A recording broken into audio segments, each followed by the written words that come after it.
Hi, welcome back guys. This is your friend, the Luffy Fanfics. Back with amazing fanfiction. This is the series of What if Luffy becomes Akagami child? Now before starting, please give this video a like and subscribe to the channel if you want more videos like this. Now let's get into the fanfic. A sudden explosion was heard throughout the room, waking people little by little. Some panicked, while others scanned the place, the dim lights not helping the gloomy and nervous environment. "See, we're alive, Usopp, I told you," spoke a cheerful voice with a childish touch resounding through the silent room. "Are you guys all right?" he asked calmly, looking around the room, getting bored at not being able to make out anything in the dark.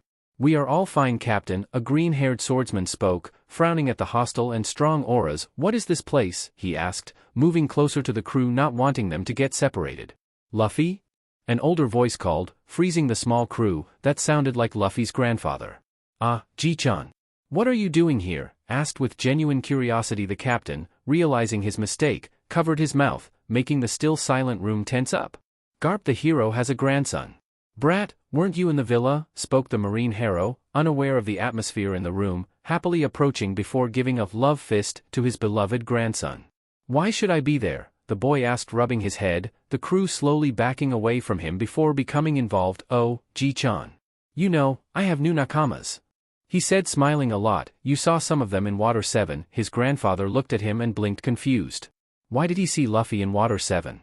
The little monkey kept talking without paying attention to his grandfather. "But now, I have more," he said while bouncing with enthusiasm. "He is Frankie, he is my super carpenter, she is Robin, my archaeologist, and he is Brook, my musician," he said, introducing them. The pride it was embodied in his voice, making the names smile. Luffy took a breath before continuing. The crew looked at him with amusement. "You know the others, Zoro my swordsman, Nami my navigator, Usopp my sniper, Sanji my cook and Chopper my doctor, they're great, right?" He spoke, introducing the others, with the same pride. No one spoke about the possessiveness that his voice reflected. "So this is your grandson, huh, Garp?" Shirohige spoke, laughing at the brat who didn't realize where he was. Luffy looked at where the voice came from with wide eyes and staggered a bit. His crew let out a nervous noise. What was happening? The man ignored the stares and changed his face to a serious one, before speaking to the fleet admiral. "Is this your fault, Sengoku?" "No," the man replied without hesitation. "I thought it was one of you," he replied calmly, before bristling. "Garp, behave yourself," he yelled, looking towards where the vice admiral was talking happily with his grandson, and sighed. "For now, I won't do anything.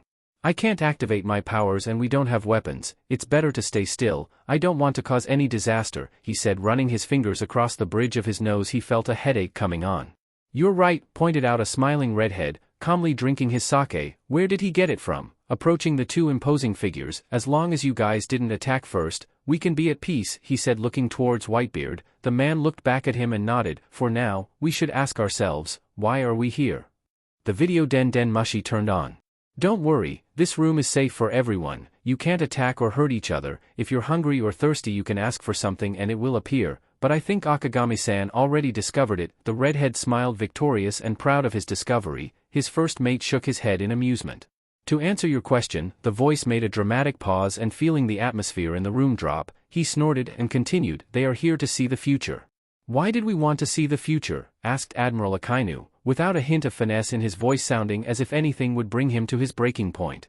"Maybe it will help you to avoid problems or not," the voice said mockingly. "Still, I'll give you time for reunions." The voice trailed off a bit. "If you have any questions feel free to ask them. We'll start shortly." After that, the Den Mushi went out, leaving everyone speechless. Luffy looked around the room nervously, his breathing quickening as the familiar presence closed in on him, causing him to step back.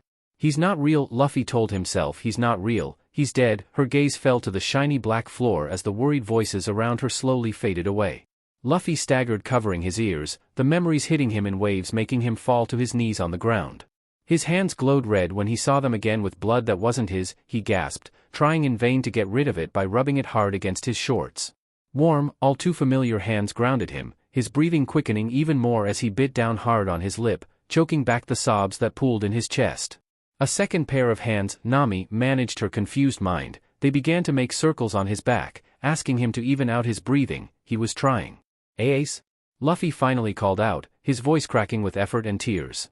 The person in front of him, his big brother, this is his big brother, smiled worriedly and nodded. "Yes, Lou, it's me," Ace replied softly, squeezing her hands. "I'm here," he murmured. Luffy sobbed desperately, clinging to the figure that was once his older brother. Ace didn't push him away, murmuring soothing words in the younger's ear while rubbing his back as he had seen the orange-haired woman do moments before. Luffy's breathing seemed to calm down, but he didn't leave the older man's lap. Ace didn't seem to complain. Ace refrained from asking why his little brother collapsed. Whatever it was, it seemed like a complicated topic and he didn't want to talk about it in front of so many people. So he just sighed as he slowly got up from the hard floor, settling the rubber mass on his lap and looking at the 9 people in front of him. Zoro, seeing this, approached, being followed by a nervous and worried crew. The crew had formed a circle around their captain at the moment of his collapse, not wanting anyone to see their captain in a vulnerable state.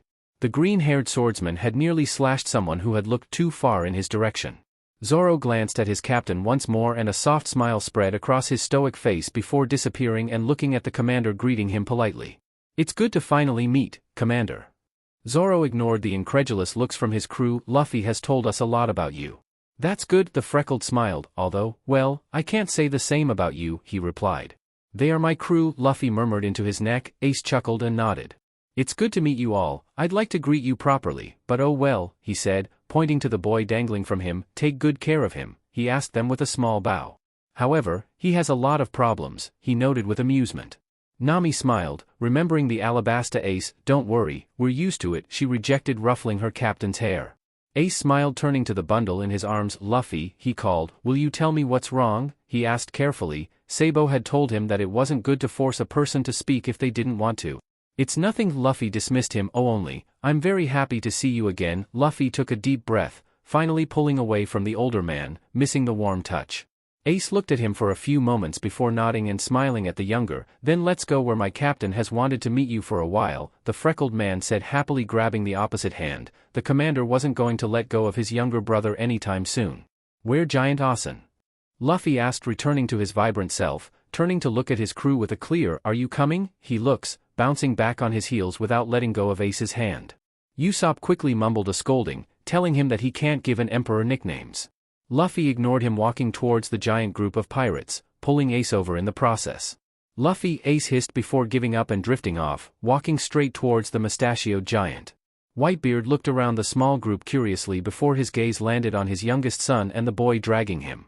The old man smiled, feigning ignorance. "Who are you bringing there, son?" he asked with amusement, softening at the joy Ace exuded. "Pops, this is my little brother, Luffy," proudly presented his youngest son. "It's not cute," he cooed, drawing the younger into a crushing hug, who didn't complain out of affection. The older man chuckled fondly. "So this is the famous Luffy," Shirohige said, looking at the boy again, examining it. The boy was quite small, adoringly small, but his body seemed built for battle, exuding an aura worthy of a pirate captain, if still muted.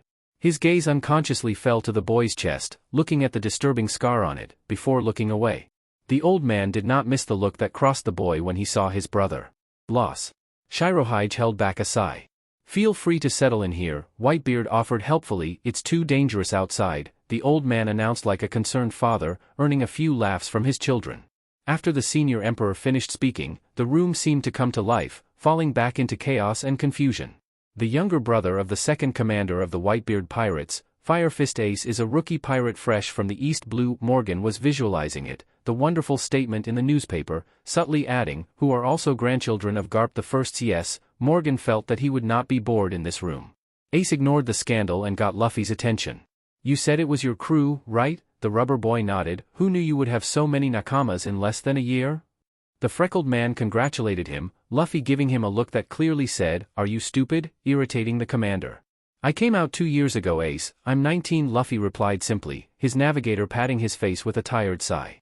"Idiot." 19, the freckled man repeated, his brain slowly processing the answer in his head. "Why are you 19? He asked, surprised. His little brother was now a year younger than him. A soft voice spoke again on the screen, clearly amused in its tone. "I can answer that question, Ace-san," she said, coughing a bit as she lowered her tone, to give a simple explanation. "All of you are from a different time than the Straw Hats." "Oh, so it's mysterious," the little captain announced cheerfully, earning a few disgusted looks. "You could say yes, Luffy-san." His voice took on an affectionate note as he spoke the boy's name. Ace hid Luffy behind him, watching the screen warily. "It could be said that everyone here except Luffy-san and his crew belongs to the ancient era." "Was it old?" Sengoku asked, looking at the screen with interest. "What do you mean by that?" She simply rejected it. It will be said later. Don't despair, Sengoku-san, she purred playfully. The fleet admiral sighed, rubbing the bridge of his nose. Why do you want us to see the future? Asked a curious sailor. What's so important? Important? That's for you to consider, she answered cheerfully. I'll just say it'll be fun, for me of course, the voice laughed, ignoring the complaints. Marco held up his hand, the voice huffing with amusement, giving him the floor. Are we going to see it from someone Yua's point of view? Great question, Marco-san, praised. The Phoenix rolled its eyes. That's right, the point of view will be from a well-known crew in your future, she quickly clarified. They will see external points of view too, but that will be seen in the future. Will you tell us who they are? Sengoku asked, his voice sounding tired, as if he was thinking about the paperwork he would do when they got back from this. Don't ask something so obvious, the voice taunted, questioning the admiral's sanity. They are in the room, asked a voice quite far from the screen. A civilian, she told herself. Again, don't ask something so obvious. Sengoku sighed. What if I retreat? A tantalizing thought crossed her mind before she regretfully erased it, her gaze sweeping the room. A known crew in the future. His eyes instinctively fell on Garp's youngest grandson. Something told him this boy would be a pain in the butt, but he wasn't sure what he was looking for. The person behind the screen smiled, seeing Sengoku dismiss the boy with ease before speaking again. It was time to start. We started, the voice announced enthusiastically. It is important to study the past, to understand the present. A long time ago there was a great pirate. His name was Gold Roger. A soft and neutral voice began to narrate on the screen, being subtly illuminated by the elegant white letters that appeared on it. Some people in the small room froze, while others curiously looked at the screen at the mention of the one who was the Pirate King. Wealth, fame, power. Everyone referred to everything Roger owned as one piece. The pirate's ears pricked up at the mention of the coveted treasure. Sengoku sighed in annoyance, bringing a hand to his face, brushing it in frustration. The room had already gotten off to a chaotic start. Sengoku really didn't want to start using force in the room.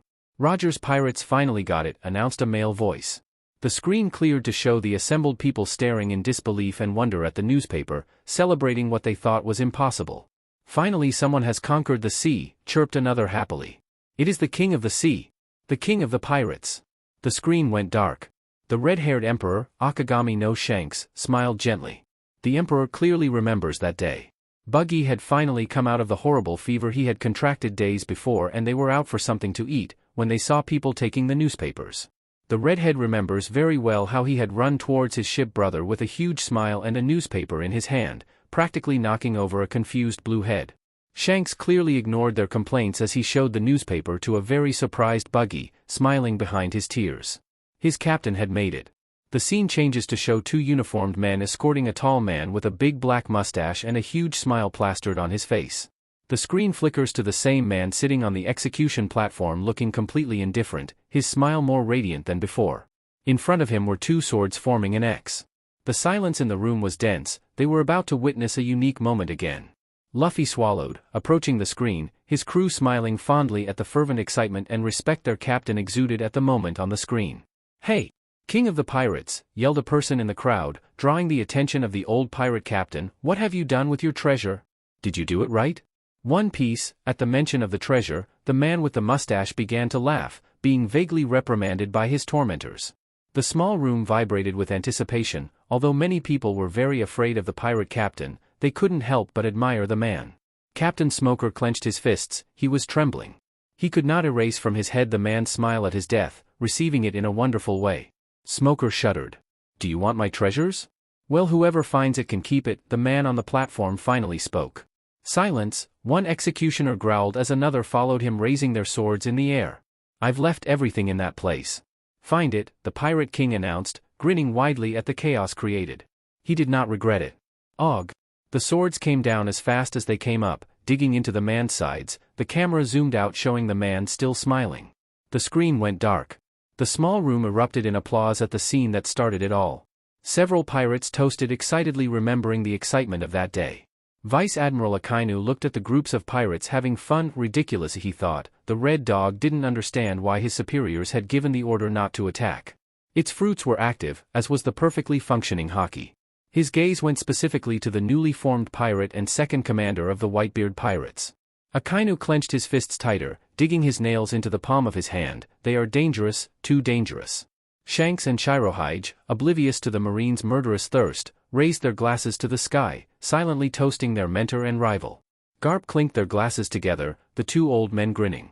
The young emperor was unfazed by the intrusion of his captain's friend, happily sipping his sake.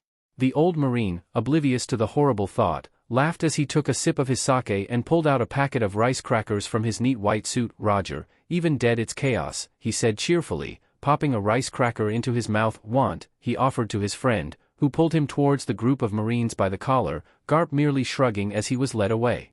Can you stop making friends with pirates? Behave yourself. Sengoku yelled in irritation, leaving the old marine by his side. Why did I have to babysit now? I have a question, Marco said over the noise, ignoring the irritable admiral. What do you need, Marco-san? The voice asked with amusement. You said we were going to see the future, the first commander recalled. What do we do right with executing Roger? He asked curiously. The people began to murmur in accordance with the words of the Phoenix. Well, because it was the beginning of the pirate era, it's an important event. Also, we must know the past, to understand the future, don't you think, Robin-san? The archaeologist was surprised by the question, but her face didn't show it. And she nodded. As an archaeologist, the past was extremely important to her. Luffy looked at Robin for any sign of discomfort. Finding nothing, he just shrugged. He liked the voice, he hadn't shown any sign of hostility towards them, and for the little captain that was enough. He had also given them meat. The voice was very good person. Shanks, who had finished his bottle of sake, focused on the familiar auras in the room, sensing an anxious buggy far away from him, a very irritable Mihawk near him, and an overly excited anchor near old Whitebeard's group. He smiled, deciding his course.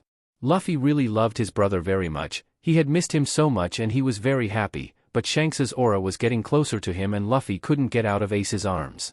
Ace, let me go, the younger yelled, trying to get away from the older. Shut up, I haven't seen you in a year and you come here crying for me, and you want me to let you go? Nah, the freckled boy ignored him and kept hugging his little brother. He was too angry right now. How his father could smile like that when he had abandoned Ace and his mother, the commander didn't know. Ace really believed that man was an idiot. Because of him his life was signed. Because of him, he was so afraid that his brothers, his father and everyone would want to get rid of him.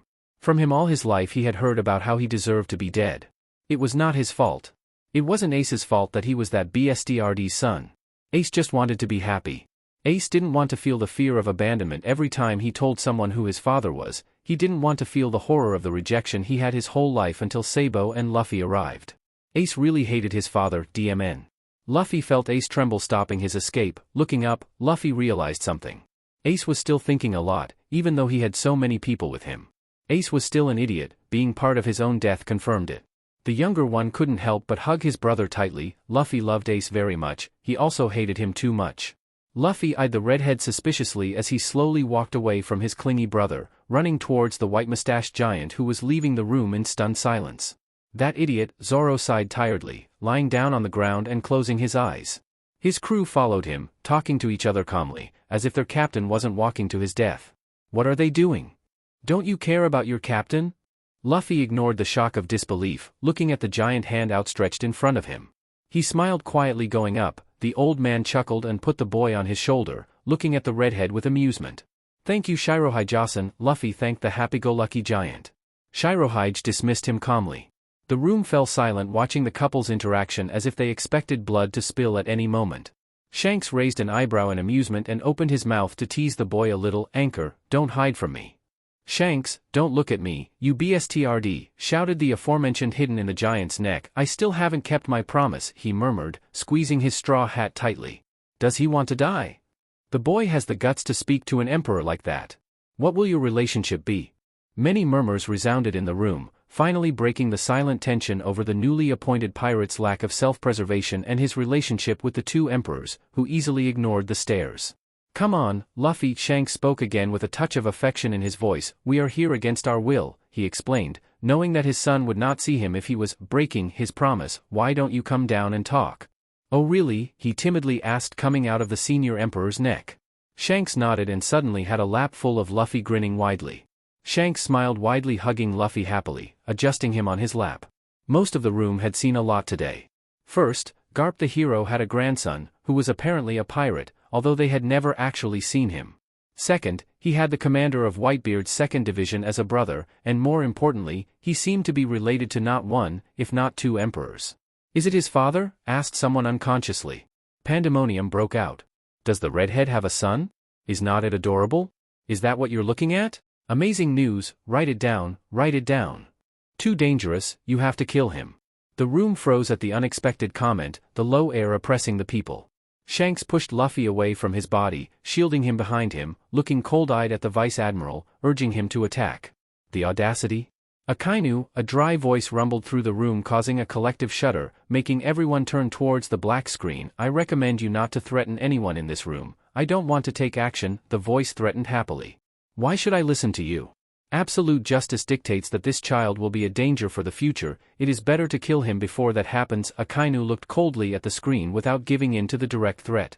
The screen flickered and a bright light enveloped the small room before stopping in front of the Vice Admiral, revealing a cold-eyed brown-haired woman. The woman lifted the man's chin sharply before speaking.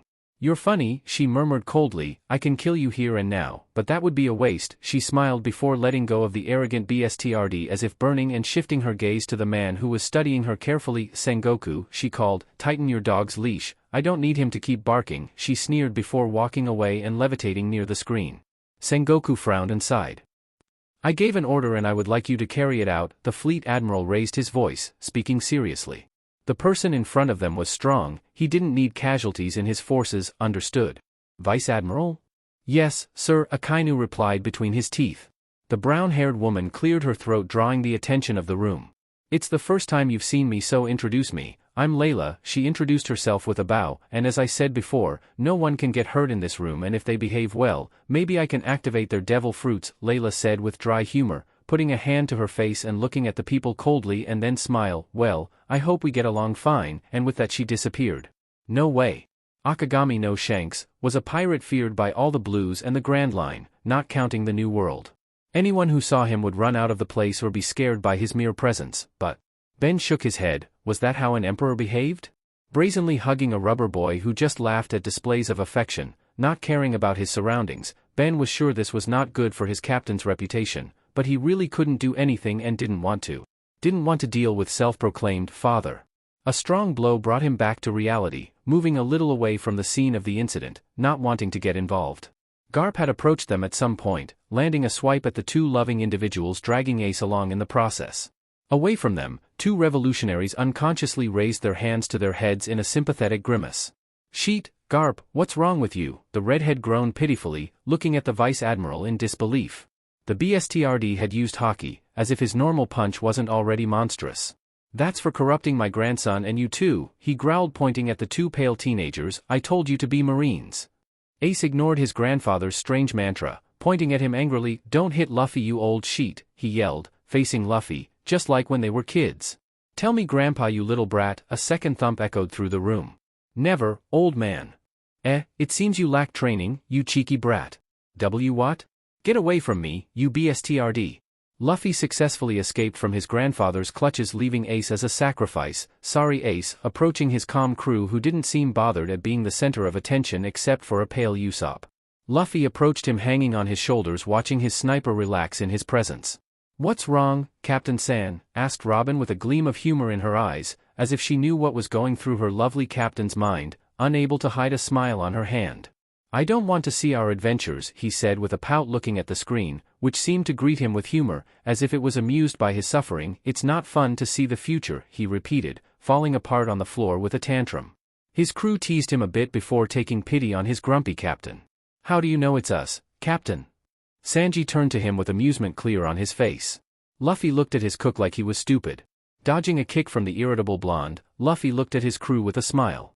It's obvious, he repeated, as if the question itself was absurd, because I will be the king of the pirates. The shrill and childish voice was gone, replaced by one full of conviction and seriousness.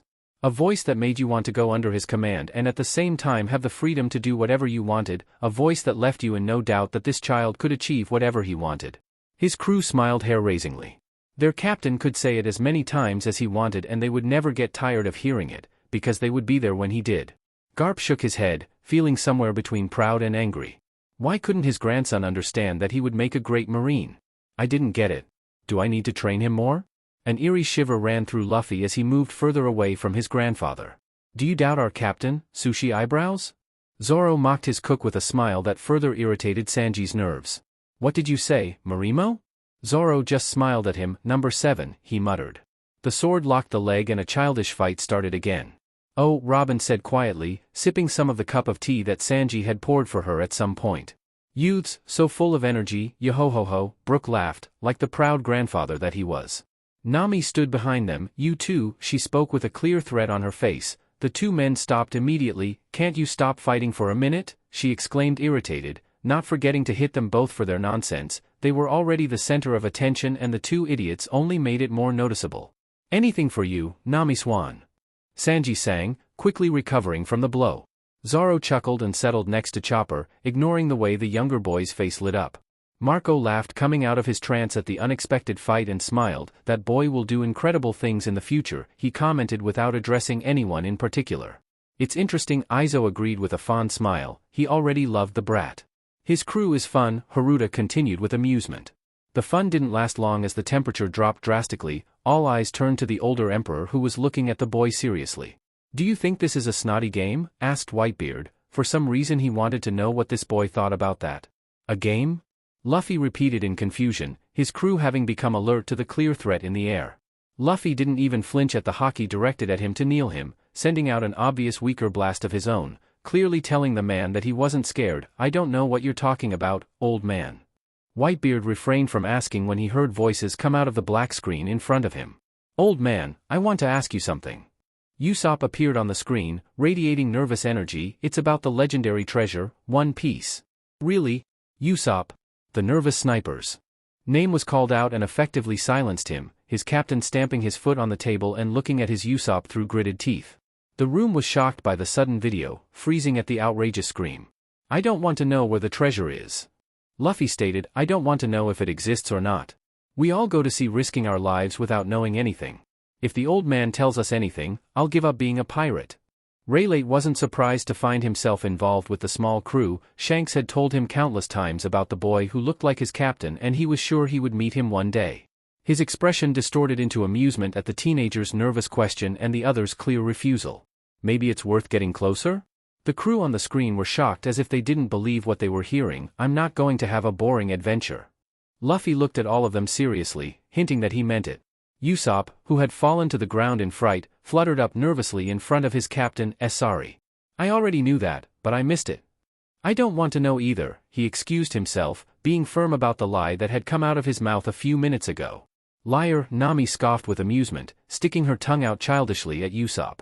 Shut up, the aforementioned embarrassed. Luffy had scolded him a bit after that. Shame made him bury himself further in his spot. Right, I have the I'll die if I find out about One Piece disease. Usopp continued speaking, while Luffy looked at him. Elder, don't say anything. Shaki smiled at that. Luffy-chan's crew was fun. Do you think you can do it? Rayleigh asked with a strange smile on his face, finally meeting Luffy's eyes. The Grand Line still far exceeds anything you can imagine. And they will have powerful enemies. Can you rule this mighty sea?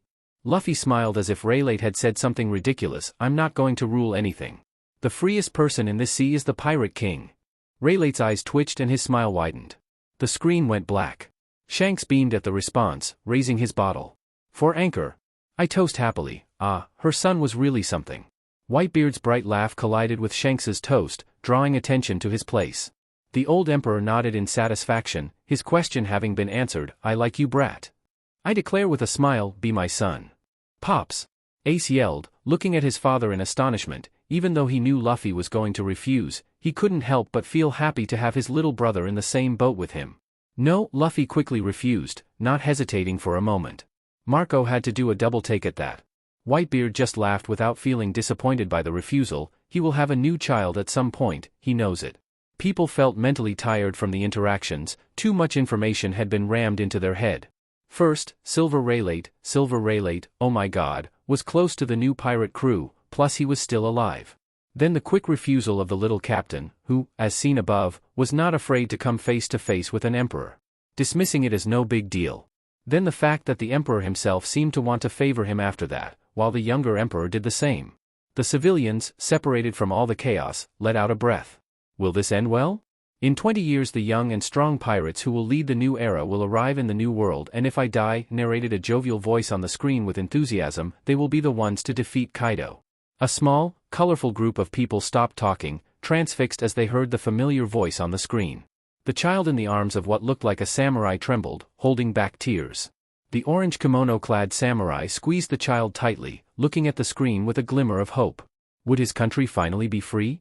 The aforementioned emperor scoffed, empty hopes only made people yearn for the freedom he granted them. Why not kneel before him and live? Isn't it better to be alive than to hope for something that will never happen? But the strongest of all will be going to see in a few years, another voice cut off with emotion, sounding too proud. Ace blinked at the sound of his voice and smiled. Those words he had said to Yamato when he had asked him who was the strongest of the blues. Ace is sure that person, who had not yet gone out to sea in his timeline, will turn the sea upside down and he will be there to support him. I'll be waiting for you. And until you come another, thinner voice attacked, with a different emotion than the previous one. It sounded dreamy. The One Piece, said the booming voice arrogantly, it's a power they can't dream of, nor be able to compete with. The voice sneered again before turning serious. Do you plan to continue playing pirates? The screen went silent for a moment, reflecting the room. Too much had happened in a moment. A new era was something to think about. Eras were formed when something big and shocking happened in the world, and that was about to come. The defeat of Kaido, one of the emperors. It gave the government a lot to think about. It was not something that would only affect the balance in the seas, but would bring about a major change in the world. But for some reason they didn't believe it was the beginning of that new era. It was the trigger, the end of everything. A bar appeared on the screen. People recognized it as the bar they had seen in previous clips. Shaki, Rayleigh's wife, momentarily caught the group's attention, dampening the cheerful atmosphere. According to my information network, including you, there are currently 11 people in the Sabaody archipelago who have bounties in excess of 100 million berries at this time. 11 people fighting for a single title, Morgans expressed with a bright smile, as if he had found a mine of information long ago. Sounds dangerous, Kizaru blinked lazily, watching the screen with interest. Akiji, who hadn't seen the need to pay attention, opened his eyes, a little interested. Yes, if you leave aside Monkey-chan and Roronoa-chan, there are 9 others, Shaki explained, answering the silent questions of those present. When you entered the Grand Line, you chose one of 7 routes and advanced following the log pose, right? Yes. Obviously, there are others who took one of the other 6 routes. A map appeared on screen marking the 7 different routes that had the red line as their goal, and they overcame many similar difficulties to you to get here. All the routes converge at the red line, so they all meet at this archipelago to cross that wall. Do you understand? Still, it is surprising you interrupted Marco, that 11 rookies arrived in Sabaody at the same time. A coincidence? Asked Thact, skeptical. Marco hesitated. It was too good to be a coincidence. How to gather 11 powerful people in one place? Although it's also not normal for all the rookies to gather at the same time, Shaki mirrored Marco. She too found it strange that 11 rookies would gather in one place. It seemed almost suspicious. There are names that always appear in the paper. Morgans clutched his notebook tightly, trying to contain his excitement. Those who would dethrone the greats of the New World were finally making their appearance. The screen changes scene showing a man of large build with 2 wings protruding from his back. The man was wearing a white shirt and over it a brown tunic. In his hands he carried a metal pillar and a giant smile. Captain of the Pirates of the Fallen Monk. The Mad Monk, Urage. 108,000.00b. People look with interest at the man with wings on his back, as the appointee clasps his hands together in prayer, smiling sadly. It's kind of sad to be last, he says. Still, feeling proud of his reward. The scene changes. A green-haired swordsman walks calmly down the street, while happily drinking a bottle of questionable sake. Captain Apu, that's the pirate hunter of the East Blue. Pirate of the Straw Hats. Ex-pirate hunter, Roronoa Zoro. 120,000.00b. I didn't remember my reward, says Zoro sleepily, having woken up at the sound of his name. Not bad. Obviously, Zoro is amazing. Chopper and Luffy look at him with starry eyes, making the stoic swordsman feel a little embarrassed. Sanji snorts. This time he will get the biggest reward. I'd like to know his story, says Vista amused, a pirate hunter turned pirate. Fun. Not bad for someone from East Blue, deflects Haruta excitedly. Thack nods. The camera changes perspective and shows a man in a suit with a cigar in his mouth. Near him stands one of his subordinates, who looks as surprised as he is. Captain of the Fire Tank Pirates. Capone, Gang, Beej. 138,000.00b. The mobster nods a little dubiously. Why is he so surprised? Why is he walking in the middle of the street? Doesn't he know anything? He's going to cause us trouble. The camera now focuses on a pink-haired woman who looks tired from the scene in front of her. Captain of the Bonnie Pirates. The gluttonous, Jewelry Bonnie. 140,000.00b. Oh my god, exclaimed someone, seeming to understand the people's actions. They had encountered a celestial dragon. Zoro? Asked Luffy. The named simply shook his head at the silent question. He was okay. Hawkins appears on the scene to then walk away and show Zoro, who continues to walk unperturbed through the streets, as if the looks were not directed at him. The camera moves away, leaving to see the celestial dragon, Saint Charlos, in front of the green-haired, who seemed stupefied by the lack of respect. Zoro, without understanding much of what was going on, asks, "What's up, you want to ask me the way?" The screen turns off momentarily. A snort of laughter brought the people out of their initial shock, fixing their gazes on the small crew who laughed openly as if nothing in the world could affect them. Zoro wanting to give directions is the best thing I've ever seen. Nami stifles a laugh, patting the floor from laughter. The green-haired swordsman up to his ears shouts, trying in vain to silence his family's taunts. On the other side, some revolutionaries look on dumbfounded while others laugh with the small crew. This was hilarious. "You're crazy," shouted someone at the back of the room, feeling panic rising in him. Celestial dragons were not something normal people could play with. If you disrespected or just breathed near one, it was a death sentence, so why did they seem so calm? "Crazy, well," muttered Nami, "they could sound crazy to the rest of the people." "Don't they know who they are?" asked Thact, a little pale. He'd never seen anyone talk to a celestial dragon like that, alive to tell the tale, that is. Robin smiled. "We know all too well, don't worry, she would never leave her crew uninformed." Though she hadn't anticipated that Zoro would meet them first, "We just don't care," she announced with feline happiness.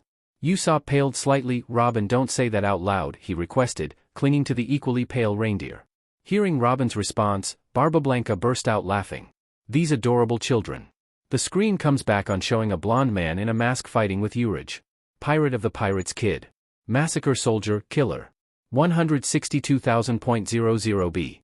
A smiling kid elbows his friend. Obviously someone from his crew had to be there. He feels a little proud. The scene changes, revealing a long-handed tribesman in a fighting pose. Captain of the Pirates on air. Roar of the Sea, Scratchman Apu. 198,000.00b. Apu laughs proudly. He is in the first 6. In the background is a thin man with a dark complexion, sitting on some boxes with a lazy smile on his face. Captain of the Pirates' Heart. Surgeon of Death, Trafalgar Law. 200,000.00b. Captain, chant the proud pirates heartily. Doflamingo grits his teeth while still smiling. That cheeky brat. In front of him, a man in a black mask looks at him indifferently. Drake's Pirate Captain. Red Flag, ex-Drake. 222,000.00b. Drake-san, a marine, looks at his companion in confusion. The named one just stares at the screen, unsure how to answer. A mission, perhaps? The scene changes again, showing a yellow-haired man sitting on some boxes reading the cards. Captain of the Hawkins Pirates. The Wizard, Basil Hawkins. 249,000.00b. However, the cards tell me that I will not emerge victorious from my future. The scene returns to the beginning, showing a Luffy running with obvious excitement out of the bar. Captain of the Straw Hats. Straw Hat, Monkey D. Luffy. 300,000.00b. Luffy puffs out his chest and struts proudly at the surprised looks in his direction. Shanks smiles and looks at the boy with beaming pride as he tousles his hair and toasts with his excited crew. Dayton smiles and looks earnestly at the reward sign in her hands. She should ask for more, 2 would not be enough. She needs 1 for his Luffy photo album and 1 for his room. Maybe a t-shirt? She made some with Ace's reward, they should look good. "You're in the top 2, Luffy." Ace beams ecstatically, congratulating Luffy proudly. "Luffy, that brat." Garp grumbles at the sight of his grandson's reward, the corner of his lips twisting slightly. He's not happy, he's not. People who hadn't yet realized how dangerous the smiling rubber boy was, finally did. 300 million was a very high reward, too high for someone from the East Blue. The scene changes again, showing a red-haired man, emerging from a hole in some bar, if you can guess, made by himself with a cocky grin. Captain of the Pirates Kid.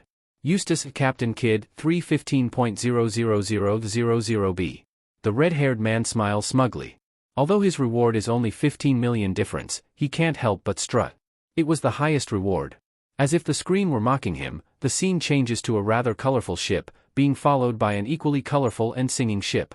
The camera pans upward, showing a hot air balloon carried by birds. Yes. Go, Straw Hat, cheered the eagle, who was smiling broadly. Why are you supporting him? Asked the blonde woman next to him. Because Straw Hat is one of the candidates, he replied with a flourish. Candidates? For what? Stussy, the named one, looked at him. You know about the worst generation, don't you? She nodded, trying to understand his point. Morgan smiled, mentioning again the previous names, adding a new one to the list. Captain of Blackbeard's Pirates. Blackbeard, Marshall D. Teach. 2,247,600.000B. This is what I know, that among those they call the worst generation. Soon a new pirate king will be born.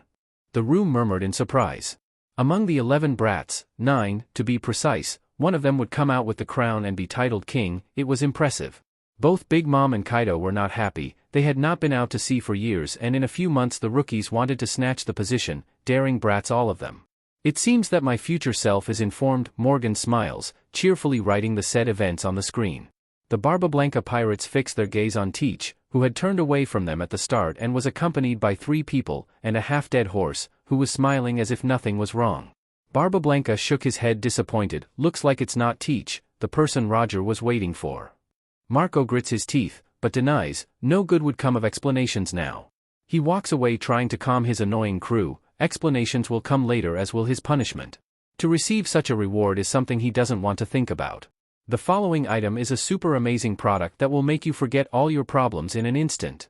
The cheerful atmosphere declined in the room and the ominous feeling grew equally. They were watching a SLV auction. The drums echoed impatiently before the audience, the lights began to change, and on the stage appeared a dome filled with water with a totally frightened mermaid inside.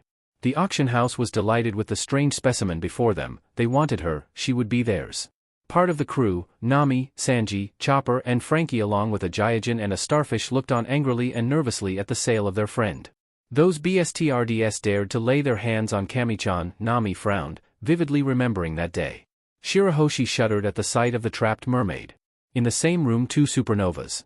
Eustace Kid along with his crew and Trafalgar Law with a polar bear and 2 men watched the auction with boredom. It's time to get it back? Nami announces, we have 200 million berries to spend. People who know Nami look at the screen in shock. Since when does Nami spend money voluntarily? Let the auction begin, shouts Disco, very excited. Anxiety and excitement flows in the air, and before anyone can speak, St. Charlo stands up and shouts, 500 million.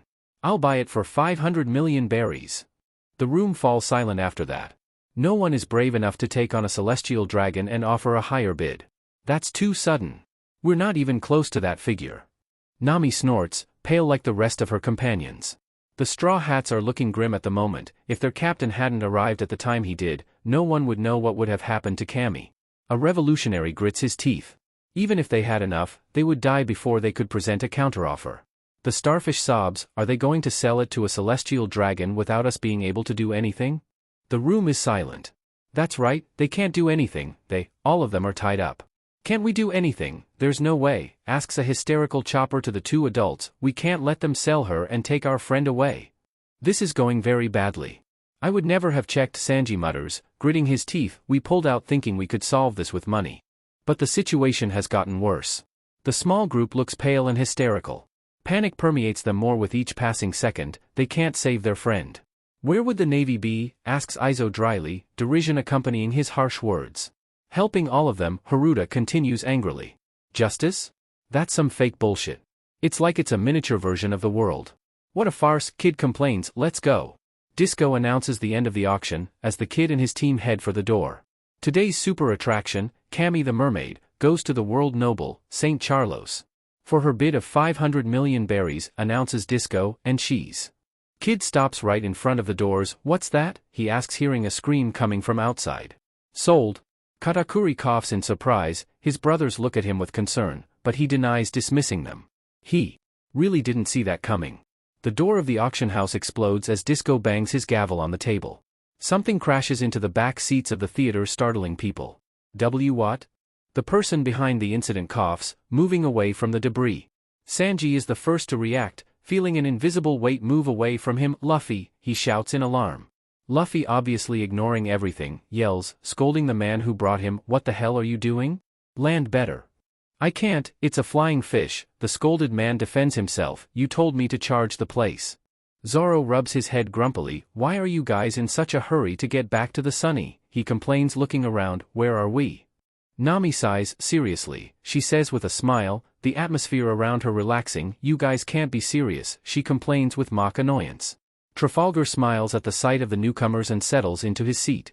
Isn't that Straw Hat? The kid asks with interest.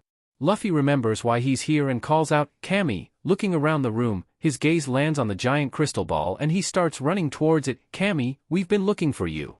I'm glad you're okay. The room looks at the screen with anticipation. This doesn't look good. Ace is getting paler and paler. Hatchan, the Gyojin, throws himself on top of Luffy in an attempt to stop him. Wait, Straw Hat. What are you trying to do? What's that question? Cammy's right there.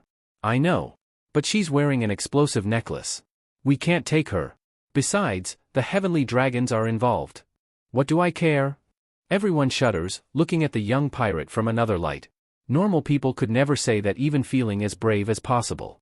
One marine laughs nervously. That's not something you'd normally say. They're FING crazy, all of them. Another marine rubs his arms as he feels a shiver run through his body. Hatchan, unable to stop Luffy, unconsciously removes the cloth covering his other arms and squeezes the boy tighter. Someone in the crowd shouts. His arms. His arms. He's a Gyojin. Disgusting.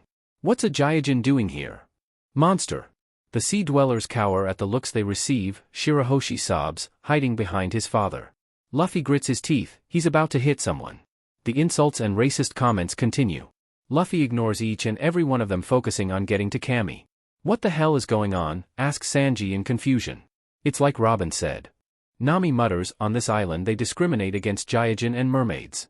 And not just on that island, Robin says sadly. A shot rings out, stopping Luffy in his advance. Luffy looks back to find St. Charlos with a victorious smile on his face. Oh my god. Those assholes. St. Charlos jumps for joy. I got him. I took down a Gyojin. Look, father. I captured a Gyojin, he says, strutting proudly. Luffy starts to climb the stairs. Hatchan stops his ascent, looking up at him pleadingly. Presenters start to panic. He wouldn't do that, would he? Wait, please. Straw Hat, Hatchan says breathlessly. Don't be angry, I'm the one who was wrong. Luffy sends him a look of silence. The Gyojin ignores him. Before, you promised me that you wouldn't face a celestial dragon, even if it killed someone. Luffy's pupils tremble at that. I touch his point. Ace mutters. His panic is momentarily extinguished. Marco raises an eyebrow at that. Luffy hates not keeping his promises, he explains. At the end of the day, I was a pirate before. I did some really bad things, so this is what I deserve. I'm sorry. I didn't mean for this to happen. I wanted to redeem myself with Nami, even if it was just a little. Hatchan coughs. That's why I wanted to help you guys. But I guess I've always been a clumsy one at everything. I'm very clumsy. Hachi, Nami gasps. Koala sobs, memories of her childhood hitting her in waves. Luffy gently releases the Gyojin's arms, leaving them on his chest. All I know how to do is cause trouble, he sobs. I'm sorry. I'm really sorry. DMN Fish, you're still blabbering after I shot you. You're making me angry. Luffy turns to the voice with cold eyes as the celestial dragon takes aim again. The air in the room fluctuates strangely. How dare you look at me? Luffy does not respond and begins to climb the stairs in silence. The star's footsteps and complaints are all that can be heard in the room. Luffy. Ace looks paler than before as he mutters his brother's name. Sabo looks no different. Mugiwara. Are you serious? The revolutionaries look like they are about to have a party. Their leader, Dragon, seems totally entertained. You make me angry too. St. Charlos fires and Luffy too easily dodges the bullets. The footsteps stop and Luffy clenches his fist tightly, pulling his arm back. People hold their breath expectantly. Luffy grits his teeth and hits. His fist impacts directly on the celestial dragon's face, sending him flying several meters against the wall. The silence in the room is heavy. The shocked and panicked faces of the people say it all. Luffy lifts his straw hat nonchalantly and looks at his crew, who don't seem surprised by his outburst. Sorry guys, he says. Not sorry at all. If I hit this guy, an admiral and his fleet will come. The screen goes dark. People jump out of their seats in astonishment. Looks turn to the carefree boy. How could the boy smile as if he had done nothing wrong? The revolutionaries raised their glasses, crowning the boy as their king. No one, not even they themselves, who at one time dreamed of beating one of those BSTRDS, had the courage to do what the teenager did. To carry and have the courage to beat up someone who thinks he has the right to take away your freedom is something revolutionaries have always wanted to see. That boy was wonderful. Shanks and Shirohige could not stop laughing. Garp, who was trying to hide his pride, clearly failing because of Sengoku's dirty looks directed at him, smiled. His grandson had done something he had always wanted to do. Perhaps he should congratulate him. This is just the beginning, the woman behind it all, smiles. The screen lights up again, in joy. I'm not stupid enough to use all my power to hunt rabbits. The man in the top hat smiled as he realized that his little provocation had taken effect and waved the small dagger viciously. Unfortunately, I don't carry anything smaller than this, he said with a shrug. Mihawk raised an eyebrow with interest. If he had agreed to that match, it meant he had found something interesting in the young swordsman. Stop mocking me, growled the green-haired swordsman, biting down hard on the sword he held in his mouth. As he grabbed the other two, you'll regret this when you die, he shouted, charging nonchalantly forward. Zoro deliberately looked away from his pathetic attack, feeling ashamed. He had been a complete idiot at the time. The clip fast-forwarded showing the younger swordsman rolling on the ground dodging an attack as he got up again. What is your goal? What are you seeking power for, weakling? Asked Mihawk, looking disinterestedly at the irritated teenager. The younger one ignored him, announcing his next attack, Tora.Gari, he shouted, advancing again. Mihawk blocked the attack with ease, plunging the small dagger into the chest of the green-haired swordsman. You, shouted Thact hysterically, directing his gaze at Zoro, who returned it with irritation as he stroked a crying Chopper. Don't look at me like that, he cursed indignantly, then shouted again, how are you alive? Zoro shrugged and closed his eyes, wanting to be somewhere else, but there, it wasn't a deep cut, he calmed stoically. I'm fine, he grunted at the incredulous looks. Do you want this knife through your heart? Asked Mihawk, watching as the green-haired swordsman still didn't back away. Why don't you back up? I don't know, the green-haired swordsman groaned. Blood trickled down his jaw, staining his white shirt. If I take a single step back, it would be like breaking my promise and I wouldn't be able to continue. Exactly, it's called defeat. That's exactly why I can't go back. Even if you die? I'd rather die, the teenager frankly stated with a fierce smile, showing the conviction behind his words. Shanks looked at the youngest, giving him a thumbs up for his bravery and a smirk for his lack of conservation. He liked fearless brats like him. Mihawk approached them, completely ignoring the red-haired captain. You can't die. Luffy shrieked, looking at his swordsman with a pout on his lips. He's right, Zoro. Chopper accompanied him with teary eyes. Zoro sighed, the corner of his lips twitched slightly. You're right, I can't die. Tell me your name, kid, Mihawk demanded, withdrawing the dagger from the opposing chest. Zoro, the teenager stepped aside, readying his swords again. Roronoa Zoro. The room darkened, dimly lit by the beautiful white letters on the screen. Roronoa Zoro, swordsman, 320.000.00B. First commander of the Straw Hats crew. Zoro frowned at the title. Although his crew had no stipulated hierarchy, he knew they all considered him vice captain. But a commander? As far as he knew, there were only 9. At what point did they grow so big to need a commander, or 8? Robin, called Zoro, looking at his archaeologist for an explanation. Robin smiled, seeming delighted by the confusion of her small crew. We seem to have grown up, she pointed out, answering none of the doubts that hovered around the crew or the people around them. Maybe Usopp finally got his 1,000 followers, Sanji teased with a grin, tousling the now moody brunette's hair. Haha, Usopp chuckled dryly, just so you know, I have a lot of people who call me Captain Usopp, Usopp replied eloquently. Sanji smiled, sure thing, Captain Usopp. Luffy contracted a smile, ignoring the staring war of his two companions, focusing on the screen. Zoro's reward went up, he said strangely quietly, drawing everyone's attention. Oh, that's right, smiled Chopper, hugging the swordsman. Yo-ho-ho, Zoro-san has grown so much, said Brook proudly. Super amazing. Could we sell it? What? No. That would be amazing, Nami-san. Marco laughed at the lack of attention to the important issue, looking at his captain. What do you think, Pops? He asked. Although he had an idea what it was about, he didn't want to assume quickly. The old man merely smiled in response, turning his eyes back to the screen. Marco snorted, maybe it was better that way. I'll remember that, Mihawk says with a smile, pulling Yoru behind his back. It has been a long time since I have encountered anyone with a will like yours, and to honor that, I will give you the last blow with my black sword, the strongest in the world. Mihawk lunged towards the young swordsman. Die, he muttered, swinging his sword gracefully. Santoryu Ugi, Zoro announced his final breathless final attack, surprising Mihawk. Sanzen Sekai. Zoro clashed swords with Mihawk, cleaving 2 of his 3 swords on impact, leaving Wado intact. Zoro sheathed his sword, turning around. With his arms outstretched exposing his chest. What are you doing? Asked Mihawk in surprise. A wound in the back, it's a shame for a swordsman, recited Zoro with a smile. Admirable. The warlord praised, swinging his sword as gracefully as before, aiming at the younger man's chest, causing a deep cut. The seemingly gawking swordsmen came back to their senses, victoriously cheering the young swordsman for his bravery. Mihawk seemed amazed at the young man's words. "You've got a strong spirit, kid," Mihawk pointed out. The people around him were surprised at the words of the world's strongest swordsman. "Don't hasten your death," he said, patting his shoulder. "I can't die," Zoro repeated, this time with a feral grin. "No, not until I defeat you." Mihawk nodded, his eyes seeming to sparkle at the challenge. Luffy passed close to Mihawk, trying to land a blow, failing miserably, crashing into the wooden wall of the ship the Major was on. "A friend of the young swordsman?"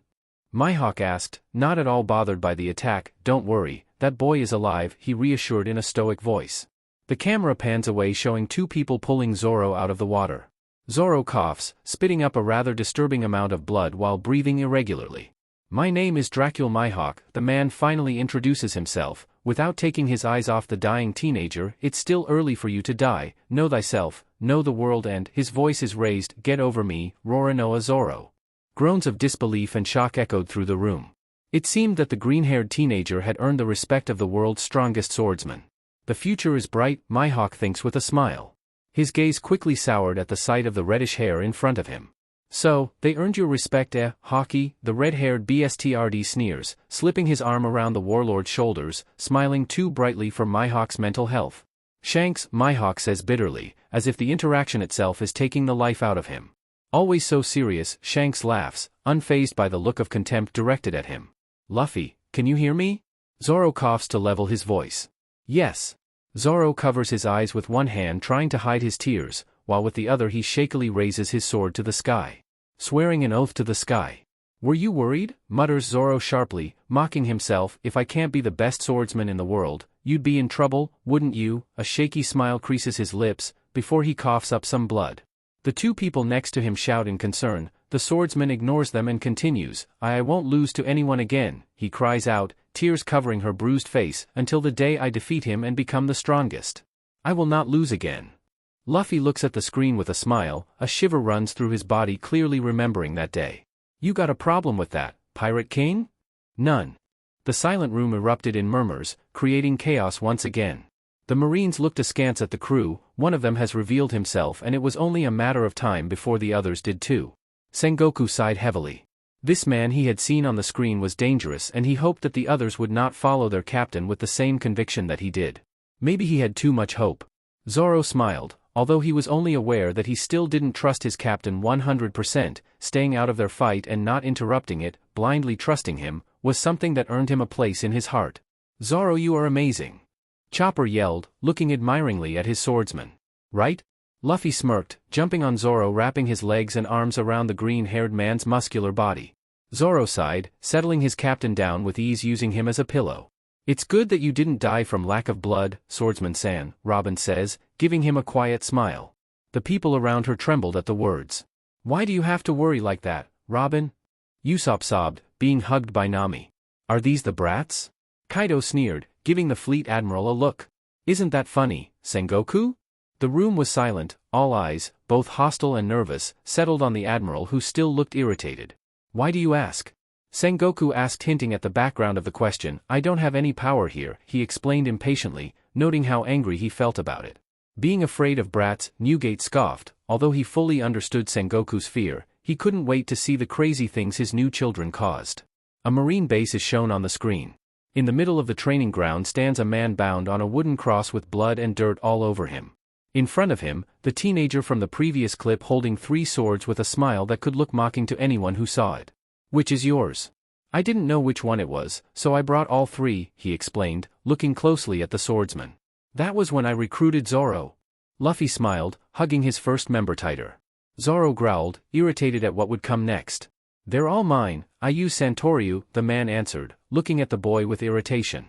"If we fight here, you'll become a criminal. Unless you prefer to die here. What do you say?" Luffy didn't seem embarrassed by the blackmail, drawing a laugh from the stoic crucified man. "You must be a demon," Zoro said with palpable amusement. "Okay, instead of falling here, I'll become a pirate." Zoro denies, trying not to show his embarrassment or blush. His crew bursts out laughing at that and the strange way their first commander joined them. Though it doesn't really surprise them. Did Luffy want something? Luffy would have it. Luffy smiles as he jumps into place, celebrating his first member, ignoring the danger behind him. Zoro seems tired again, scolding what now appears to be his captain to untie him. Luffy nods, turning his attention to the knots in the swordsman's arms, trying to untie them. I can't handle this knot, he mutters in exasperation, tangling it even more. Zoro seems to have had enough, calling out irritably to his swords. A sword seemed to cut the scene, now showing Zoro stopping many marines with his 3 swords. "Nobody moves or you'll all die," threatens Zoro with a growl. The marines pale, crying out in fear, but they don't move away from the swordsman. The marines on the scene look embarrassed by their behavior, but not remorseful. Sengoku sighs, maybe he needs to get some courage into those marines. Garp's mouth twists, will he have new recruits? "I will join you, Total, after this incident I will be a criminal. However, I will tell you something.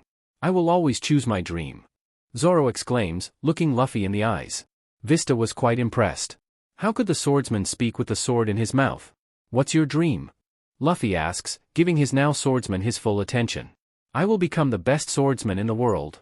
Zoro replies with conviction shining in his eyes, "And if you do anything that gets in my way, I'll kill you myself." "Is that still standing?" Luffy asks curiously. He knows that he has broken those promises many times, but Zoro never pointed it out to him. "I think that's not possible anymore, Captain," Zoro replies, remembering Thriller Bark, "My life belongs to you, I can't keep that promise." Luffy nods, feeling irritated for some reason. "The best swordsman in the world, huh?" Luffy hums with a smile, unfazed by the threat, "Since you want to be a member of the future Pirate King's crew, I expect nothing less." "I would expect nothing less from Anchor," Shanks smiles, as if this was the answer he was expecting as he takes a swig of sake.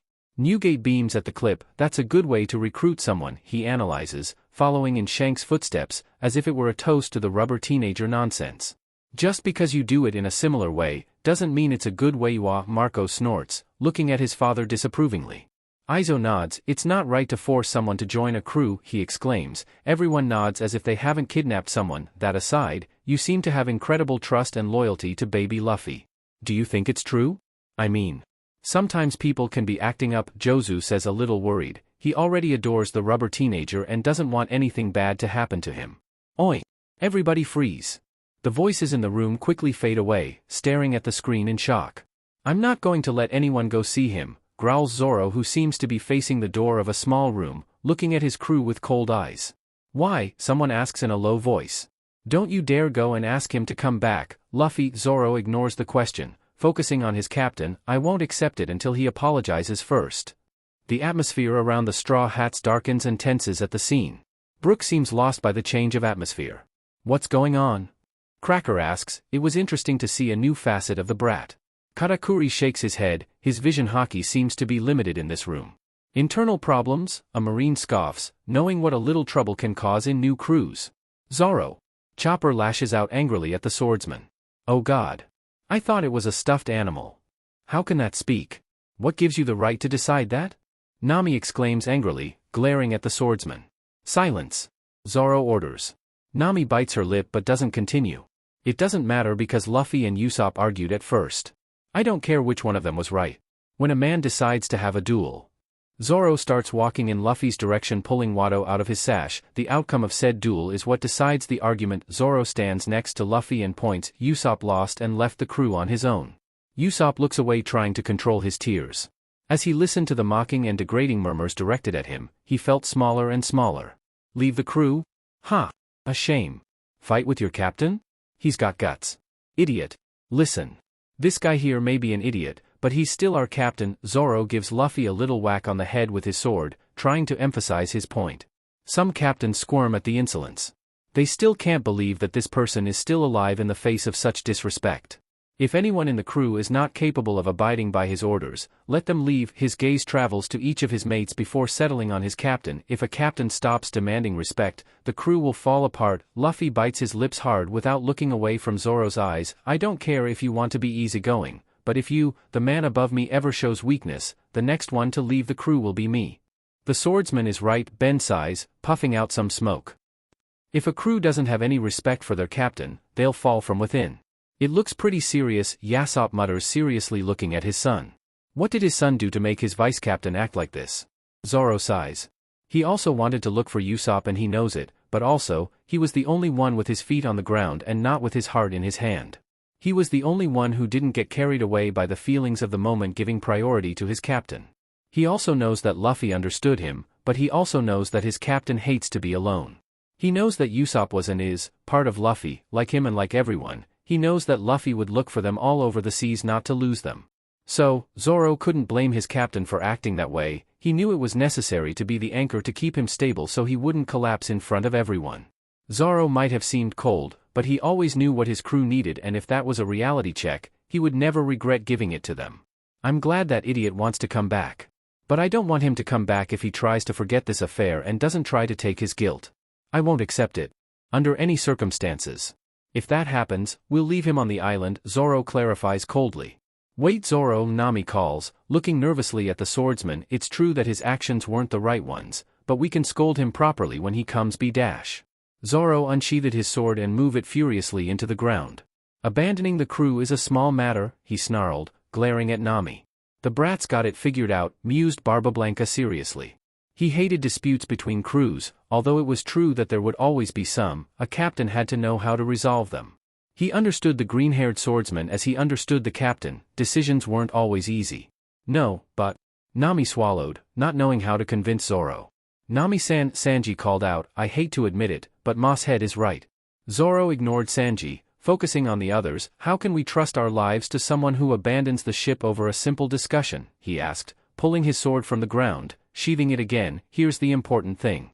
If the first thing Usopp says is a sincere apology, nothing will happen, he clarified, otherwise, he has no place here. We aren't kids playing pirate, he declared firmly, looking at his captain. That was intense, Thact whispered, looking at the crew with different eyes. That swordsman is interesting, Marco sighed. Looks like they didn't have it easy either. Usopp? Nami asked worriedly. The crew was huddled around a trembling Usopp, who was trying to wipe away the tears that flowed from his eyes without stopping. I am fine, Usopp muttered in a broken voice, letting out another sob. He didn't understand how he could be so pathetic. Luffy calmly reached over, grabbing his sniper's face, causing him to look up at him, gently wiping away the tears that were descending from his eyes. Usopp is such a fool, Luffy chuckled, you learned and that's good. I'm so proud of you, Usopp sobbed, feeling the warmth of his captain's words clear away all the little doubts left in his head from the fight. Luffy smiled, cradling his sniper's red face. Yash, then don't cry, my sniper is very strong, he said proudly.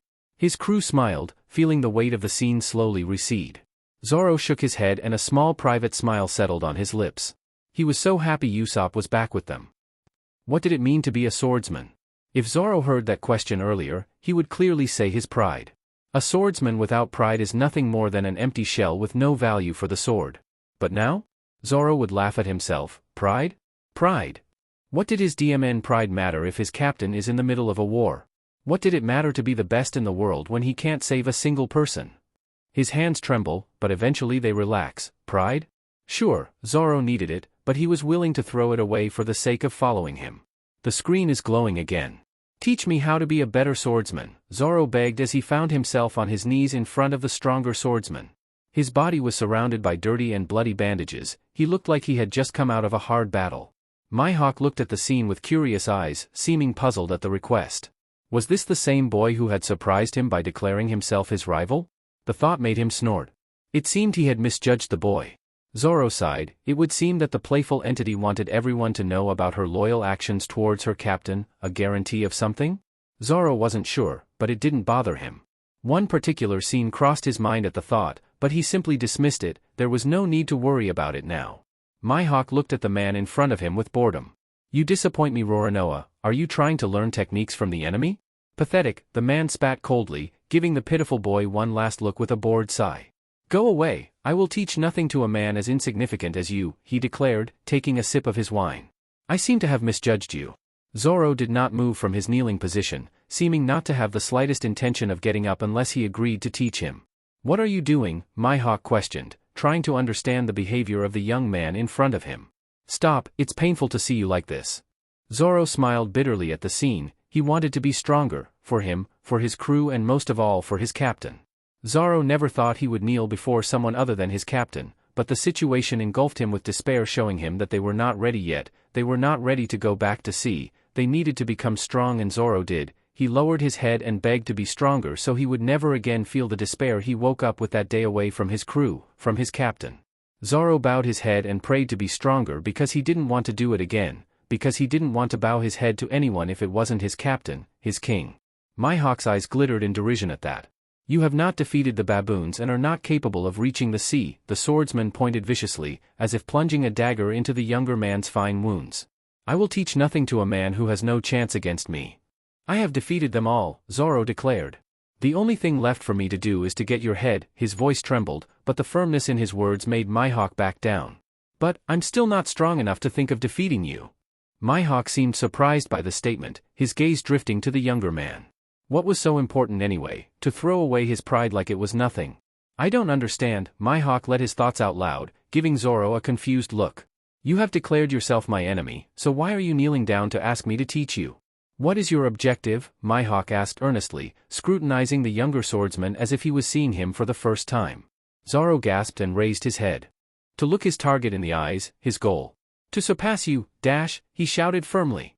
Mihawk seemed to have found something amusing, letting out a clean laugh at the statement. Mihawk's eyes lit up, letting out a laugh similar to that of his on-screen self. What a clumsy boy, he muttered to himself. Mihawk could tell now that the boy had not swallowed his pride for himself, but for someone else. His gaze instinctively drifted to the straw-hatted boy. So interesting, he said with a small smile. Zoro looked puzzled at the look on his master rival's face, deciding to simply ignore it. He had better things to deal with right now. Zoro, Luffy spoke in a low voice, looking guilty. His captain shouldn't feel that way, he had done nothing wrong. Yes, Captain, the named answered calmly. If Luffy didn't understand why his actions, Zoro was willing to explain it to him. What's so important? Luffy looked him in the eyes, those same eyes that every time they looked at you seemed to know everything about you. Zoro tilted his head and a small smile formed on his lips. You should know, Captain. Luffy let out a little sigh. Should I, he hummed. I'm not important enough for you to waste your pride on me. Usopp restrained his impulse to strike his captain. How dare he think that way? My pride is worthless if I can't be stronger for you, Captain. Zoro looked his captain in the eyes at that statement. The two of them, Nami sighed with an affectionate smile. In front of so many people, she teased, as if Zoro was declaring himself in a different way than everyone thought. Sanji chuckled. So Marimo can talk too, he continued, his grin thickening as he saw the swordsman tremble with anger at his comment. He's so shy, Robin shared with a private smile. Zoro sighed with boredom as if unaffected, deftly failing to get his ears and neck red from his crew's embarrassing comments. He was simply reinforcing a point. Why were they getting that way? Grumbling, the screen came back on. Hey, something big is coming, Luffy shouted, sensing the presence of the attack. I hope you can still do it, you old witch, Kaido's mocking voice echoed in the room, showing him and Big Mom with a smile. Who do you think you're making fun of, brat? Big Mom answered. Shanks let out a shocked laugh. What's going on? An alliance, Ben wondered. It seemed rather amusing just thinking about it. What are you doing in my territory, Lin Lin? Kaido roared, glaring at the giant woman who did not seem pleased with Ben's assumption. Do you think I know that, brat?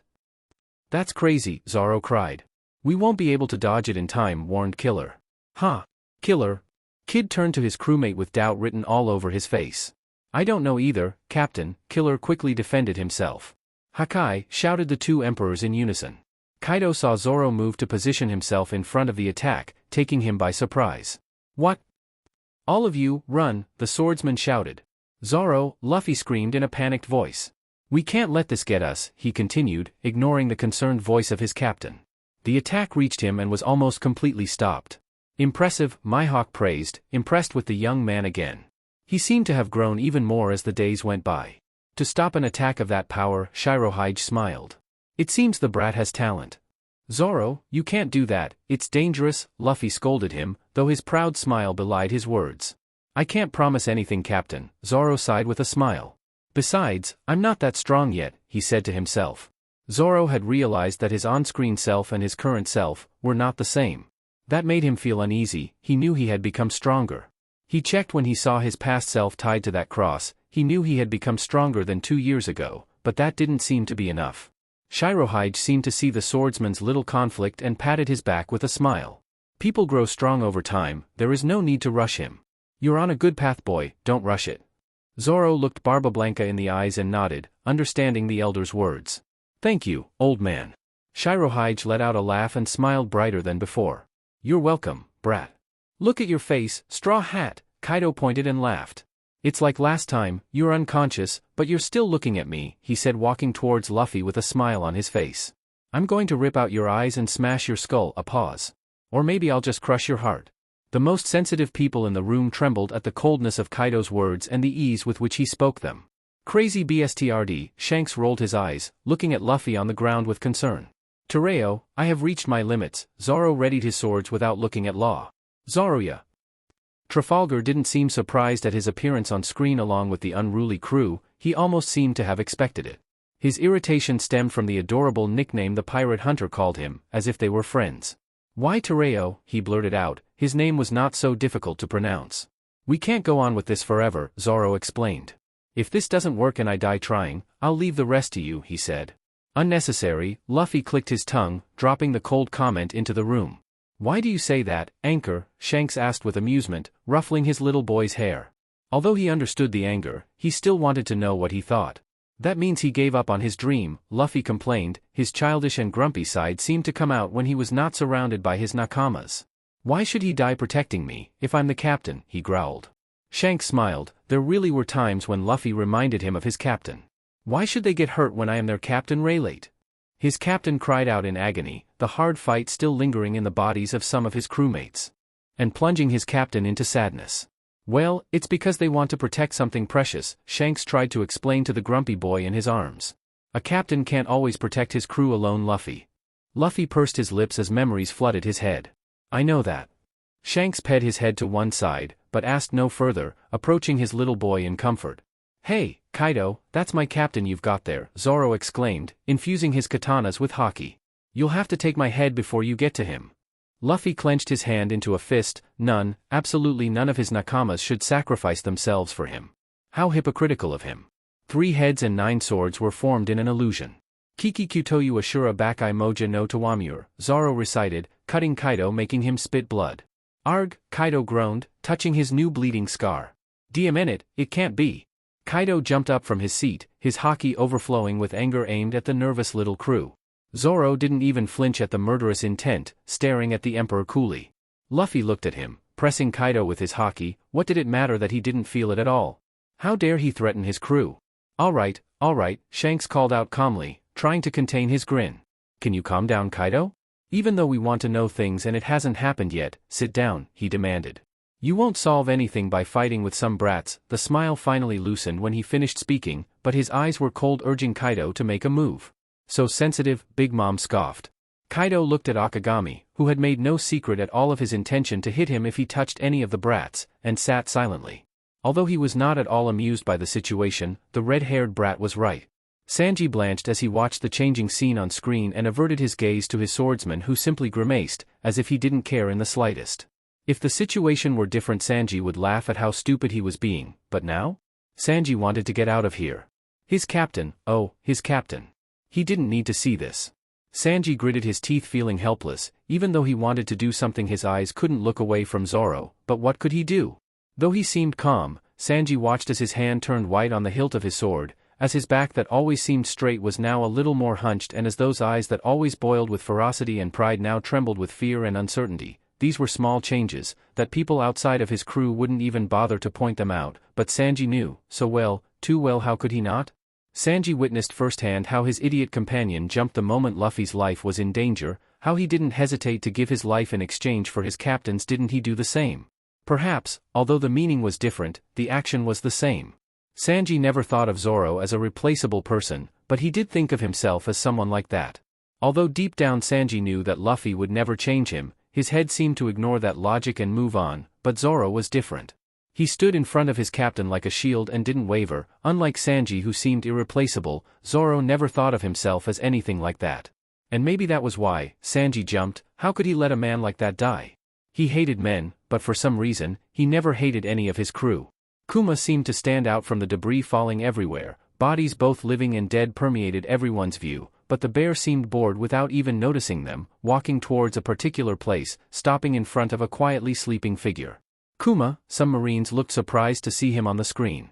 Dragon sighed, his gaze turned to sadness as he looked at his friend, who still seemed to have a bit of humanity in him.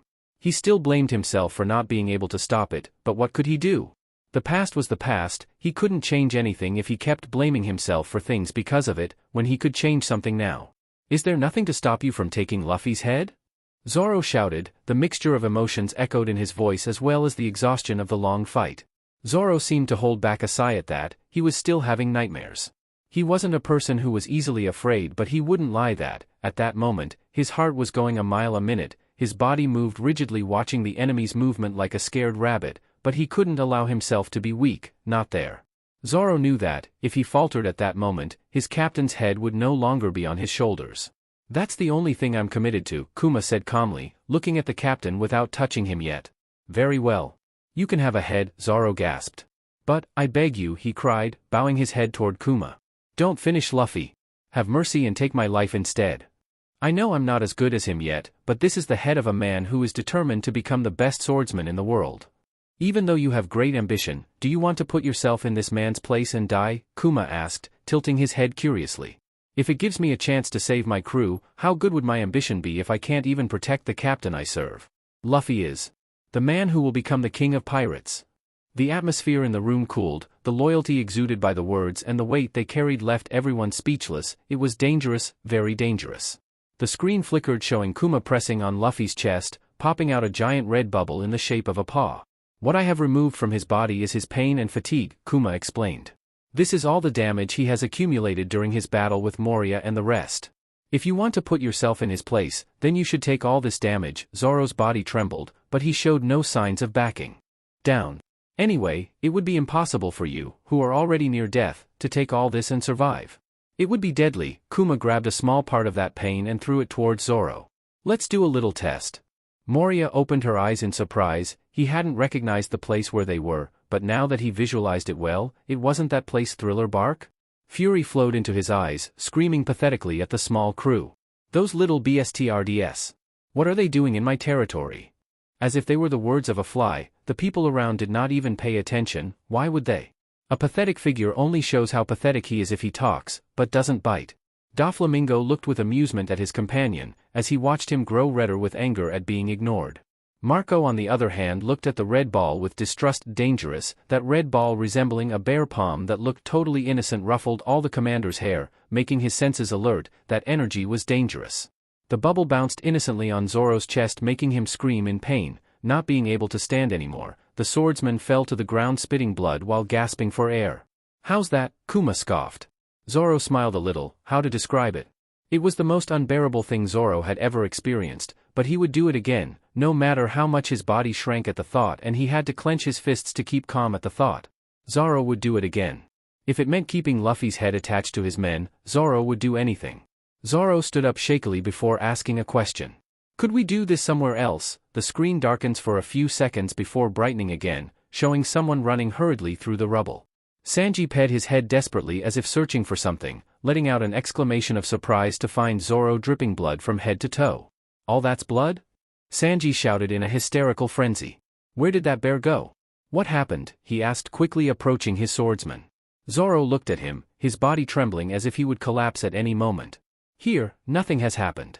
Luffy held back his irritation as he sat with his arms crossed staring at the screen making the swordsman nervous. Lu, Zoro called out, receiving a cold stare from his captain. I don't need you to sacrifice yourself for me, Luffy hissed. If I can't protect you, what good is my title of captain? I don't need you to do unnecessary things. No, Luffy shouted, calling the attention of the room. If you give up your dream for me, Luffy swallowed. I can't let you do that. Zoro bit his lip swallowing his words. He would tell him that he would do it without him asking. The latter was unlikely to happen. Luffy would never ask Zoro to die for him and he would most likely die for Zoro rather than anything else. He knew full well the fact that he could withstand Luffy's pain back then, mainly because Luffy was the type who would stand until he was sure the danger was over, not because Zoro was any better at withstanding pain. In retrospect, Zoro had accepted it for a long time. Luffy's pain was due to his weakness. The weaker they were, the more pain Luffy would endure to compensate. Weren't you afraid of dying there? Luffy asked. The coldness in his voice made Zoro laugh. Of course I was scared, you idiot, he replied with a calm smile, but he was more afraid of losing him than of losing himself. Luffy sighed. Zoro, he's still mine, isn't he? He asked in a tense voice, wanting to confirm something. Zoro smiled more calmly than before. though he knew this topic would be touched upon another time, for now it was enough. Of course, Captain. Always dash. Do you know that the Navy headquarters has been relocated? The bartender murmured as he poured the beautiful woman a glass of wine. Relocated? Sengoku whispered interested, although he felt that knowing this information would give him a headache. Oh really? Yes. They changed places with the G1 division, which is along the red line. The bartender replied calmly while cleaning the glass cup in his hands. This is how it was determined who is the new fleet admiral after Sengoku. The news of Sengoku's retreat created chaos over the Navy for a few seconds before Garp's booming laughter and the tired laughter of the same man mentioned on screen silenced the excited voices. Retired? Garp laughed as he stuffed another rice cracker into his mouth. Congratulations. He praised his friend sincerely while patting him on the back. Sengoku sighed, as he pushed the vice admiral and his not very painful pats away from him. I couldn't hurt a rest, he whispered, pain rearing his head. And his back. DMN Garp. In the end, it was decided to build the headquarters in the sea where the 4 emperors work. The bartender sighed, but thanks to the change, the headquarters has less influence here, so now there are more lawless areas on this island. A vein forms on Sengoku's forehead at the stupidity of the change. This new admiral, is he stupid? A hand traveled across his face, passing it in exasperation. That makes there less protection in the Grand Line, he growled. This would put the balance of power at risk, he explained with irritation, while raising his hands in the air asking for patience. Something huge must have happened for that change, right? Doberman asked a little unsure. Unprotecting the people of paradise like that, he murmured worriedly. The beautiful woman hummed in understanding, as she leaned on the bar thoughtfully. No wonder this island seems more dangerous than it did 2 years ago, she spoke, taking a sip of his glass. It seems to have happened recently or I hadn't received any information in 2 years, a revolutionary whisper without understanding the timeline very well. Is that even possible? Stammered another. After all, revolutionaries lived on information. Hey! A man's excited voice was heard throughout the bar. Did you see that? Yes, I was surprised too, another responded indifferently. I can't believe the straw hats have appeared again. Yes. Since no one had mentioned them in 2 years, we thought they had died, followed another. I can't believe they are looking for people. 2 years without news? Isn't that worrying? Izo muttered, it was rare for newer pirates to be overlooked by the Navy, plus 2 years? The commander couldn't help but worry. It's worrying you ah. Why are they so dark? Thack scolded, as he turned his gaze to the screen. Maybe they were just training, he said with a shrug. Thinking positively, that might be likely. But 2 years. The pirates who survived the first half of the Grand Line keep coming here. So, if they want to expand their crew and cause chaos in the New World. The man reasoned as he looked at his drinking companions. Imposter, Ace commented indignantly, receiving doubtful looks from his teammates. It's not exciting? Shouted guy number 2, holding up the sign, maybe I'll join. Don't talk nonsense. There are people on the island with bounties over 100 million, they won't accept you, guy number 3 sneered. Because you said so? At that moment the doors of the bar opened, stopping any conversation. Escorting a large-built man in a straw hat, 3 people entered. One with blue hair and sickly thinness, another with a golden mask and a body that was crying out for care, and a small woman with dirty orange hair. No. Ace sobbed, as he rolled on the floor laughing. How can you even confuse him? He shouted, going from laughter to anger in a few seconds. Marco for the 1000th time couldn't help but marvel at the way his little brother could go from one emotion to another without any problem. You. Shanks sighed in disbelief. You can say that people grow up, but this is, he muttered, moving his hands as if he couldn't explain it. Ben patted his back, understanding his captain's feelings. Dohahaha, the man with the straw hat laughed when he saw the fear in the eyes of the diners at his entrance. Old man, serve me a drink and something to eat. Give me everything you have. He demanded as he sat down at a free table. He's a BSTRD pretending to be my little brother. Sabo bit his handkerchief as he sobbed at the atrocity that he pretended to be his little brother. At your command. The bartender stammered, as he moved quickly to fulfill the order. Hey, could you be? Guy number 1 whispered to his companions. There is no doubt. Those are the straw hats. Nami looked up as she glanced at the newly arrived people and sighed, returning to her wine. There were increasingly louder people around her. Arlong clenched his fists. The screen had shown his navigator twice already, or was he wrong? Arlong didn't believe it. If that was the case, when he returned, he should put Nami in her place, maybe. Kill that purple-haired woman? Her gaze returned when a gunshot rang out in the bar, the victim of such pain suddenly falling to the ground. Listen well? Straw Hat asked arrogantly. A bounty of 55 million? Check the poster again. It says here only people with a minimum bounty of 70 million. Lou doesn't even use a gun. That BSTRD. Ace growled. Marco just patted the freckled man's hair with resignation, trying to appease a little of the miner's anger. I'm not going to talk to any captain who has less than that. I don't understand how you can go so far with such a low reward. Straw Hat scoffed as he looked at the man in disgust. Disappear garbage, don't you know whose son I am? Both Ace and Sabo tensed at that. Ace clenched his fists. Why? His little brother didn't have to live the same life as him, but did everyone know that? Did Luffy know? Ace? Is something wrong? Haruta asked, seeing the tenseness in his younger's body. Eh? Ace mumbled as he relaxed as he watched the scene change. No, it's okay, he said with a smile. Haruta nodded hesitantly while still looking at him out of the corner of his eye. Cat Burglar smiled in amusement at the man's distress as she watched the blue-haired man open his mouth. We don't need people to get in our way, Cyborg Frankie said, while making a gesture of annoyance. Because we are the chosen pirates. We are on another level, Sogeking spoke petulantly, don't think that just anyone can join us. Nami couldn't help the laugh that escaped her lips as she patted her blushing sniper, for some reason. Ha ha ha, Nami swallowed, trying to calm down. I can see the resemblance. Another laugh escaped her lips when Usopp shot her a look. I'm not like that, Usopp defended himself as he covered his blushing face with his hands. Go away, Straw Hat whispered, aiming his gun before firing. Straw Hat is ruthless. Guy number 2 muttered, avoiding looking at the place where the small crew was gathered. The eyes in the room couldn't help but land on the boy who was smiling, surrounded by everyone who seemed important to him. Ruthless? They needed to think seriously about it. It's normal. Guy number 3 shrugged. He's achieved great things. Hey Frankie. How many do we have so far? Straw Hat asked the relaxed man smoking next to him. I do not smoke. Frankie pointed out irritably. Shouldn't they at least know that?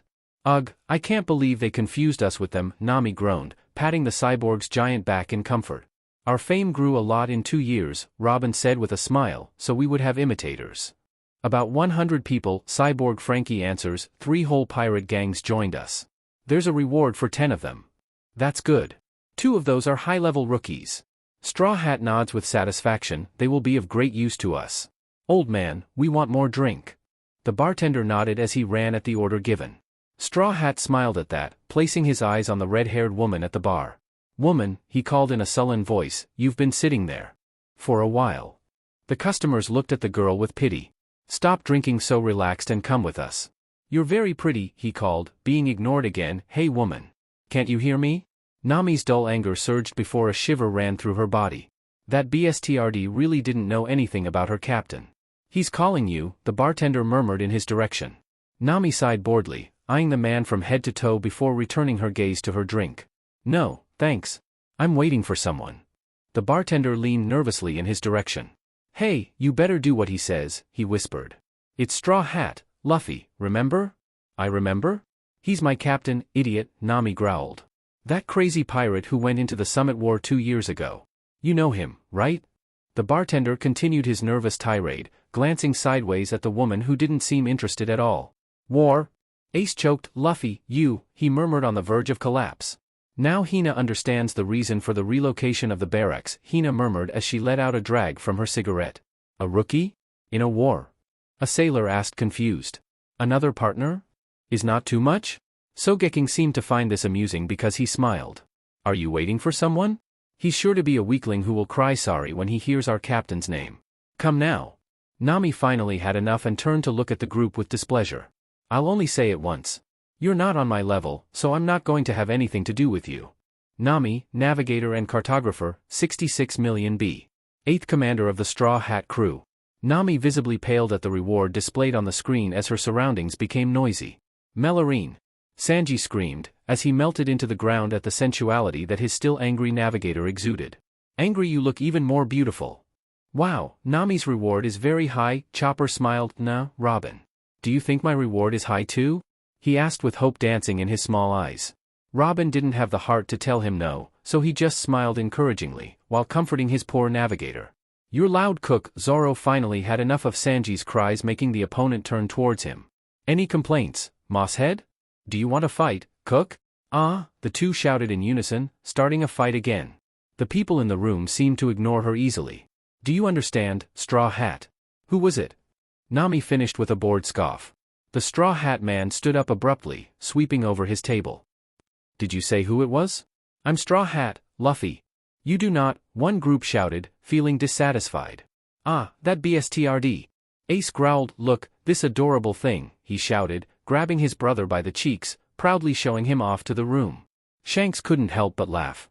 When you're as cute as him, then maybe you can pretend to be him, he murmured like an overprotective mother, while clutching the rubber child in his hands.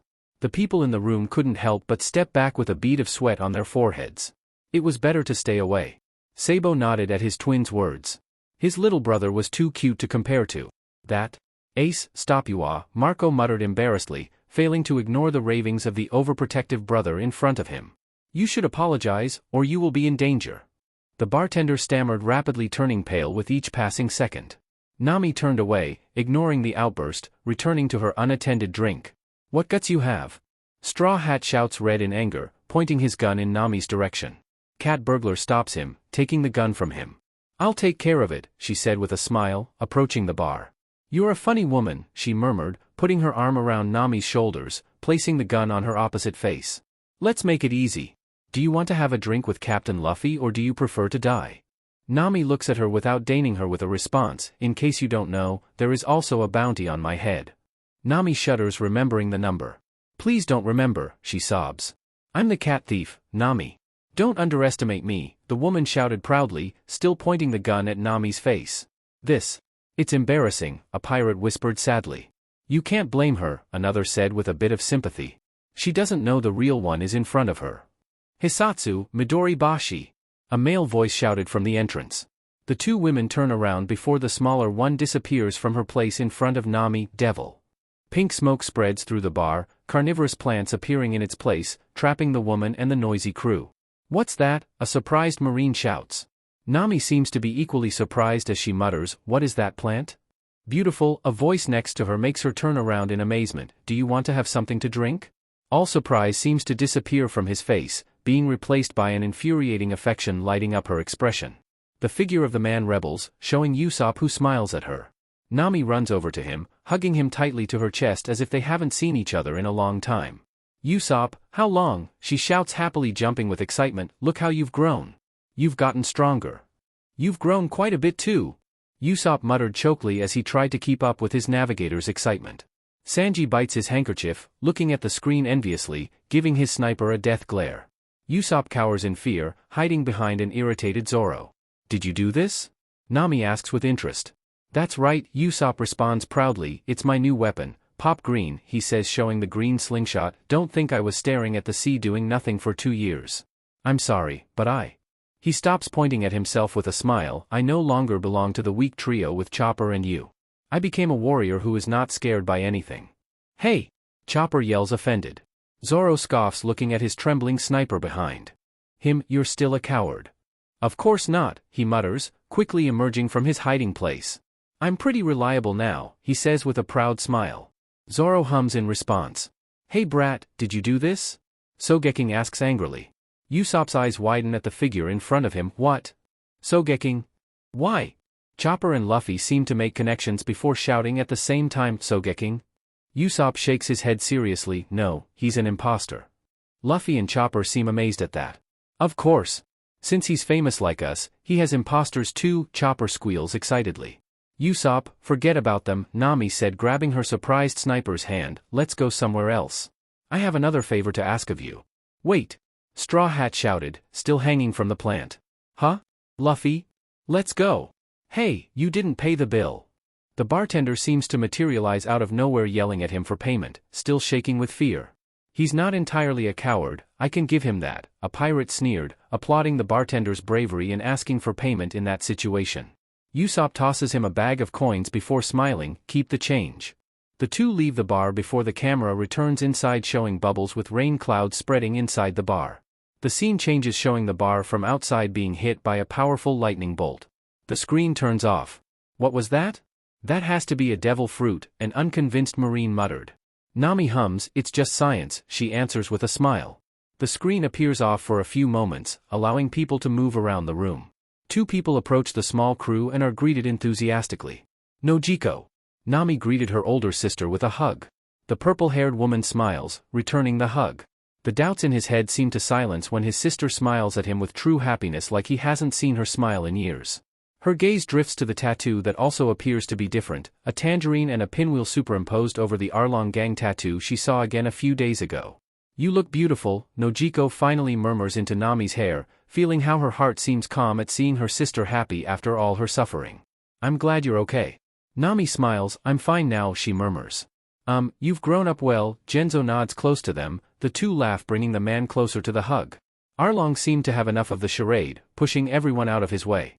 His arm reached out before being stopped by a very sharp sword at his neck. Ha! Arlong smiled arrogantly unfazed by the sword at his neck. Nami, the saw fishman shouted, looking at his cartographer. What do you think you're doing there? You haven't been back in a few days and what? Now you're playing house with some idiots, he mocked, removing the sword from his neck. The atmosphere in the room cooled, the sword that was a few seconds ago on Arlong's neck traveled to its sheath when Zoro visualized Nami walking towards them, but he did not move away. You are my cartographer. Arlong hissed, getting dangerously close to the navigator. You know what will happen to your island if you don't pay, right? You want to condemn your island? He asked mockingly, as he grabbed Nami's jaw tightly forcing her to look him in the eyes. Nami didn't pull away and smiled mockingly. I don't have to pay you, Arlong, she hissed, slapping his hand away from her face. Do I have to pay the person who has been defeated by my captain? She scoffed, looking at the man boredly. Zoro still can see how her hand's shaking. Arlong growled, roughly grabbing Nami's wrist, pulling her towards him. That mouth. Maybe it doesn't teach you enough about what happens when you challenge a race superior to your own. Arlong, stop. Jim quickly approached the two, trying to get his boat brother to stop. Arlong, Nami whispered, as if the name itself were a warning to the man. Stop. Let me go, she ordered. As if that were a cue, an enraged Luffy appeared, landing a successful blow on Arlong's jaw. The chainfish seemed to be surprised by the accurate blow, releasing Nami. Luffy! Nami screamed in amazement, any sign of fear or irritation disappearing from her face, leaving only concern. They're going to punish you. I don't think that's true, Navigator-san, Robin said with an amused smile. It seems that Layla-san intentionally allowed him to get close to us. Eyes in the room flitted to the screen in disbelief that for some reason seemed embarrassed in the first place. Was that even possible? The voice coughed, clearing its unusual throat. Not true, Robin-san, it spoke with feigned innocence. It was a slip, I wasn't looking. Shirohige seemed too amused at the lie. The voice coughed again. Anyway, let's continue. Okay, then everyone is safe. The woman on the screen seemed very calm as she said that. The cigarette in his mouth had a few drops of blood on it and the bruises on his face seemed too fresh for the calmness in his voice. Belmere-san, Nami whispered, feeling like a bucket of cold water fell on her head. His mother, oh his poor mother. Nojiko pulled her closer to her. 100,000 for 2 girls. She shouted determinedly, that will cover the fees for my 2 daughters, I don't have the money for myself. Belmere. Why? Genzo shouted in confusion, trying not to run towards the woman. Forgive me Gen-san, the woman apologized, but there was no remorse in her voice. I simply cannot deny that I have a family. Even if it costs me my life. I always wanted to be a mother, after all they are my daughters, right? The expression on her face softened as she looked at the 2 girls and a smile formed on her lips. The only sound that could be heard in the room was the sobbing of 2 girls. So. Arlong smiled, all teeth, you have daughters? Belmere-san. Her 2 daughters ran to her who received them warmly in a hug. I wish I had bought you all the books, lots of new clothes. Everything you wanted. Tears slid down her cheeks as she tried to comfort her daughters. I'm sorry, I never got to do all the things a mother should do, she apologized, as she cradled the 2 in her arms. Nami sobbed hard as she tried to stay upright being hugged tightly by her older sister. The crew looked warily at the screen before their blood boiled. Why did Nami have to suffer this again? What was the purpose? So, they are your daughters, Arlong said indifferently. Yes, that's right, Belmere replied proudly. You won't touch these girls, will you? Of course not, as long as you die, Arlong smiled pointing at the woman's head, you will be my first example. Die for your pathetic love, he whispered with disgust. Jinbe walked away from the screen as if on fire, his head starting to hurt at his own guilt. If only he had stopped Arlong, those 2 girls would still have their mother. Gathering his courage, he walked towards the motley group, standing in front of Nami. Jinbe. I'm sorry, the fishman ignored any calls and bowed before the navigator who looked at him indifferently, although his face seemed calm, as if there was no need to ask for forgiveness, as if he already needed to be forgiven. Arlong did horrible things in your home, he was like my little brother. The room looked at the fishman strangely. If he caused trouble, it was our duty to go and stop him, but he always bribed the Navy to keep his actions secret. I didn't stop him. Jinbe! Sengoku shouted, but he couldn't feel angry. No, when I had seen firsthand how the Navy, I had not known anything about this until now. And because of that I made you and many people suffer. Guilt crushed Jinbe's heart even more when the screams of the two girls echoed in his ears.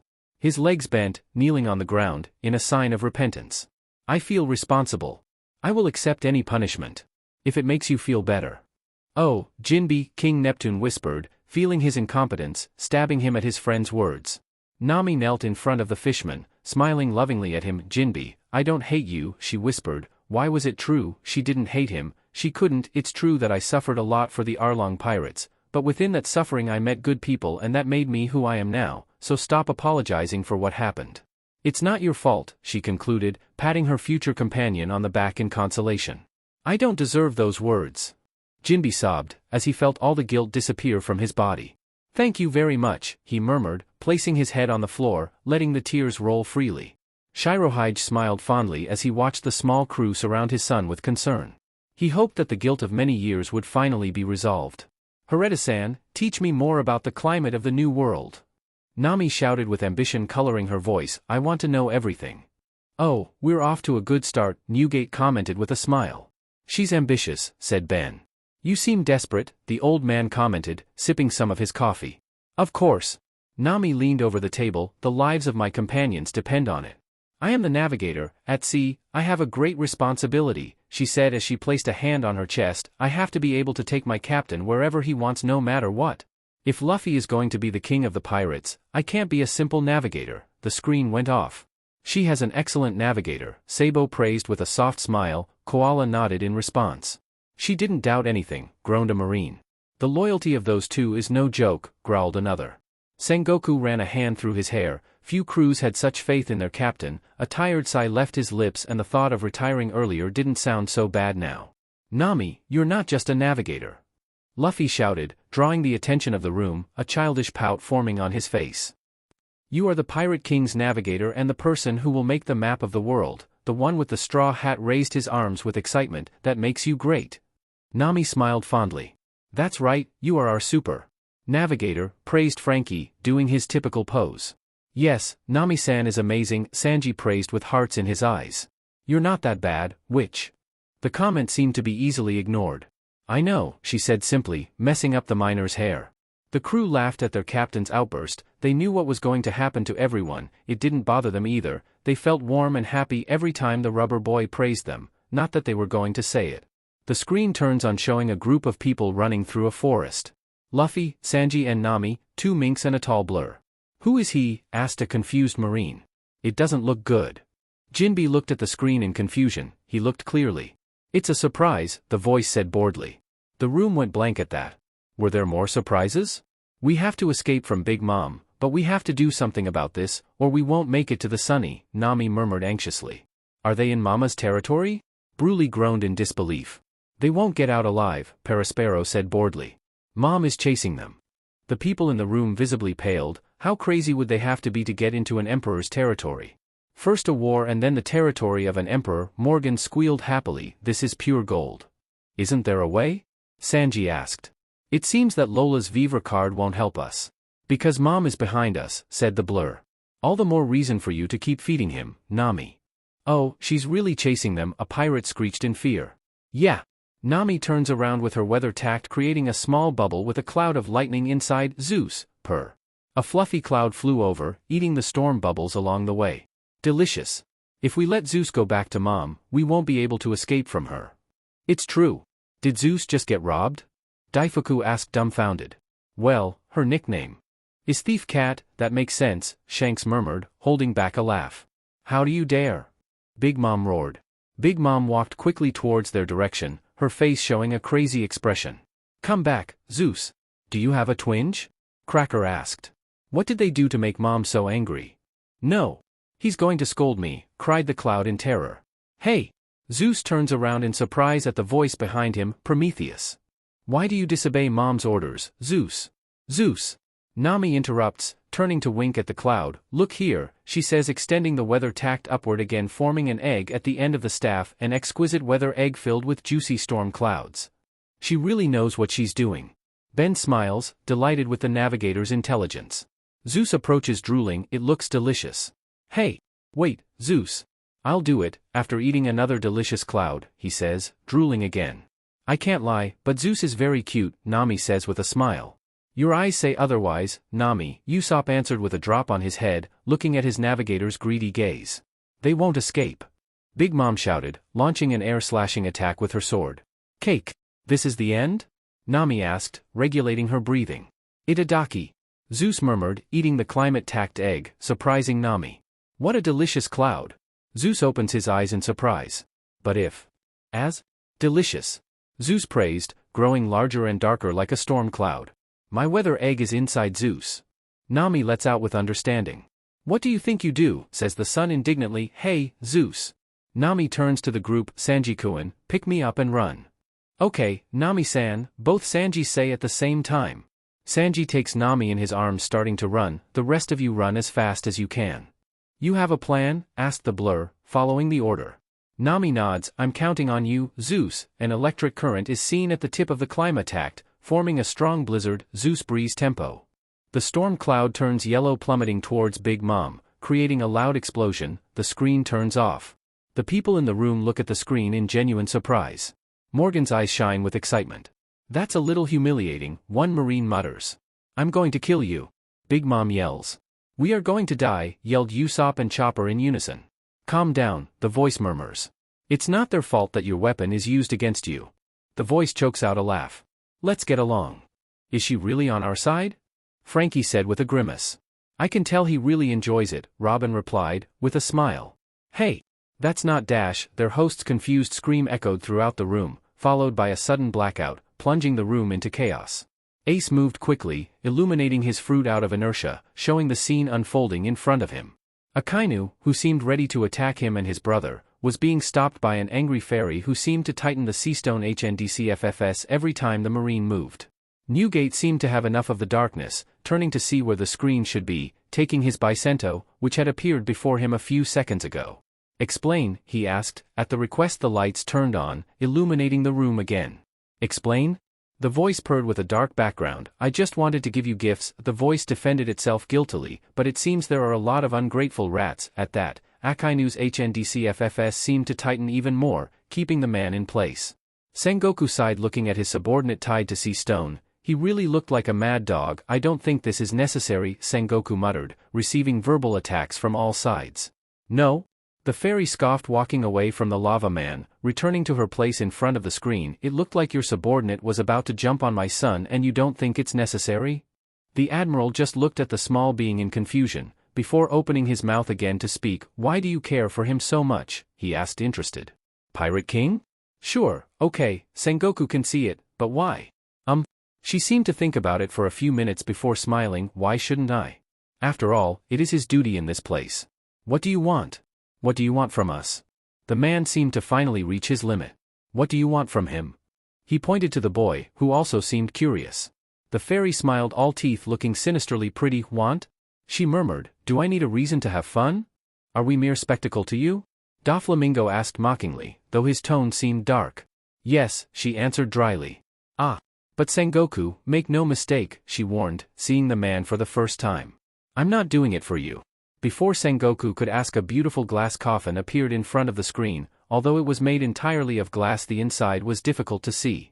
He could see how the fairy approached him and placed her small hand in an almost maternal way.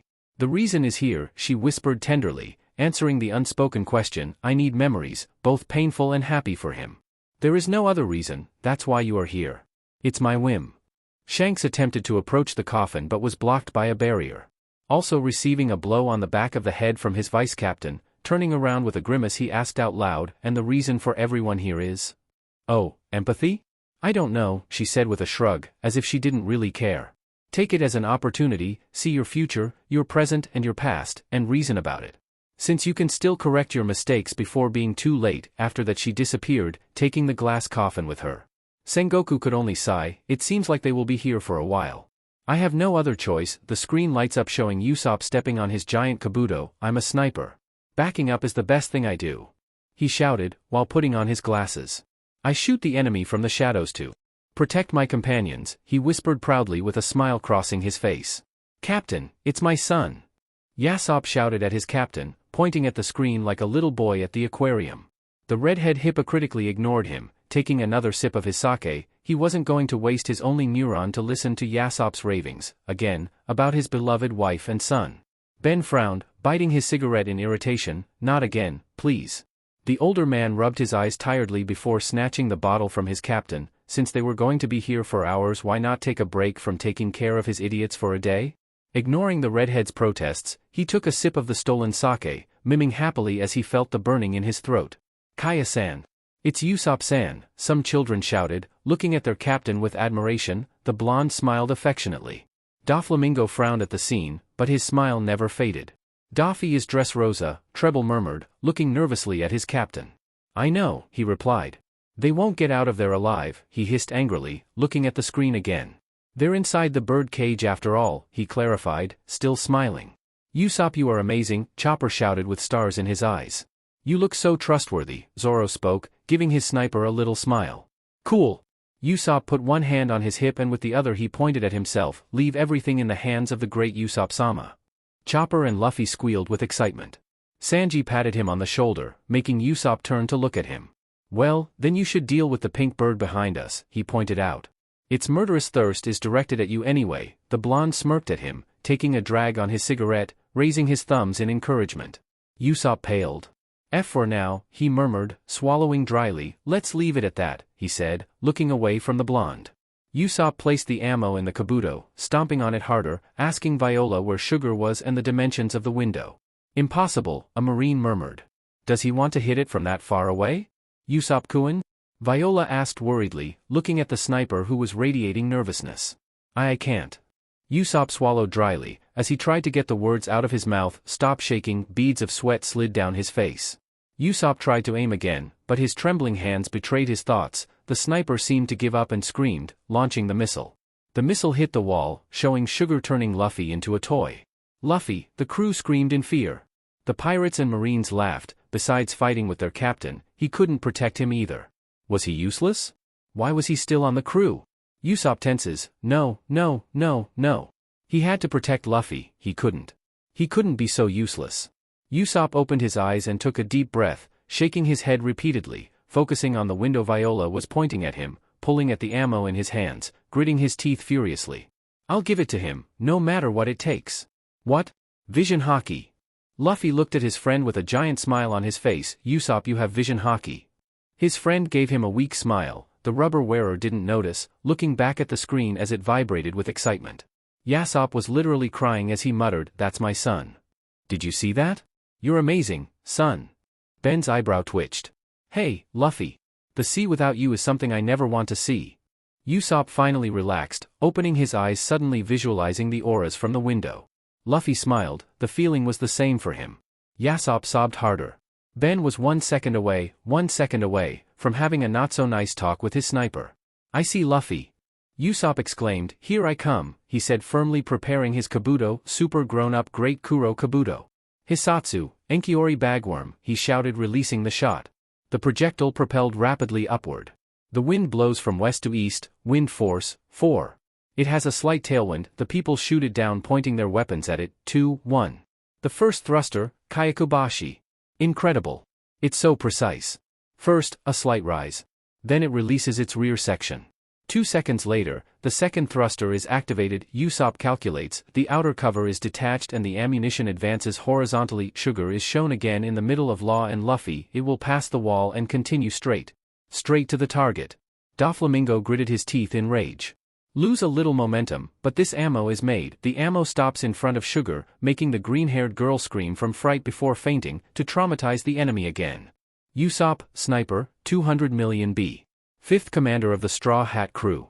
Luffy, you may not have noticed, he whispered, but if you're okay, keep going. The screen turns off. The people in the room cheered for the younger sniper, causing him to rub the back of his neck sheepishly, his cheeks red from the attention. Bro, you are super amazing. Usopp-san, you make my heart tremble with excitement, even though I don't have a heart. Yo-ho-ho. You're the best, Usopp? Chopper screeched. Robin nodded, giving him a comforting smile. Luffy approached his sniper, placing his hat on the opponent's head, giving him a warm smile, which showed how proud he was of him. Usopp lowered his head, feeling the tears that were threatening to come out finally appear on his face, sobbing loudly. I thought, he swallowed nervously, feeling the same feeling of helplessness as before, that I had failed you again, he whispered towards Luffy. The Raven sighed without stopping smiling. Sanji. The named man looked at him, taking a drag on his cigarette. When we get out of here, we will have a banquet celebrating how proud I am of you, the young captain shouted shamelessly, causing the crew to burst into embarrassed babbles. Captain, he murmured amused, his cheeks tinged slightly pink. Ace collapsed on Marco's shoulder, crying, while Marco patted him on the back in irritation. Stop crying, you are. Lou. He's grown so much, the freckled sobbed louder. Did I tell you that before he couldn't even separate himself from me or Sabo, he asked. There was a time, and he had started again. Marco wanted to bury his head in the ground or bury his younger brother in the ground, whatever would help to silence him. The screen turned on again to the Phoenix's grace. That symbol. The flag waved gracefully, displaying the symbol known throughout the world. It represents the union of more than 170 nations divided by the 4 oceans and the Grand Line. It is the world itself. Shirohige looks at the screen with interest, a smile forming on his lips unknowingly. Sengoku for his part didn't seem amused, he felt like nothing good was going to come of this. I know perfectly well who Robin's enemy is, Luffy spoke, his voice was calm, making the room shake. Sojin, shoot that flag, he ordered without hesitation, as he directed his gaze towards the flag. A hint of mockery could be reflected in his obsidian eyes, as if the consequences of what follows had not even crossed his mind. They won't, right? One Marine groaned. Understood, Usopp answered under the yellow mask. This is my new weapon, the Great Slingshot. Its name is Kabuto. Admire its power, he said, pointing towards the flag. Hisatsu, Firebird Star, he shouted, releasing the shot. A bird of fire pierced directly through the center of the flag. The screen turns off. Ace paled. Marco was worried that his brother would faint right there. Meanwhile, the revolutionaries looked at the scene in wonder, except for a certain blonde. He knew that his brother had done something stupid. He had read it after all. He breathed, trying to calm his heart. Was he proud, nervous? He didn't really know. He sighed loudly. His brother was going to kill him with a heart attack one day. Thatch blinked repeatedly, frowning. They really did it, he whispered, before a giant smile appeared on his face. They really stood up to the government. Garurara, these brats are really interesting, Shirohige spoke, looking at Luffy, who was being scolded by his older brother, who was close to fainting. Akainu roared in fury, trying to remove the HNDCFFS from his hands to no avail. The Gorosei looked at the young captain strangely, a hint of recognition crossed their faces. The Pirate King was the only crazy person who could do this. The elders did not like the resolution they reached at all. Can't you make a more accurate assessment? Usopp, kneeling in front of Luffy, screamed in despair. His bandaged face was twisted in rage. We don't have a builder on the ship, that's why we asked they to check it. He continued to beg with a broken voice. Usopp paled and took a step back out of inertia. His captain, obviously, did not let him, drawing the man back into his arms, as if at any moment he would vanish. Very good. Usopp backed away when he saw no response. We won't ask them to repair it, he said, shifting his gaze to the floor, as if showing him a solution. I'll repair it, as always, he spoke, crawling to the kitchen door. This is how we continue traveling at all times.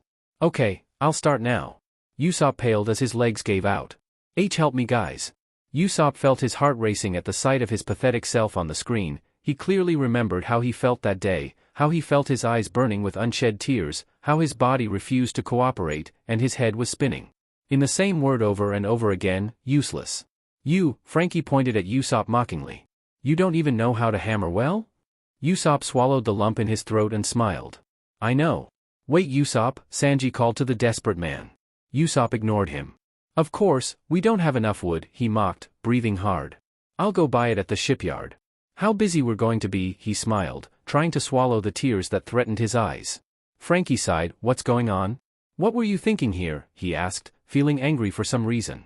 Usopp smiled, a mocking smile that didn't seem directed at anyone specifically, but rather at himself. I didn't want to accept it, he said, shrugging his shoulders. His body felt heavy, and the familiar warmth of his captain at his side and the hat on his head were the only thing that seemed to calm him at the moment. The cyborg snorted at the response. No one wanted to do it, Zoro commented with a cold voice. The crew shuddered at the tone. Luffy finally seemed to explode, not wanting to continue watching the spectacle in front of him. "You're not a builder, are you, Usopp?" he shouted, biting his lower lip, his body trembling slightly at the outburst. The tone covered the room like a cold blanket, making more than one cringe. Usopp simply nodded at that, seeming to finally understand why his captain had been so angry.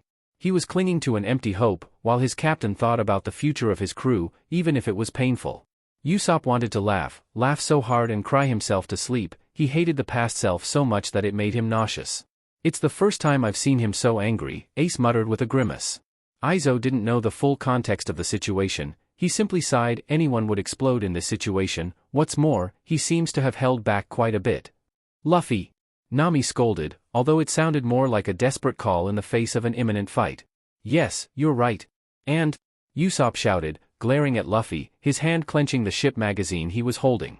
Luffy's serious look didn't seem to change at his outburst. Usopp continued, "I don't trust irresponsible builders who abandon a ship, taking advantage of their position as artisans just because they belong to other people. Usopp, this lesson will teach us that we must protect the ship ourselves. I will never abandon this ship. Are they stupid?" he gasped, trying to catch his breath, looking at his captain with mockery. Surely they were fooled by the builders' convincing arguments. "Hey, they were bad people, but their evaluation wasn't bad," Frankie commented again. Usopp sighed, feeling irritated. Now I know. Usopp stood up from the floor, staggering a little, approaching the man on the bench. "The Luffy I know would believe in Mary's strength rather than in the words of those guys," he said, before pulling his captain by the neck. "That answer. So blunt does it seem like that of an old man who knows everything. How can you suddenly believe yourself to be the captain and make that decision? You disappoint me, Luffy." Usopp laughed, loud and clear. His laughter seemed desperate and broken, showing how dissatisfied he was with himself at that scene. His fingers tightly squeezed his arm, forming some red lines in the process. Brook shuddered. "Usopp, aren't I an idiot?" Usopp asked the air, pressing his lips tightly, feeling the weight on his head like a chain. "If Luffy was like any other pirate captain, he would have killed you before you could give your opinion," Robin administered, as if he were answering the sniper's question of him. Doflamingo smiled in amusement. "He would have. That day you went too far," Sanji continued, smoking his cigarette nervously. His hand wanted to comfort his sniper who seemed about to break, but he ignored the feeling as he looked at his captain who had not looked away from the screen since the cinematic began. "Wait, Usopp. Luffy is also..." Nami began, before falling silent at his hand directed at her. "Stay out, Nami." Luffy growled authoritatively. "This decision is mine," he shouted, looking Usopp in the eyes. "I won't change my mind," he hissed firmly. "Whatever you say, we'll buy a new ship and say goodbye to the Mary, here." And they did it, didn't they? The crew felt the atmosphere drop, as they felt uncomfortable showing their weak side to the world. Shanks watched the scene calmly. His anchor was behaving like a captain. Although he liked seeing that side of him, he wished he had seen it differently. Yasopp on the other hand bit his lip. Why did his son seem so desperate for a boat? "He still doesn't seem to be clear about his duty to the crew," Whitebeard murmured to the boy on his shoulder. "Is that so?" Marco responded. It seemed like that. The scene they had been shown before and the one now had such a strong contrast that Marco began to wonder if the man was the same person. "Do not be ridiculous. I will not consent to it." Usopp squeezed the collar of the shirt he was holding tightly. "Listen, Luffy. Not everyone can live looking straight ahead like you. I can't leave our wounded comrade here and move on as if nothing happened." Luffy moved his hands towards his neck, trying to push them away. "Don't be ridiculous," he shouted, looking at the man in disbelief. "Even if he is a companion, ships and humans are different," he sentenced, turning away abruptly. "They are equal." Usopp composed himself, facing his captain again. "Mary still has the strength to live," he murmured desperately, looking at the man suspiciously, before snorting mockingly. "But, knowing you, aren't you excited thinking about the new ship?" "Stop it, guys." Sanji approached them, trying to cut off Usopp's words. "You won't be able to converse if both of you are upset." Usopp ignored him before smiling. "While you pretend to be worried about Mary?" he finished, looking his captain in the eyes without a hint of hesitation. Usopp smiled. Where did he get the courage to blame his captain like that? What right did he have to do that? He had been the only one who felt attacked for abandoning the Mary as if they abandoned him. He was the only one who thought so badly of his captain, blaming him, and mocking his emotions, knowing that his crew and his captain were suffering the same pain as him. But of course, it was a gift from Kaya, the only key by which he had started his journey with them. How could he feel so miserable that his crew threw him away? As the Zoro looked at Usopp, he wanted to comment, tell him how he was wrong, why he was so reluctant to let him come back, but he didn't. His sniper seemed to be thinking about his mistakes for himself, and he didn't want to increase the burden on those little shoulders that were shaking trying to compose themselves each time. Luffy seemed to have enough and lunged at Usopp, knocking them both to the ground. "Enough!" he shouted, his voice breaking at the shout. "Luffy! Don't think you're the only one suffering from this!" he growled, pouring his emotions onto the man beneath him, clenching the straps of his overalls. "We all feel the same. But you can't decide that we'll buy a new boat." Usopp scoffed at his past self and spoke. "Actually, he can, idiot." His crew looked at him at the empty tone of his voice. Usopp ignored them, feeling the pathetic lump in his throat rise again. Luffy scoffed, "Very good. If you dislike the idea so much, you can." Luffy crashed into a table before finishing his sentence. Sanji gasped nervously, lowering his leg, glaring at his captain. "Being captain is a tough job, isn't it, brat?" Whitebeard sighed, as he thought. His gaze went to the boy, who was clenching his hands tightly, his haki rippling furiously, but never leaving his body, as if he was punishing himself for his words. "Moron." Sanji bit his lip hard. "What were you about to say?" he gasped angrily, feeling his emotions on the surface. "Calm down and be careful what you say. Understand, Luffy?" Sanji ended up breathing heavily, trying to contain himself. Robin frowned. Luffy controlled himself quite well. He spoke with a determined voice. "Many people would have broken before. I would have accepted Luffy's decision." Zoro spoke in a harsh voice, his cold gaze swept over the crew before focusing on the small back that refused to look at them. The crew looked at the swordsman in surprise. The swordsman sneered as if his response wasn't entirely surprising. He defied an order and disrespected the captain. Zoro moved his hand toward his sword, as if he wanted to unsheath it. If it had been anyone else, his sword would have reached his neck long before he even disrespected his captain. He was willing to start a fight, he had to know what the consequences were. His gaze fell on Usopp, who was looking at him calmly. "That's it. It doesn't mean that I wasn't relieved when he apologized," he said with a sigh. "We all learned a little from that fight, in addition to trusting ourselves and our teammates more," he added calmly, giving them a small smile. The crew looked at him, each with a different conflict in their eyes before nodding. Their swordsman was right.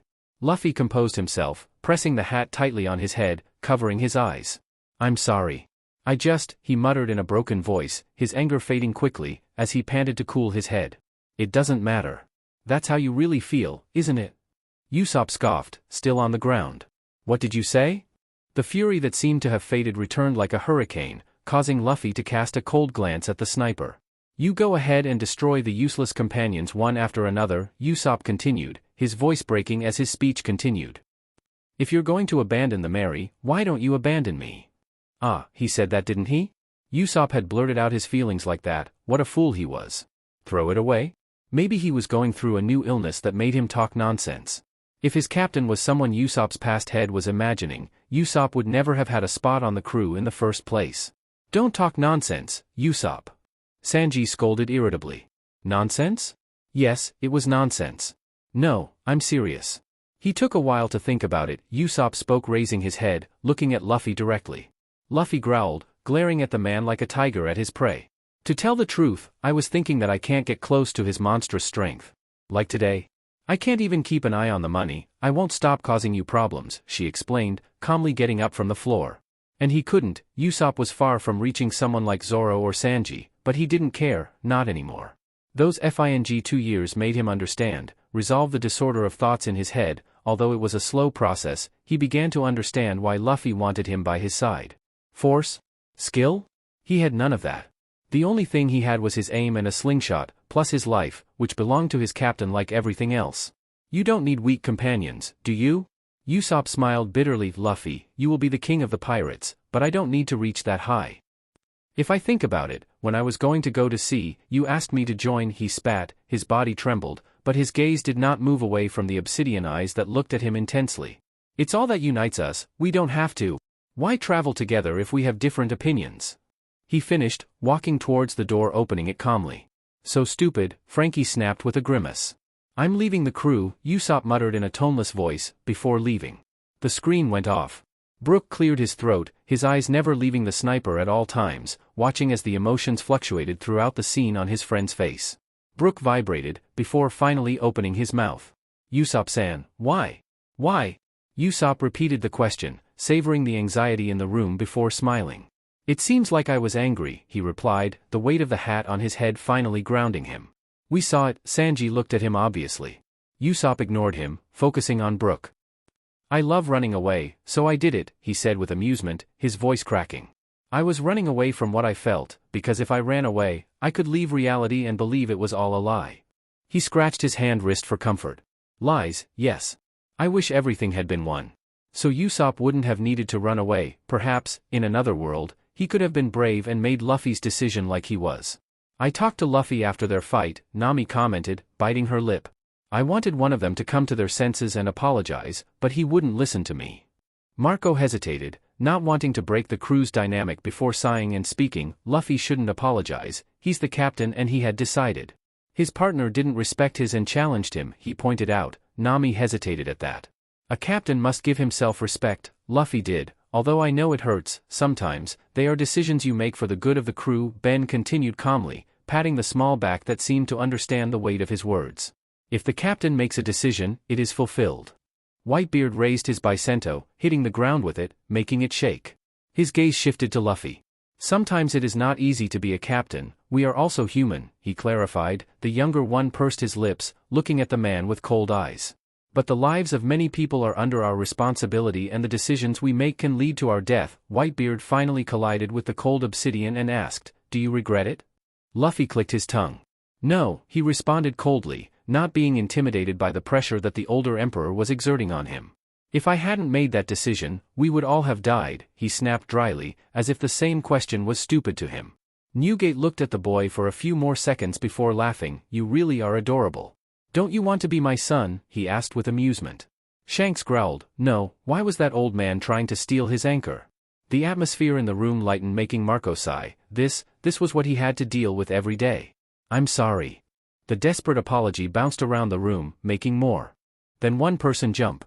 That caught Luffy's attention, forgetting about the cannonballs falling on the ship. His gaze traveled towards the small shore that receded even further, finding Usopp's figure that was becoming smaller by the second. I know I'm pathetic. I know I said I was going to leave the crew, Usopp shouted, kneeling. His forehead was pressed to the floor, but that didn't make his voice any less loud. But is there any possibility of taking back what I said? He murmured, tears kissing his cheeks, making him look miserable. I can't. Please. Zoro smiled. You should have cried more. Usopp snorted, feeling light. I had no more tears left, he said, rubbing the back of his neck shyly. Luffy focused on him, completely spellbound at the figure kneeling away. Please let me be with you. If I'm not with you, it's not the same. He shouted, breathing heavily through his tears. Let me rejoin. I need you. Usopp sobbed loudly, as he placed his head back on the ground. Luffy extended his arm towards him. Idiot. Take my hand at once, he screamed, starting to cry. Usopp didn't hesitate for a second, clinging to the rubbery hand in front of him. Luffy retracted his arm, pulling Usopp into his lap, bumping his head. The screen went off. Luffy is so sentimental, Ace commented with amusement. Even though he apologized, a marine began mockingly, looking at his superior. That doesn't mean he has any respect for his captain. There always has to be someone who doesn't completely respect him, Doberman replied indifferently. We can attack that point and make him betray his captain and sell us information. Usopp scoffed, he would never do anything to harm Luffy or his crew. A control room, where several men in yellow suits and oxygen tanks were nervous, was shown on the screen. Excuse me, a firm voice snapped them out of their delirium. I know you're disheartened, but could you let me have the control seat? Usopp asked nonchalantly, standing defiantly behind them with his arms crossed. I want to save my companions, he pointed out seriously. Gas? Chopper groaned nervously, an ominous feeling running through his body. That's punk hazard. Caesar screeched, the people around him grimacing at the volume. I'm the best scientist. If you think I'm weak, you're very wrong, he yelled, pointing at Luffy. Luffy ignored him. Who was he again? Doflamingo frowned. There didn't seem to be a specific timeline between the scenes. Even so, weren't they too linked? Unhappy. You saw it all, didn't you? Screw you. A man dressed in yellow shouted, taunting the sniper, raising his pistol towards him. Usopp didn't flinch at the threat and sighed. Stop, he scolded. You saw it too, right? Yes, you're right. They just betrayed us, a second man spoke, tears streaming down his face at the meaning of his words. It's our end, a third man groaned, defeated. Now we know he's an enemy. We can't run away. He shouted, wiping away his tears, looking at Usopp with pity. And the same thing happens to you. Didn't you see your captain ran away from Caesar? Run away, the crew parroted, as if they had just heard the stupidest thing in the world, Luffy. If Luffy ran away from problems, things would be easier. Nami sighed, feeling sad. Robin patted his back in comfort. Caesar smiled superiorly at his victory? You deserve it. He escaped and left you here. I don't. Luffy yelled at the screen, sulking in his place.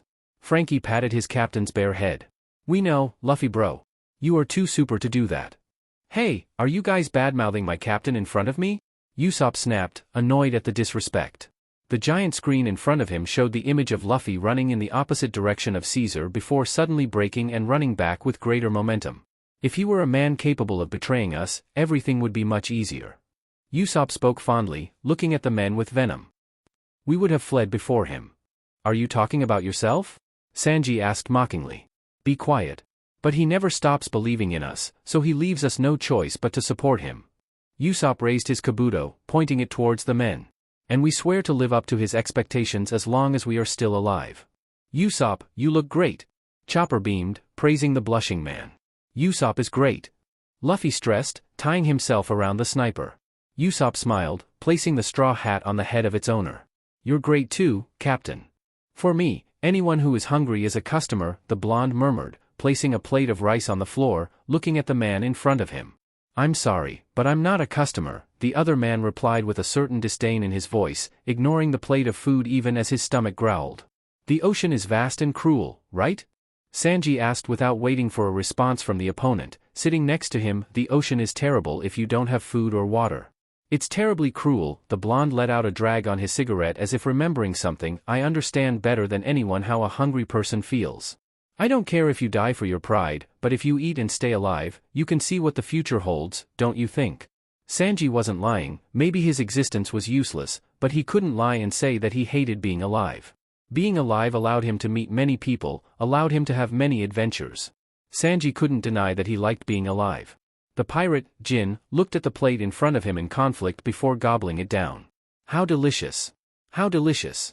He sobbed nonstop, showing how desperate he was. How delicious. I'm sorry. He ummed, wiping away his tears. I thought I was going to die. I thought I was on my last legs.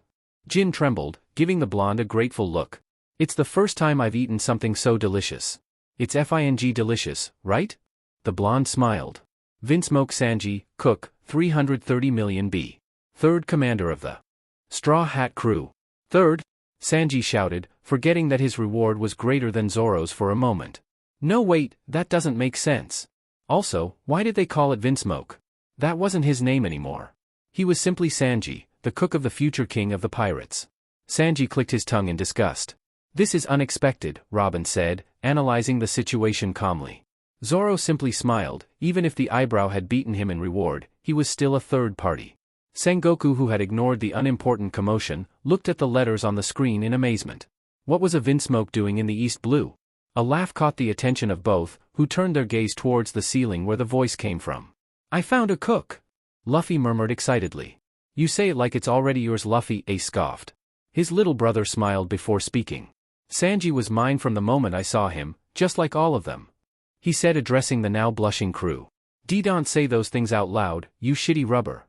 Sanji hissed, covering his face with his hands. Shishishi, but it's true. Hey, cook! Join my crew! Luffy shouted, heading towards them with a big smile on his face, which seemed contagious. You will be the cook of my pirate crew, he declared proudly, as if just thinking about it was stupid.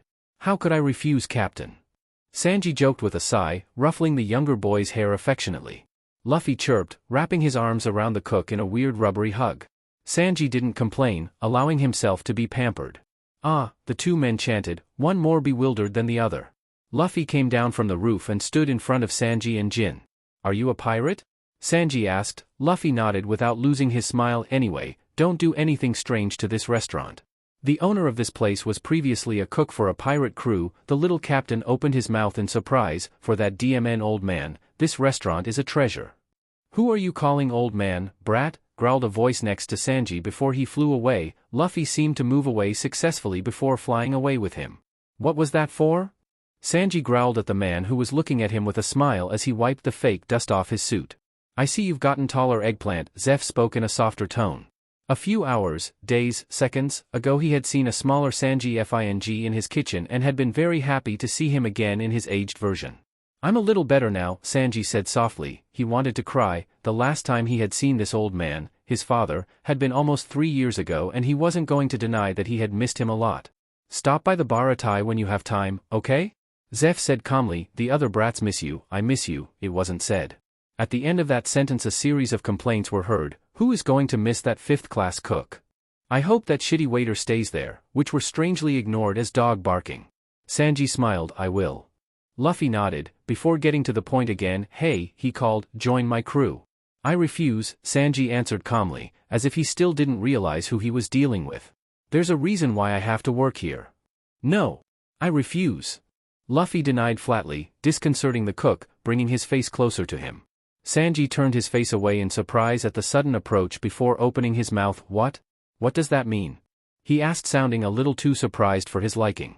I refuse for you to refuse, Luffy responded as if it were obvious, returning to his original position sitting on a railing with his arms crossed. You're a good cook, so let's be pirates together, he repeated calmly as if the cook's refusal did not affect him in the least. Shanks seemed delighted at his anchor's refusal. That doesn't make sense, Luffy, Usopp said with an amused grimace. Sanji sighed. Believe me, I felt as lost as you did at that moment. Hey, listen to what I'm telling you. Sanji exclaimed angrily. It's useless, Sanji groaned, pitying his on-screen self. Which is the reason? Luffy asked, meeting the cook's eyes for the first time, who flinched before the bright obsidian eyes that scrutinized him as if they knew everything about him. I don't have to tell you. Sanji lashed out, a vein popping on his forehead before sighing. Luffy raised an eyebrow. But you just told me to listen to you, he said innocently. Look at him, Nami scoffed. Acting innocent. It's his best weapon. Usopp smiled. What I mean is, accept what I tell you. Sanji shouted in irritation. Somehow the Straw Hat Boy made him nervous. I'm going to cut you into 3 little pieces, you DMN Straw Hat guy, he growled in a strange outburst, confronting him. What did you say? Luffy yelled back. I'll kick your butt if you make fun of this straw hat, you idiot. He was obviously upset about the hat, Sabo whispered to himself, looking fondly at the screen. The screen flickered, changing scenes, showing Luffy with bandages around his right arm and Sanji with a band-aid on his face. By the way, tell me. Luffy began with anticipation, looking at Sanji with a gleam in his eye. I won't go with you. I won't become a pirate, Sanji said quickly. Luffy looked at the floor, humming thoughtfully. I'll do it until the DMN old man recognizes my talent. It's okay. I give up, Luffy ummed piteously. That's not giving up at all, Marco sighed. Ace's little brother was equal or worse than the freckled one in stubbornness. Just let him go, Ruffy, he'll come anyway, Frankie scoffed, watching the cook snort. Your hand hasn't given up, Sanji groaned sharply for air. Luffy released him. I can't leave yet because this place is full of incompetence, he murmured, fixing the collar of his shirt. Who are you calling an incompetent 5th-class cook? Patty growled at him. You are nothing more than a simple assistant. Carne continued. Sanji ignored her whining. Although one day I plan to go to the Grand Line. Luffy squealed excitedly. Then let's go right now. He said, stretching his arm towards the railing, sitting on it next to the blonde. It's not the right time yet, he refuted. Hey. Sanji called softly. Luffy looked at him. Do you know the All Blue? He asked excitedly. His partner denied. The screen went off. The crew smiled. It was adorable to see their cook excited about his dream. In the end, weren't they all the same? Whether it was his dream or someone else's, they would all be there together. The miraculous sea? A pirate began with amusement, the clear mockery in his voice causing the room to drop in temperature. It's every cook's dream, Thatch answered with the same emotion as Sanji. It is said that in that sea live the fish of all the blues. At that, laughter and mockery filled the room. Clearly mocking and laughing at the dream of the two cooks. Thatch seemed used to it but no less affected than Sanji, who cowered in his seat in embarrassment at the taunts. He knew his dream was ridiculous, but what if it was real? People wouldn't make fun of it if it were, but it was a myth, nothing more than that. A false reality that he had clung to since he was little. One he had held on to so as not to go crazy. An imposing but unrefined gust of icy air spread covering the room, imposing silence. Sanji was brought out of his thoughts by the familiar blanket wrapped around him. Garp choked on his rice cracker at the sudden but weak pressure. Ah, how dangerous. Luffy? What is so funny? Luffy asked quietly, radiating calm and ferocity, imposing respect and fear on those who heard him. The remaining laughter ceased at the dangerous tone. Seeing that no one responded, Luffy clicked his tongue. You shouldn't laugh at the dream of any of my friends, especially my nakama, he hissed furiously. Sanji patted Luffy's head, watching as he relaxed with his touch. I think they got the point, Captain. Luffy relaxed completely and the icy blast disappeared as if it had never existed. Okay, he murmured calmly, hugging his cook, as if he was the one who needed comfort.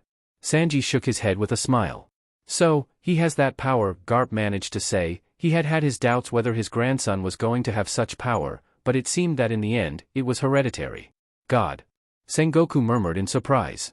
The pressure only tickled him, but it still provoked a reaction in him. The boy still had to grow up and that made him even more terrifying. Is seriously? Kuzan asked, looking at the straw hat boy in amazement. His dream had disappeared, this was becoming more and more interesting. It's a surprise, Kizaru said slowly. I didn't know he had such terrifying power.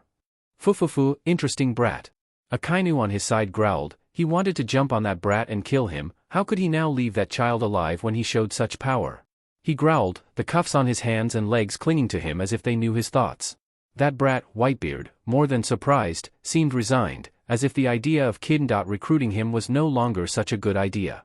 The brat had conqueror's haki and was firmly saying that he would become the king of the pirates and it was obvious that he wouldn't be under anyone's command, although that didn't make his smile fade, rather it widened. Is this the one you were expecting, Roger? He muttered to himself, it seemed like he could see his friend's smile on that boy's face. Strangely enough, Roger and the brat looked alike. Shanks looked at his little anchor again as if it were the first time he had seen him. His anchor had grown, he realized, he would have had to go through a lot before awakening his conqueror haki. He wanted to ask how it happened, but something in his mind stopped him, like it wasn't a good idea. The conqueror's haki was for people who had the qualities to become kings and who had great willpower. He couldn't help but feel proud, perhaps, he was the one who understood the most why Luffy of all of them had obtained that power. Luffy was a very strong-willed person, plus that scheming D in his name. How could he not notice? His right arm traveled to his non-existent left arm as if it were throbbing. Shanks smiled. Ace sighed tiredly, was his little brother just like him? Why? Although he obviously didn't like wearing it because it reminded him of that man, Luffy wasn't the same. Ace bit his lip. Luffy looked good and happy, he didn't mind that kind of power at all, in fact he seemed to like it. Out of reflex he approached Luffy and hugged him. Luffy wasn't him and that was okay. Now I have to protect you much more, Ace murmured into the boy's hair. Luffy froze and ignored how his heart began to beat rapidly in his chest. To their help, the screen turned on again, bringing many people out of their daze. Two people can be seen on the screen on the shore of an island. One of them, Doflamingo, jumped towards the sea swinging on his threads, heading towards a shiny ship that was desperately trying to move away. Wait, Doflamingo. They're not involved. The second person, Trafalgar Law, shouted, watching helplessly as the pink man walked away. It's over, Law. Doflamingo responded playfully. Doflamingo is flying over. Chopper screamed in distress, making those around him scream in fear. What nightmare is this? Are we going to die? Nami ummed, hugging Chopper. No. Nami and the others are going to die. Usopp sobbed, clinging to Zoro. Maybe I'll hang them and display their mutilated bodies to the Marines, Robin commented calmly, the people in the small room turning away from her, pale. That woman was scary. Don't say things like that, Robin, scolded the fearful trio in horror. Watch this, Law, Doflamingo laughed. I will slaughter your allies before your eyes. Stop, the supernova shouted, watching as the Shichibukai prepared its attack. Allies? Nami asked seriously, as if the fear in her voice had never existed. Most pirate alliances end in betrayal. The navigator crossed her arms, scrutinizing what seemed to be her future ally. Law sighed. It's funny, Robin said, looking at Law with interest. You don't seem like someone who wants allies, Trafalgar-san. Zoro looked at Law with the same seriousness as Nami and Robin. What are you planning to do by forming an alliance? He asked straight to the point. Law ran a hand through his hair and looked at his future allies who seemed reluctant to his figure. I don't know, he replied. That's the future, I have no idea why we formed an alliance, he lied. Zoro looked at him for a few minutes before nodding. The supernova held a sigh of relief. Luffy just smiled. Tereo, save us, Nami sobbed. Law twitched at the nickname. And his gaze unconsciously drifted towards the rubber captain, who just smiled at him, making him nervous. Doflamingo laughed delightedly. Useless, just like your Law, he mocked. The surgeon clenched his fists, wanting to refute the pink turkey's things, but he restrained himself. In the end, hadn't he seen how they had defeated him? Or well, that's what I believed from the little information given in the previous clips. I hope we're not involved in something big, Frankie complained, looking at the new facade of the Sunny, wanting to cry. A flaming figure approached Doflamingo, quickly striking him, successfully knocking him away from the ship. Hey! Nobody makes my nakamas cry. Sanji growled, as he continued to kick the air to keep himself stable. Sanji! Making a lady cry like that, Sanji sulked. Usopp gave him a dirty look. Looks like we have someone strong, Doflamingo exclaimed with a smile. Sanji continued to exert force with his leg just like the Shichibukai. Are you the famous black leg of the Straw Hats? He asked with feigned interest. Diable Jam, he whispered, lighting up his other leg, pushing the opponent away on the spot, spinning in the air. Premier Ashi, he attacked, narrowly missing his kick. Gashijito, the warlord, smiled delightedly, wrapping Sanji with his threads, making it impossible for him to kick the air, plummeting towards the sea. Sanji-san! Brook yelled. What did Doflamingo do? Sanji plummeted towards the water, blood pouring from his bruised body. Save your friends, if you can, Joker mocked, addressing the Sunny again.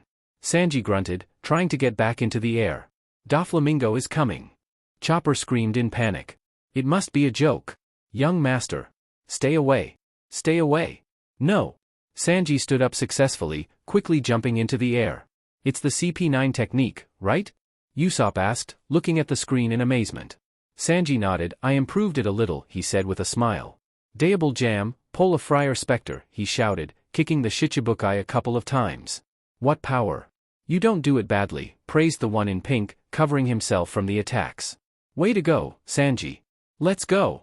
Ah, he hummed, pretending to faint. I would do anything for you, Nami-swan, he said with his heart-shaped eyes, giving a flower to his navigator. Arrow Cook, Zoro murmured. Jealous huh, Marimo, he responded angrily.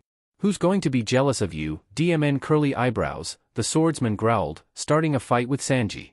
It's rare to see father in such a good mood. A blue-haired man smiled arrogantly, directing his gaze at Sanji. To think that you, of all people, would be useful to us. As if a switch had been flipped, his entire body shook, staring at the screen in horror. Why? Why? Why? Why was he there? Luffy frowned. They looked a bit like Sanji, but he couldn't see the same kindness of his cook in them, as if it didn't exist. In addition to the clear tension in his cook's body, Luffy had a bad feeling. Man, we were all a little surprised when you disappeared that day. I bet us brothers remembered you from time to time. Niji scoffed, ping his head as if amused by his brother's lack of reaction. The discussion was almost turning exclusively about all the fun ways you would have died while you were alone. The crew shuddered, sending cold glances at the man on the screen. He dares to? Sanji, Luffy called, snapping the crew out of their wave of anger. Are you okay? He asked, approaching his hot-headed cook. I'm fine, Sanji managed to say. It was fine, it wasn't important. How many times had his brothers beaten him almost to death? These words were nothing. Sanji is clearly inferior to the rest, a man in a robe explained, reading the report in his hands. His score is getting lower and lower compared to his brothers. Sanji gritted his teeth. He knew that he was inferior to his brothers, he knew that he was someone defective, useless trash thrown away, he knew it, but why did it still hurt so much? He no longer needed to follow those standards, no longer needed to be useful to that man. There is no other way to describe his statistics other than to call him a complete failure. The doctor shrugged as if he couldn't find another word. In theory, the genes of all four of them were successfully modified, but for some inexplicable reason, from the moment of birth, he is the only one whose attributes and measurables have remained almost constant. And Sanji was so grateful for that, even though it made him live a shitty life. Sanji wouldn't have it any other way. He doesn't want to be a monster, not like them. Never like them. I knew that the Germa was trying to make clones for an army, but it seems that my theory was not correct. An apple-headed man looked at the screen with critical eyes. An army of super soldiers? It was worth knowing. Where are you going with this? Judge finally spoke, trying not to let his emotions be written on his face. Master Sanji. The doctor took a breath as if the next words were a sentence. He is just a normal human being. Sanji shuddered. He couldn't feel completely normal, couldn't say he was. There were so many DMN things about him that didn't add up. He couldn't say the doctor was wrong, but he wasn't 100% right either. You can eat it. Sanji didn't look away from his recipe book. The little rat sniffed the plate of food in front of her before looking back at Sanji. As if the boy felt his gaze, he smiled. I prepared that especially for you. Little Sanji is so cute. Nami cooed, trying to calm her heart as she saw the series of bandages on the small body. Seeing his cook's lack of reaction, he calmed down, waiting for the breaking point. The scene changed repeatedly, showing Sanji being abused by both his father and brothers only to end up being bandaged by Reiju. There is no improvement. The doctor shook his head as if it were useless. He has potential, or his speech trailed off at the end. It's a complete waste of space and air. The judge finished, his voice and face unchanged as if the thought had been lingering in his mind for a long time and he finally accepted it. Whitebeard couldn't help but get angry. Did that man call himself father? What a joke. The scene changed again, now showing a funeral with Sanji the protagonist. Sanji's not dead. Chopper squealed nervously, clinging to his cook's pants. Sanji gave him a small shaky smile, patting his head in comfort, his other hand traveling to his head as if the weight of something suffocating was pressing down on him. Wait a second. I don't want to stay here, let me out. The scene changed again, focusing on Sanji, who was now wearing a helmet on his head and was behind what looked like a prison. It was strange, his vision was becoming blurry, and he felt like his body was heavy, and he wasn't responding properly. He wasn't there anymore, so why didn't the weight on his head go away? It doesn't matter, first he had to breathe. If he didn't breathe. Sanji. Luffy called out to him, his face was inches away from his and his hand that had been on his head was now resting on his worried captain's chest. Breathe, come on, he ordered, watching as his cook's eyes became blurrier and blurrier. I can't, Sanji sobbed, squeezing the hand that rested on his captain's chest, clinging desperately. His mind seemed to trick him into making his vision a great, as if he was still wearing that DMN helmet. Luffy cursed, guiding Sanji's other hand to his chest, sitting him on the ground. His crew had made a circle around them, not wanting anyone but them to see their cook's weakness. Luffy cursed again, making the crew shudder. It was rare for Luffy to curse, and if he did, it was in battles. They had never seen him anxious or nervous when it came to pampering or helping his crew, but now more than nervous he seemed irritated, as if anyone who came near him or Sanji would take a hit. Breathe, Sanji, Luffy ordered again, sending a small wave of haki towards his cook. As if his thoughts were frozen, his mind administered the order as primordial, making him breathe slowly. That's right, you're doing very well, Sanji. What is this? Sanji asked, looking at the pretty golden cuffs around his wrists. Next to him stood Reiju with a calm smile. You said your hands are important. Well, that's perfect, Judge said in a deep voice. Do you know the shackles on the slaves of the celestial dragons? If they try to escape, their heads will explode. That works the same way. The dangerously fluctuating haki poured out suddenly, enveloping the warm room in a frigid sea, making more than one person groan. Sanji paled, his body staggered, and his eyes drifted from the screen to his hands, superimposing the images on his reality. He groaned, clawing at the non-existent bracelets on his wrists in blind panic, several hands stopping his action by pressing him down. Chopper quickly ran over to him, pulling out a syringe with what appeared to be a sedative, successfully jabbing it into his cook's restrained arms. The cold room was silent. The atmosphere became suffocating, and the only thing that could be felt was the icy, murderous rage of the younger captain who cradled his cook in his chest. Chopper, Luffy didn't have to ask, as his doctor began to calmly inform him of his cook's condition. He had a psychosis attack. I administered a sedative to put him to sleep. He will wake up in a few minutes. Psychosis? Nami asked, trying to understand. Your cook is going through too many emotions. In addition to his past trauma and the stress of this moment, it seems that his brain finally overflowed and he lost contact with reality, generating hallucinations. Nami's face went through different expressions as Marco explained to them. His eyes drifted to his cook's peaceful face, feeling helpless. Let's finish this, Luffy growled at the screen that didn't seem fazed by the haki crushing it. The show continued. You worked at his restaurant until 2 years ago. The scene showed Judge with a photo of Zeph in his hand. In case you don't learn to control yourself, I'll threaten to cut off his head. Sanji stood still in his place, his eyes widening slowly in panic. If those empty threats were real, I would have been dead a long time ago. The older chef sneered at Judge with cold eyes, being ignored. The scene changes again, showing Big Mom's territory, specifically Tato Land, just outside of Sweat City. Hello, Sanji, shouted a squeaky voice from outside the carriage. Sanji looked out in surprise. How long? Luffy could be seen running with a giant smile on his face. His body was bruised all over. Robin frowned at the paleness of his on-screen captain's complexion and how bruised he looked. She felt that what they would see next would be even worse. Did that idiot get this far into Big Mom's territory? Yanji exclaimed, surprised next to Sanji. Well, Luffy told her that he would take away the Fishman territory, right? Frankie commented with amusement, trying to erase the dark tension in the air. I didn't expect anything less from him on her territory. Telling an emperor that you would take away a territory to make it yours. Nami pressed her fingers to his forehead, massaging his forehead. I don't know if we should be happy about that. The room vibrated in chaos. Take territory from an emperor? Were they crazy? Morgans glowed ecstatically, pointing in his notebook. Is that what Luffy did? Shanks asked, laughing. The crew nodded regretfully. The redhead laughed harder. Ace paled but didn't dare say anything to his brother, who seemed irritated. What? Big Mom roared in her seat. Do you think some brats would take my territory so easily? Don't be sensitive, Lin, Kaido scoffed. Sanji-kun. We made it in time. Nami shouted from the top of a tree, waving her hand in greeting. I thought I'd never see you again. The tree is running, stammered an astonished civilian. I've seen many impressive things today, he said to himself. Sanji swallowed. What are you doing here? He murmured in a weak voice. Is that Straw Hat Luffy? Judge asked with his arms crossed, sitting dignifiedly in his seat. We came for you, Sanji.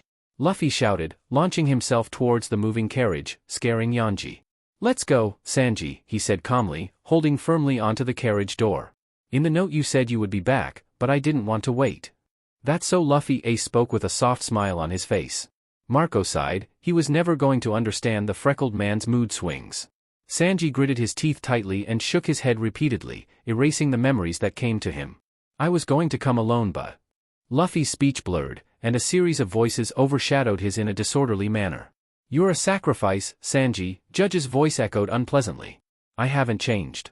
But if you betray the honor of manhood, I will nip it in the bud, and then mine. Zeph's voice was heard above. What's happening? Asked a bewildered pirate. It's a mess, Izo groaned, covering his ears. Zoro and the others are already in Wano. That's why Nami, Chopper, Brook and I came for you, Luffy continued, speaking under the voices. Wano? Shanks looked at the screen in surprise and smiled. So Luffy arrived in Wano. A young Luffy laughed. Sanji, food. I have not considered you my son for a single moment, Judge's voice continued. He shouldn't even consider himself father, Whitebeard exclaimed angrily. This is how a father pays the price, Zeph said firmly. You're a disgrace that I don't want them to know, Sanji, Judge roared. Sanji. Luffy shouts, above the two voices. Sanji, Zeph called, calming the mess of voices. Don't catch a cold. Sanji sobbed, shaking in his captain's arms without yet showing any signs of waking up. Luffy held him tighter to his chest, putting his cook's ear to his heart. Like Sabo had taught him. So, I had to. Luffy's voice took center stage again, babbling happily as he came to bring Sanji back. Sanji seemed to have had enough and abruptly stood up from his seat, kicking the door where his captain was hanging weakly, sending him flying. What are you doing, Sanji-kun? Nami scolded from the top of the tree. The people in the hall did not dare to make noise. Sanji stood upright and looked at Luffy with contempt. Get out, you pathetic vulgar pirate, he exclaimed in a cold voice. His eyes did not waver, looking at Luffy from above. My name is Vinsmoke Sanji. I am a prince of the Germa kingdom. I'm sorry for hiding it, he confessed. Without a hint of guilt. Sanji trembled in Luffy's grip again, and his eyes refused to open, not wanting to see that self on screen. Zoro's eyes didn't leave the screen for a second. His expression was indecipherable, and the crew didn't know if it was a good or bad sign. They knew that their swordsman was a person who hated any disrespect towards his captain, and they were no exception to that rule, nor would they forgive him if they were. I didn't want to make you miserable. Sanji raised his hand haughtily. The difference between our statuses couldn't be more obvious. If I stay, I'll have money, soldiers, and servants to use as I please, he pointed out, a cocky smile forming on his face. Go back to that dirty ship with you and your companions, or stay here and marry Big Mom's beautiful daughter. It's obvious what will make me happier. Big Mom laughed delightedly.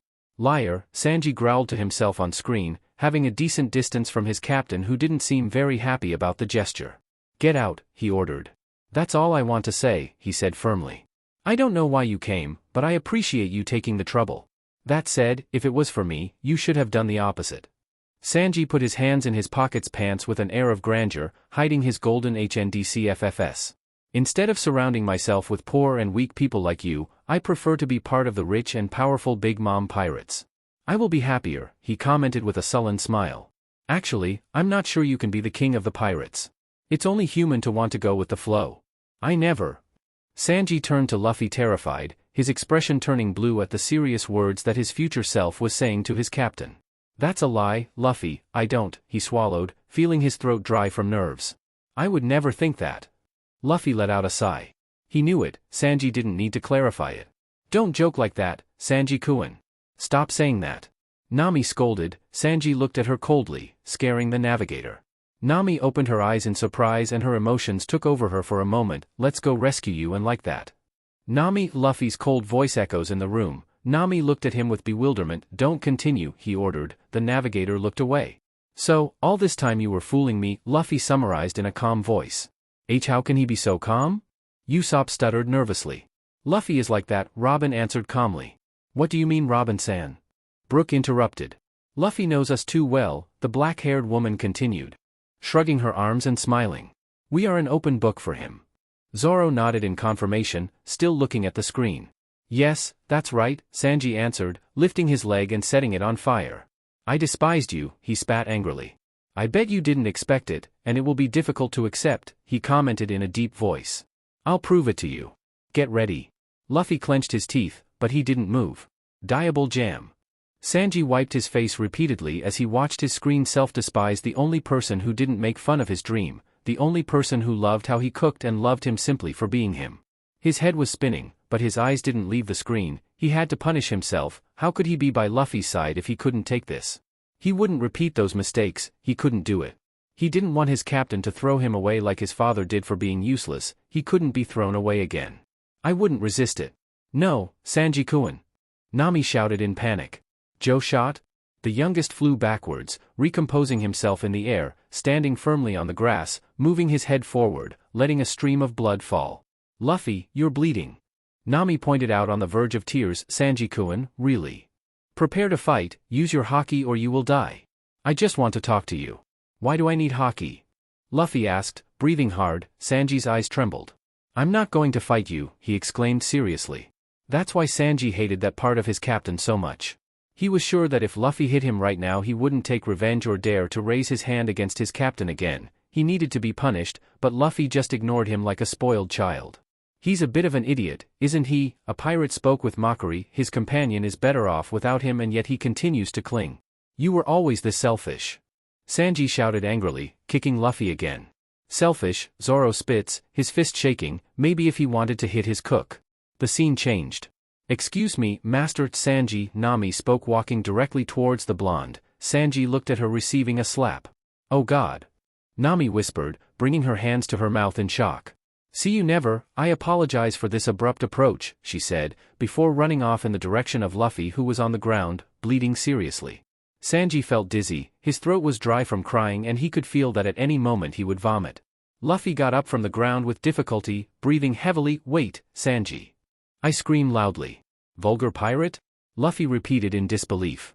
I know those are things you didn't mean. Don't lie. Did you think I'd leave so easily? Don't mess around. He bellowed angrily. No matter how much you kick me, in the end, he groaned in a broken voice. You're the one who gets hurt. A shaky breath left his pale lips. Luffy. Why? No matter the reason, he can't. Be quiet.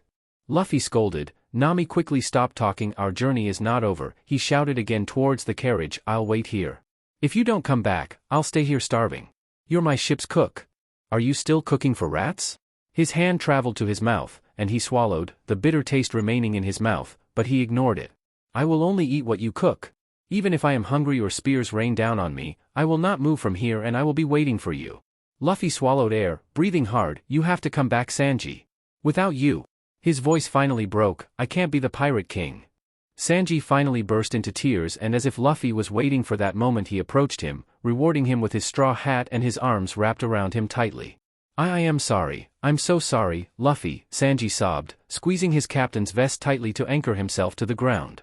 Luffy let him apologize, knowing it would do no good to reject his apology, stroking his cook's head calmly. Ace hugged Thacked as hot tears ran down his face. That's my little brother. The cook patted his younger brother's back with a sigh. They really are a different case, Izo commented with a smile. Garp cried, hugging Sengoku. My grandson is so pure, he squeaked, then composed himself. But he's a pirate, he ummed regretfully, his changes rivaling Ace's for a moment.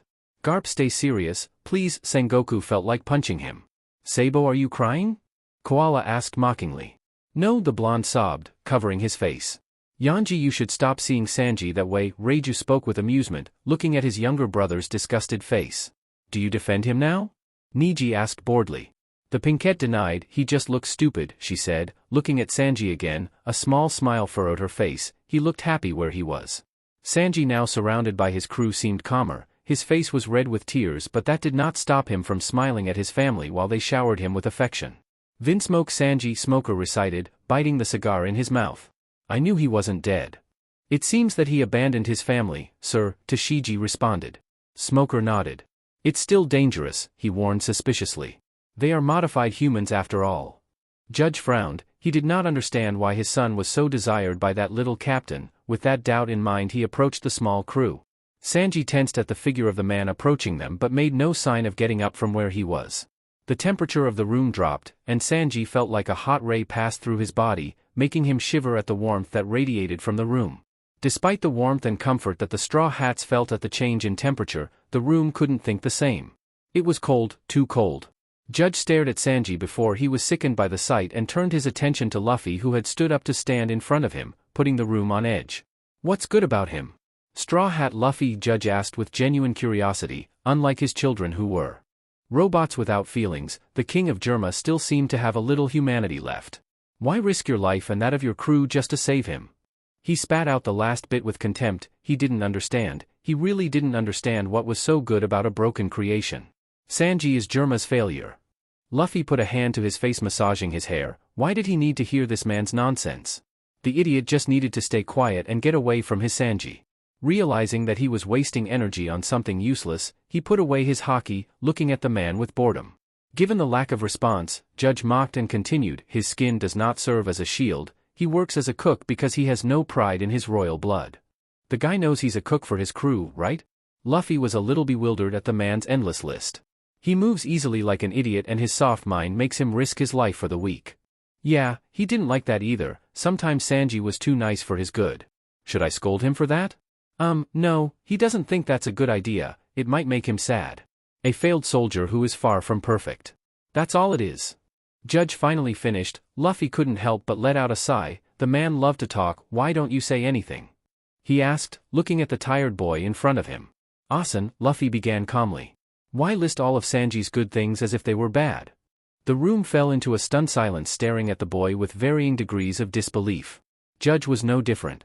First of all, I don't understand why you're talking about my cook, he continued, ignoring the looks directed at him.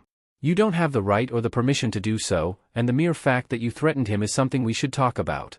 Luffy chuckled. Amused, the room shook at the not at all happy sound. But Sanji is too nice for you and me to talk here, so Luffy leaned close to the man and whispered, why don't you get lost, Asen? Judge's face turned red with rage, raising a hand to strike the arrogant brat in front of him before a sword pointed at his neck stopped him. I wouldn't go any further if I were you, Robin spoke in a calm voice, her arms crossed ready to bend the man to her captain. Luffy smiled mockingly, walking away from him, before he remembered something. Old man, he called again. Don't come near Sanji or my crew again, I don't have much patience, he warned before continuing walking as if nothing had happened. Sanji watched in amazement as his father was dragged away by his mocking brothers and had turned blue from the humiliation and shame that his captain had made him feel a few minutes ago. What amazed him most was that his captain had not hit him. Compassion? No, their captain had no compassion for anyone who could have minimally harmed any of the crew. For him? It was more plausible. Perhaps his captain thought that he would get angry for hitting his father, even though he couldn't get angry. In the end, he wanted to hit him too. Sanji gave his captain a nervous look, calling him Luffy, before twisting his fingers. He wasn't sure, but it seemed like his captain seemed to be deliberately ignoring him. Captain, he whispered again in a pleading tone. Luffy sighed, turning to look at his cook, feeling his heart heavy as he saw the man's tearful face. Yes, Sanji? Sanji looked at him for a few minutes before shaking his head. I'm sorry, he apologized, kneeling in front of the man who changed his life, his world. I'm so sorry. Luffy snorted, trying to suppress the smile that wanted to appear on his face, and approached the kneeling man. Sanji doesn't need to apologize, he spoke with a firm voice. He had to make that clear to him. They were threatening Sanji, a flash of anger reflected in his obsidian eyes, before returning to his soft gaze that he only directed at his crew, his family. Sanji is our cook, my cook, he snapped possessively, grabbing Sanji's precious hands, placing a soft kiss on them, making the opponent blush. So don't apologize, there's nothing you need to apologize for, the blonde nodded without looking away from the floor, bubbling with embarrassment.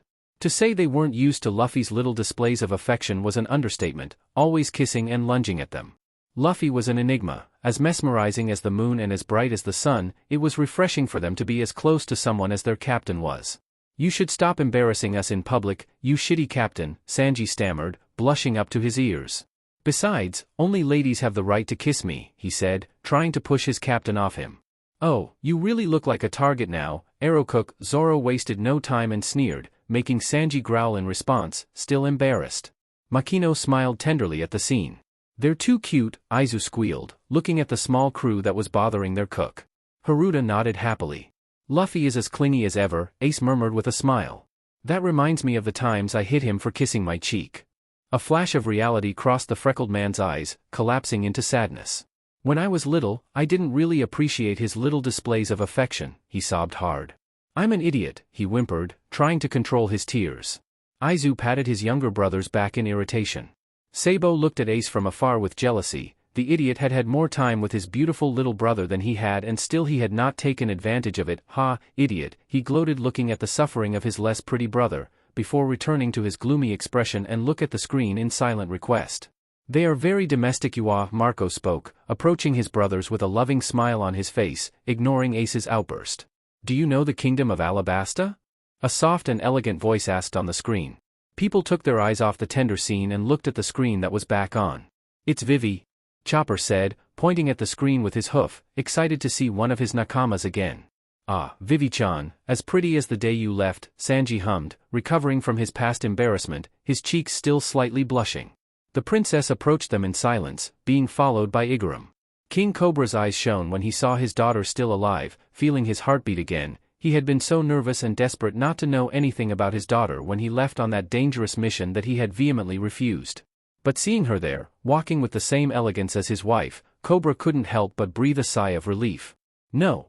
Vivi nodded and explained in a patient voice. "It is a peaceful kingdom considered a great civilization." She hesitated for a moment, before continuing. "Well, it was." Nami opened her eyes in surprise and asked, "It was? And now? Isn't that Miss Wednesday?" a plump woman asked in amazement. Igaram whimpered in panic. If his princess's identity was revealed now, everything they had done would be meaningless. "Calm down, Mr. 8, Vivi whispered. She didn't know why, but she felt like she could trust those people. "We are in the midst of a civil war. A few years ago, signs of a revolution began to appear." Dragon looked at the screen thoughtfully. The Alabasta Revolution was a painful point on his conscience. Vivi took a breath and continued. "The citizens rose up and the kingdom fell into complete chaos," she said, clenching her fists. "One day, I heard the name of an organization. Baroque Works," he blurted out with fury. Crocodile looked cautiously at the screen. Although he knew that the stupid Navy would not act, he did not like them to reveal their plans without warning him. The warlord turned his gaze to Robin and frowned. He knew she was going to betray him. That didn't surprise him. What surprised him was that she was still alive after doing so. "I discovered that this group was manipulating the population.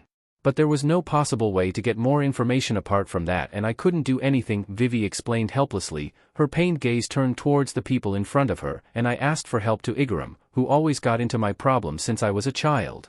"The old man with curlers?" Luffy asked, making the hair gesture with his hands. "Curls? Oh yeah," Vivi hummed in response. "I asked him if there was some way to infiltrate Baroque Works.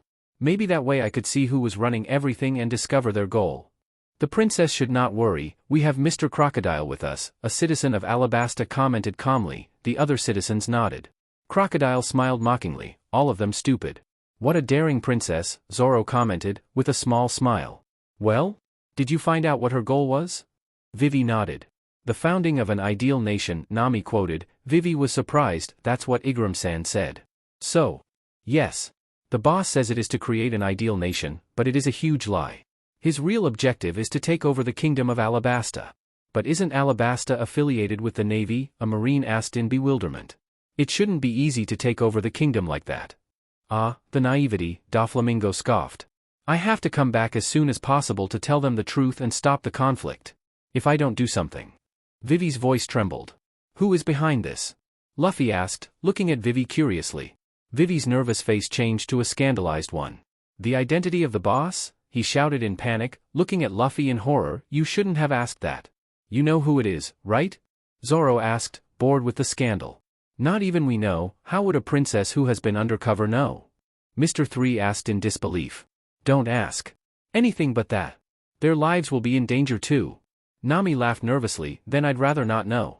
After all, these guys are out to take over an entire country. The navigator crossed her arms. They sure are incredibly dangerous people. They were dangerous, but incredibly dangerous? Sanji mocked, playing with his captain's fingers. Nothing the great Usopp-sama couldn't handle, Usopp swaggered. You almost died. Chopper scolded, the sniper ignored him. Yes, that's how it is. Vivi nodded fervently. No matter how strong they may be, they will never be able to face Crocodile, a warlord. She just said it right? Zoro blurted out mockingly, but still couldn't believe she just blurted it out when she was so scared to say it. His crew nodded. The princess must be lying, shouted an upset civilian from the kingdom.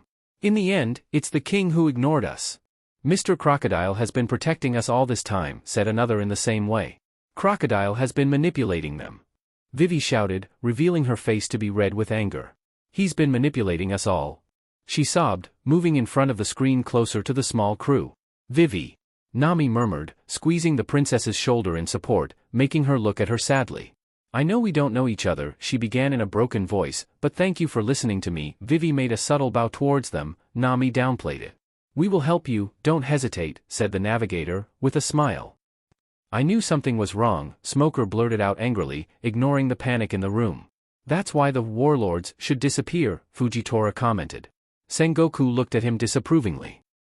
Always taking advantage of the situation by being recognized by the Navy, he said, clicking his tongue. Government dogs? What nonsense. We have to maintain balance in the seas. Sengoku ignored the insult and explained calmly, although he already knew that this conversation would go nowhere, he still had to make things clear. Without the 7 warlords we would lose that balance. Balance? Playing with the lives of thousands of people. They certainly don't follow the Navy's order 100%, Mamanga intervened. But we need them. For what? A war? Shanks scoffed. By continuing to recognize pirates as government dogs, we make thousands of people suffer a cruel fate. Is that what absolute justice wants? Fujitora asked angrily, he still couldn't believe what he was hearing. Couldn't Sengoku see what was happening on the screen? Akainu growled. We keep them under control. Garp stuffed a rice cracker into his mouth, pretending to listen to the important conversation. Whether they disappeared or not, he would still have fun, hunting the pirates. We didn't even know Crocodile was in Alabasta and we don't know Dressrosa's situation with Doflamingo. Fujitora exclaimed. Smoker nodded in agreement. Doflamingo looked at the admiral curiously. Tsuru placed his hand on Fujitora's shoulder in support. Ishokuin is right, he pointed out, looking at Sengoku calmly. Thousands of civilians are suffering now, because of that system and you are seeing it, Flora Admiral, Sengoku-san, the admiral pointed out, trying to make the man in front of him understand. Sengoku sighed, it's true that we can't ignore Crocodile's plans in Alabasta, he said, narrowing his eyes, massaging his scent with his fingers, but about Doflamingo, there hasn't been any concrete evidence of it yet, but I'll still talk to them higher-ups of the situation, the tired man announced. Fujitora nodded without being totally convinced. What did you come here to do? Vivi shouted. Robin smiled. Good question. They were taking it so seriously that I ended up having to participate in this. Ah, Robin-chan, your evil side is incredible, Sanji praised the archaeologist. Robin smiled tenderly at Sanji with a small, thank you, she knew her cook was doing this to cheer her up. Sanji, true to form, faints at the smile, bleeding from his nose. A doctor, needs a doctor. Chopper screamed in panic. Let him bleed out, Zoro commented distastefully, causing Chopper to scold him. The idea of a princess striving to save her kingdom while becoming the enemy of Baroque works is so ridiculous to me. Vivi growled, trying to attack the woman. What's wrong with a princess trying to save her kingdom? She shouts with suppressed anger. How dare that woman say that? Robin moved away in response to the attack. Then she looked at the woman with a doubtful expression. She knew it had been wrong, but she couldn't repent, not when it made her live. Vivi threw a punch again when she noticed the woman's impassive look. What's wrong with me wanting to save my people? The blow was stopped in the air by a peaceful Luffy who spoke calmly. For you the only thing that matters is that no one dies in battle, he pointed out, looking the princess in the eyes. Luffy! Ace yelled. Marco stopped him. What's wrong with me not wanting anyone to die? Vivi tried to free herself without success. You're being naive. Luffy suppressed a shiver at his voice. Naive? Vivi asked coldly. People die in battle, Luffy blurted out, his voice coming out a little mocking as if he were mocking himself. But his calm gaze was still fixed on Vivi. The atmosphere in the room became suffocating. Vivi felt dizzy at Luffy's words, pulling him towards her by the collar of his shirt. Explain to me, why do they have to die? She didn't understand. No, she didn't want to understand, not when Crocodile has caused all this. Then tell me something. Why are you risking your life? Luffy felt tired. He knew he had to make Vivi understand this, but not when he himself had ignored his words, not when his heart was beating a mile an hour in his chest reminding him of his failure. Do you think risking your life is going to be enough? Vivi groaned at the coldness of the words, cold sweat running down her back. So tell me, what else should I risk? She asked on the verge of tears. She didn't know if it was because of Luffy's words or because she was finally understanding them. I have nothing to risk anymore, because I've already lost everything. She lost everything she had, she couldn't lose anymore. Luffy pointed at the screen. You're watching us, right? His throat felt scratchy, he felt like it would break at any moment. Vivi nodded. Then at least let us take risks too, we're partners for a reason, right? Luffy whispered, spending what little confidence he had left on those words. Vivi sobbed. Luffy's words seemed to have finally reached her stubborn body.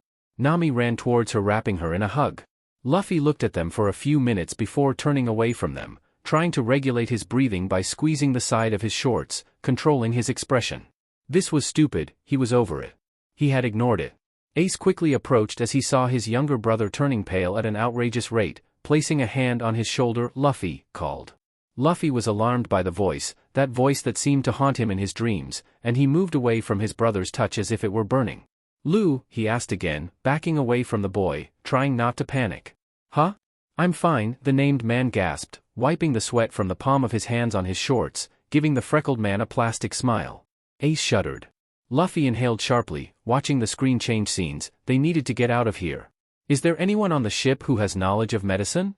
Vivi asked, sitting on the edge of the bed, putting a wet cloth on Nami's forehead, who looked quite sick. Chopper, you're next, Usopp said happily, diverting the attention of the worried crews to them. Really? The youngest screamed with stars in his eyes. Luffy and Usopp pointed at Nami, making Sanji sob harder. But eating meat cures diseases. Right, Sanji? She's not you, Lo, he sighs softly. His brother, who had buried himself in his back, only grunted in response. Ace couldn't help but laugh. Just because you get better at eating and drinking certain foods doesn't mean the rest will, Nami murmured, shaking her head. Actually, it's just with the meat, Chopper shared happily. I can make basic food for sick people, but this situation is within the territory of caring, so I don't think I'll get any better from that, Sanji whimpered, trying to keep it together. Chopper nodded. Nami really would have died if she ate something that accelerated her illness. Sanji groaned in horror and then asked through tears, could I have killed Nami-san? Zoro looked with displeasure at the pathetic man who looked like he was about to faint. Nami sighed and approached her cook, giving Zoro a warning look. But you didn't. We're fine, she said, patting her cook's back. Sanji sobbed harder, irritating the navigator. Besides, I'm usually 100 times more careful when I make Nami-san's and Vivi-chan's food than when I am with yours, he sighs sadly. I give them fresh meat and vegetables to have a balanced diet, and I give you the stuff they're going to rot. Sanji pointed at Usopp, who hit his hand, angry. But it's still delicious. Luffy praised. The room burst into laughter at the little captain's remarks. Aren't you ashamed? Usopp asked with a grimace. Watching as the man who had been crying pathetically now looked at them mockingly. Sanji smirked. You still eat it, he announced, earning a look of contempt from the sniper. Useless, Zoro said to himself. Well, I'll remember this, Frankie spoke grimly. Anyway, Sanji continued, ignoring the incredulous sniper, as long as I'm the cook of this ship, there won't be any problems in maintaining a balanced diet. But sick people's meals have different types. What symptoms does it have? What need? I don't know all that. Sanji finished his explanation, sighing sadly. Then let her eat it all. Luffy suggested happily. Are you trying to kill me? Nami asked out of nowhere, staring at the screen in annoyance. Sanji and Usopp looked at their captain wearily. She's sick because she doesn't have the energy to do that, Sanji responded, biting his cigarette in a sign of anxiety. Vivi turned to Nami, checking her fever, before shouting in concern, 40 degrees? The fever's up again. 40? The commander of Whitebeard's 3rd Division couldn't help but shout in disbelief. Just a few more degrees will be enough to kill her. You must say that? Usopp and Chopper yelled angrily, pointing at the 3rd Division commander, before hiding behind Zoro. There will be doctors in Alabasta, right? Usopp asked. How long will it take us to get there, Vivi? Vivi calculated the route and sat on her knees. I don't know, but I don't think it will be less than a week, she confessed sincerely. Is it that bad to be sick? Luffy asked suddenly, trying to understand his navigator's suffering. I don't know. We've never been. Sanji and Usopp chanted in unison, tilting their heads in confusion. What the hell are you guys? Vivi shouted at them wildly. Nami rubbed her face tiredly. Monsters, they're monsters, she groaned, trying not to sigh heavily. Well, they're special, Robin said sincerely. Well, I haven't gotten sick either, Ace muttered, offended. Marco sighed tiredly. Of course it's serious. It's not normal to have a fever of 40 degrees. It could be a life-threatening illness. The three men in the room became agitated at Vivi's words, forming a scandal around them. Nami is going to die. Luffy shouted in horror, as Sanji burst into tears and Usopp ran between them in panic. Silence! Vivi shouted, trying to silence them, without success. Let's find a doctor to help Nami. Luffy shouted, his words drowned out by Sanji's sobs. The room was laughing and mocking the absurd reaction of the crew. Many others seemed worried about the health of the navigator. In the end, she was a girl. We're really a mess, Usopp groaned in embarrassment. Nami smiled, it was comforting how much they cared about her. I know. But you must calm down. It's going to get worse that way. Vivi spoke again, trying to calm the trio. No, Nami spoke in a weak voice, making the trio stop their commotion and pay attention to her. No, she repeated, sitting up on the bed slowly, grabbing the rag from her forehead. Nami-san? Oh, he recovered. Luffy victoried happily, earning a smack on the head from Usopp as he yelled at him to shut up. That's not it, a civilian groaned, with a bead of sweat on his head. There's a newspaper inside my desk drawer, Nami spoke in a harsh voice, breathing heavily, directing her gaze to the drawer. Vivi nodded, walking towards the indicated direction, grabbing the newspaper and starting to read it. It's not possible. She murmured, starting to read the content. 300,000 soldiers surrendered to the resistance. At the beginning it was a cold war between 600,000 real soldiers and 400,000 members of the resistance. But now everything suddenly changed. Her voice became increasingly softer as she spoke. The Alabasta uprising is going to get worse soon. Nami looked at Vivi with eyes hazy with fever. That newspaper is from 3 days ago, she confessed in a weak voice. Vivi groaned in surprise. I'm sorry. We can't change the speed, like this. I didn't want to make you nervous reading it. Do you understand, Luffy? Nami said, looking away from her captain. I should have said it before. I'm sorry, Nami apologized, looking at the princess. You shouldn't do it, Vivi said, moving her hands. They were already doing too much taking me to Alabasta, she thanked her with a smile. Luffy thought about it for a moment. It seems very bad, he summarized. Well, that sums it up well, yo-ho-ho, Brook sings. But what happened to you, sister? Frankie asked, curious eyes traveling quickly to the rookie crew. Nami groaned, running a hand over her face. It was in Little Garden. I think it was a bug bite, she explained unsurely. Yes. It was a very strange disease. It's good that Doctorine saved the cure, Chopper confirmed. How serious was it? Robin asked, lifting the reindeer off the ground, imprisoning it in his hands. It was really serious. His fever was over 50 degrees, a gasp of astonishment was heard in the room. The little doctor continued, it was luck that they arrived. 2 more days and I don't think we could have done anything, said Chopper, blurting out with a shaky sigh. Robin stroked his fur. It's good that Super arrived on time, commented Frankie. The crew nodded. Although well, I don't know how we got there, said Nami, looking towards Luffy. The captain ignored her, leaning against his brother. My memories of that day are quite blurry. Sanji nodded, having the same thought. Chopper looked at the two of them and shifted nervously in Robin's arms. Is something wrong, Chopper-san? Brook asked, noticing his doctor's discomfort. Chopper denied. I know I shouldn't ask you this because I'm a passenger on your ship, but my country is in serious trouble right now and I would like to return as soon as possible. We can't waste a second.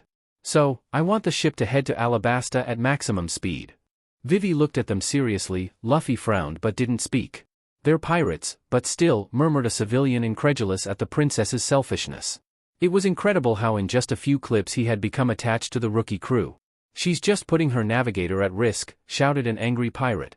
He would have thrown her off his ship at that very moment. She was endangering one of his companions. She's just a passenger on your ship, she can't just, Haruta whispered angrily, making a gesture with his hands without finishing the sentence. Of course. It's what we agreed on, right? Nami smiled weakly. Vivi nodded. In that case, let's find an island where there is a doctor right now. Let's heal Nami-san right away and head to Alabasta, he announced happily. She was very smart, Nami praised with a playful smile looking at the princess. After all, if something happened to me, they wouldn't have made it to Alabasta. Not with these guys, Nami pointed to the 3 guys she was referring to, who smiled at her. Vivi let out a breath she didn't know she was holding and smiled at the navigator in response. I thought the worst, Aizu murmured, fanning his face. You weren't the only one, darling, Thact murmured back, the samurai hitting him with his fan at the nickname. It's this ship's top priority, right? Vivi said smiling in Luffy's direction. You're right. No one makes this ship move like Nami. Luffy exclaimed firmly with a smile. Nami smiled proudly, feeling her cheeks heat up at her captain's praise. She couldn't imagine what these idiots would be without her, nor could she imagine herself without these idiots. Wow, people, Luffy muttered, wrapped in warm clothes, although he was still wearing his typical shorts and sandals. I have a bad feeling, Usopp muttered. Left this place. You are not welcome. A stoic man in winter clothes demanded, looking at the crew coldly. That's Dalton, right? Zoro asked, reminding the man who turned into a bison. Yeah, I remember we weren't welcomed at first. Sanji sighed, he really didn't like where this clip was going. We came to find a doctor. Luffy shouted, trying to explain to the people on the shore of the island that they didn't come to disturb them. We bring a sick person. Vivi followed him. We won't fall for this story, you filthy pirates. A civilian shouted, reloading his gun, this is our country, and no pirate will set foot in it. The people around him nodded coldly, raise anchor and get out of here, or else we will destroy your ship. Usopp flinched at that. Poor Mary had suffered enough with them. Wow, they already hate us, and we just met. Sanji couldn't help but scoff as Zoro looked at the crowd in silence. Shut up. The scream was followed by a gunshot sending Usopp into a frenzy. That was too much. Sanji looked at the man coldly. The man with glasses raised the gun, feeling threatened. Wait, Sanji-san. Vivi hugged Sanji, standing in front of him receiving the shot. The room fell silent. Oh God. Why are you shooting like that? Someone shouted, pointing to the drum representatives in the room. They're pirates, the man scoffed. You shouldn't have any sympathy for them. The woman who had screamed closed her mouth as if she remembered, right, in the end, the people they were seeing on the screen were pirates. Luffy's eyes snapped open before he looked at the men with weapons with cold eyes. How dare you? Aim. How do we get out of this? Nami asked. When she had woken up she was in bed with Dalton explaining to his companions how to get to where Chopper was. You'll see, Usopp whispered with a grimace. Vivi yelled at Luffy to stop, begging people to call a doctor, literally begging them. Luffy couldn't help but look at Vivi in disbelief. Vivi with his head pressed to the floor, he spoke, not towards the people who were on the shores of the island, but towards Luffy. You still don't have what it takes to be a captain, Luffy. Luffy scoffed, yes, he didn't have what it took to be one yet. Not before, not now. Shanks looked at Luffy curiously, his boy had not visibly reacted to those words, but his eyes told a different story as if he was criticizing himself. Acting like that won't solve anything. If you start a fight right now, what will happen to Nami-san? What would happen if he continued to be reckless? Did you think beyond the fists? Luffy knew it. He knew he could have lost Nami, his navigator, because of his recklessness. It hadn't been anyone else's fault, just his. Wasn't it the same for your brother? His reckless personality made him die even though he had promised Luffy never to. You're right, Luffy answered, his sincere voice flowing, directing his gaze towards the people on the shore of the island he wanted to enter, to save someone precious to him. He had been impulsive, I'm sorry. It's my fault. The room couldn't help but become noisy at the image on the screen, a princess and a pirate captain kneeling towards civilians simply because of one person. Please call the doctor. Please save our Nakama.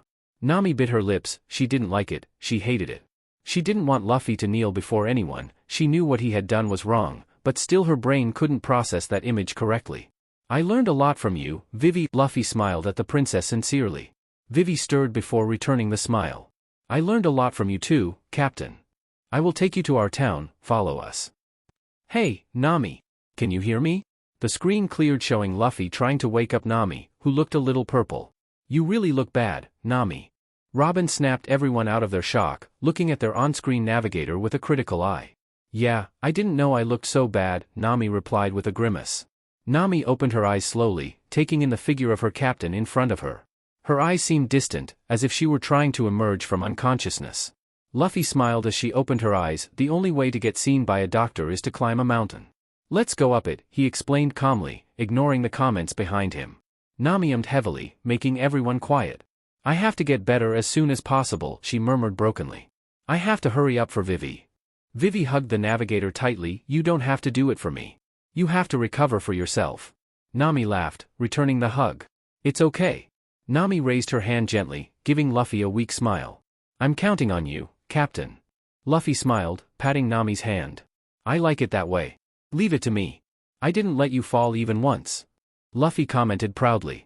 It's not something you have to be happy about, you shitty rubber.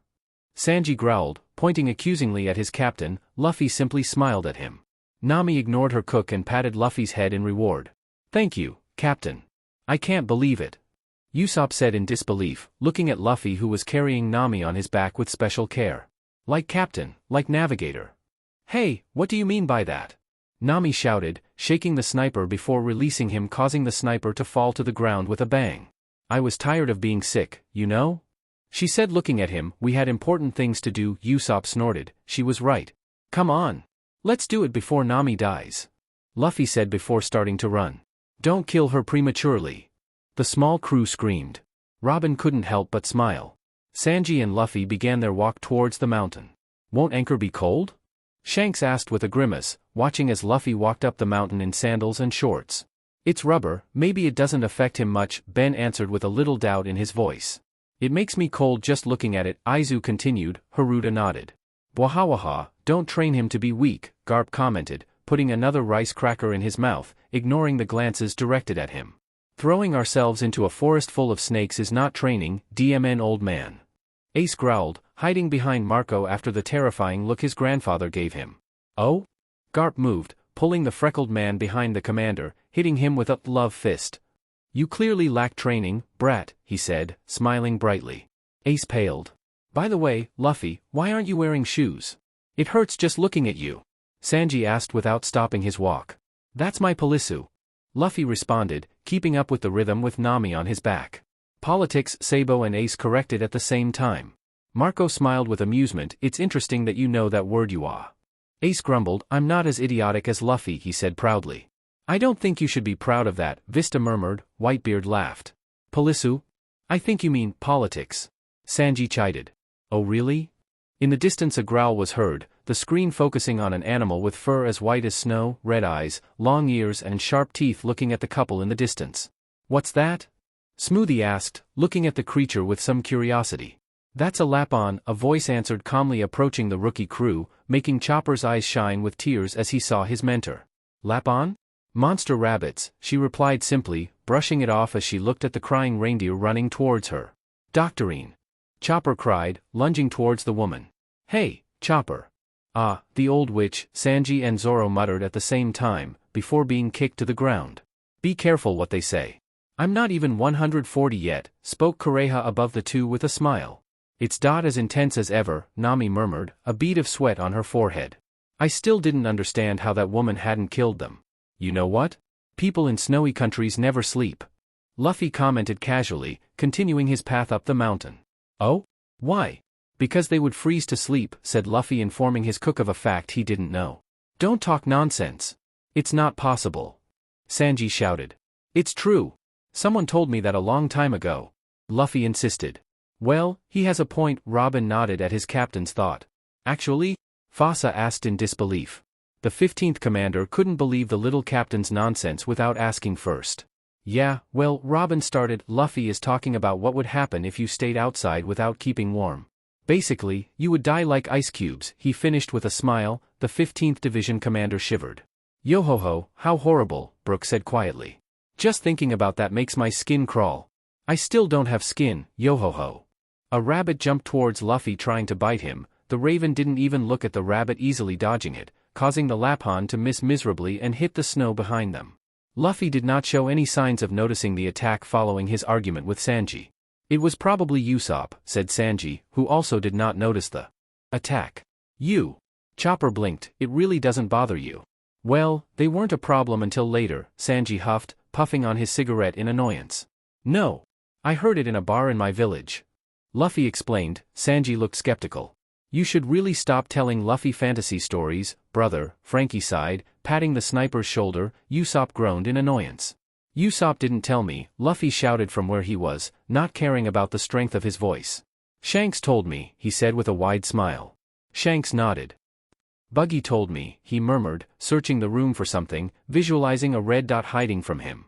The redhead, clearly ignoring the unspoken words of, "Don't look at me you bstrd," pulled his boat brother out of the horde of people. "Buggy, long time no see," he commented with a small smile. "You bstrd, don't tell me, long time no see," the blue-haired boy shouted angrily, trying to get out of the Emperor's grip, imitating his voice. "Don't forget why I'm upset with you, Shanks." The redhead whistled innocently. "What are you talking about?" "Don't play innocent," the clown shouted furiously. He hated it when this bstrd pretended to be innocent when, clearly, he wasn't. "You took me by surprise that time," he began dejectedly, pouting as if he were returning to his memory.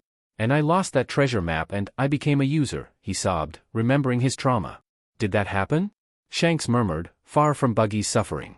Most of the pirates in the room began to speculate about the relationship between the Emperor and the pirate recognized as Buggy the Clown as they watched the childish conversation unfolding in front of them. "Talk the same to Emperor Akagami," an astonished pirate murmured, admiring how the blue-haired pirate insulted the Emperor with familiarity. "It's so cool," said another. Buggy noticed his stunt and tensed up. "Leave me, I don't know you," he said, retreating in vain, being pulled back to the redhead's side. "Come on Buggy, I haven't seen you in a long time." Akagami victorious, celebrating the reunion with his crew. "So that's the other cabin boy who was with Roger," Tsuru snapped, looking at Sengoku. "We must keep an eye on him, being a remnant of that crew is a very big problem." Sengoku sighed exhausted, he hoped that Roger's cabin boy would not cause so many problems in the future. Sanji asked again, still not understanding, "Then why did that Dalton guy have a bed?" Luffy blinked at his cook's logic, it made sense. "You're right," he admitted, before adding, "maybe it's for when I die." "God. It sounds so genuine if he says it like that," Koala murmured, looking at Luffy softly. "He does," Sabo confirmed with a fond smile on his face. "You really seem to believe him, Cook," Zoro scoffed. Sanji groaned. "He tells you with that voice and you don't know if it's true or not," he defended, earning a few laughs from his crew. It was true. Sanji couldn't say no to his captain when he said things with that childish voice. The Lapon attacked again, this time chasing Sanji. Thinking he could hit his target, but Sanji easily dodged it by following Luffy's back calmly. "Of course not," Sanji denied, trying not to fall for his captain's voice. Jumping on top of the tree that had fallen a few meters in front of them, without stopping their conversation. "So, did you know this? Women in snowy countries have skin as soft as silk," the blonde informed with a loving smile. "How?" Luffy asked curiously. "It's kind of obvious." Sanji looked at his captain with irritation. Luffy was stupid anyway. He explained, "When you are cold you rub your skin to warm up, this way you get softer skin." While the blonde explained to his captain why women had soft skin, the Lapon continued trying to attack, failing miserably, multiple times. "Yeah. That doesn't work like that," Marco groaned, rubbing his hundreds. Shirohige laughed again, completely delighted by the antics of the two miners. "Then why is it white?" Luffy asked, effortlessly dodging the rabbit's attacks. "I'm feeling a little sorry." Mont Dior commented with a grimace, looking at the poor monster rabbits. "That's because the color of the endlessly falling snow stains their skin," Sanji replied firmly, preening as he fed his captain with genuinely useless information. Doflamingo grimaced at the nonsense. "What? Where did you hear that?" Usopp asked curiously. Zoro looked away trying not to laugh. "It was obvious." Sanji stammered blushing, making his crew laugh. "Ah, you really are stupid, Sanji," Luffy muttered in amusement. The crew in the room burst into laughter, causing the cook to hide his face in his legs. "Let Luffy say so." Usopp choked out his laughter, followed by a laugh from Nami. "I don't want you to tell me that." Sanji gave him a dirty look. The Lapon jumped into his attack again. Besides, he growled, already fed up, "Stop being so annoying," he shouted, taking out his fury, watching the rabbit disappear into the distance. "What will happen to him?" Luffy asked, without stopping his walk.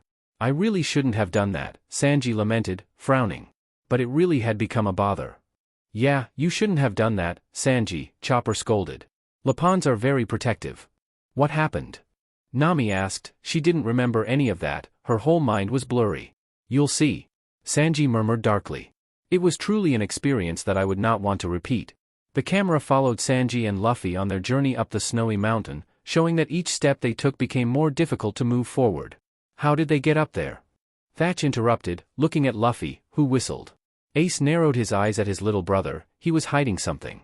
I don't really remember, Sanji hissed in annoyance, ruffling his hair in irritation.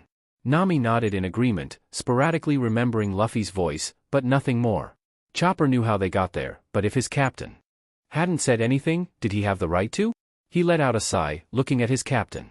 Luffy couldn't help but click his tongue in irritation. Why did the screen keep showing useless things? He didn't want his crew to blame themselves for what he had decided. He would do it again, thousands of times, if it meant his crew was safe. Nami-san, hold on a little longer, Sanji whispered lovingly as he continued his way next to Luffy.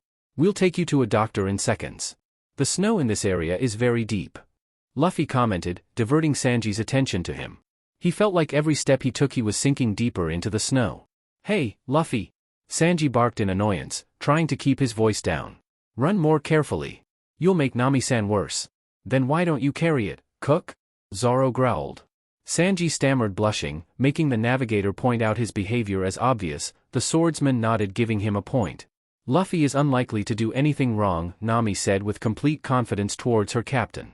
It wasn't that he didn't trust his cook, he simply had to make the best option, and that was obviously Luffy. The two stopped suddenly, watching as a herd of large Laffins loomed in front of them. Are those things really rabbits?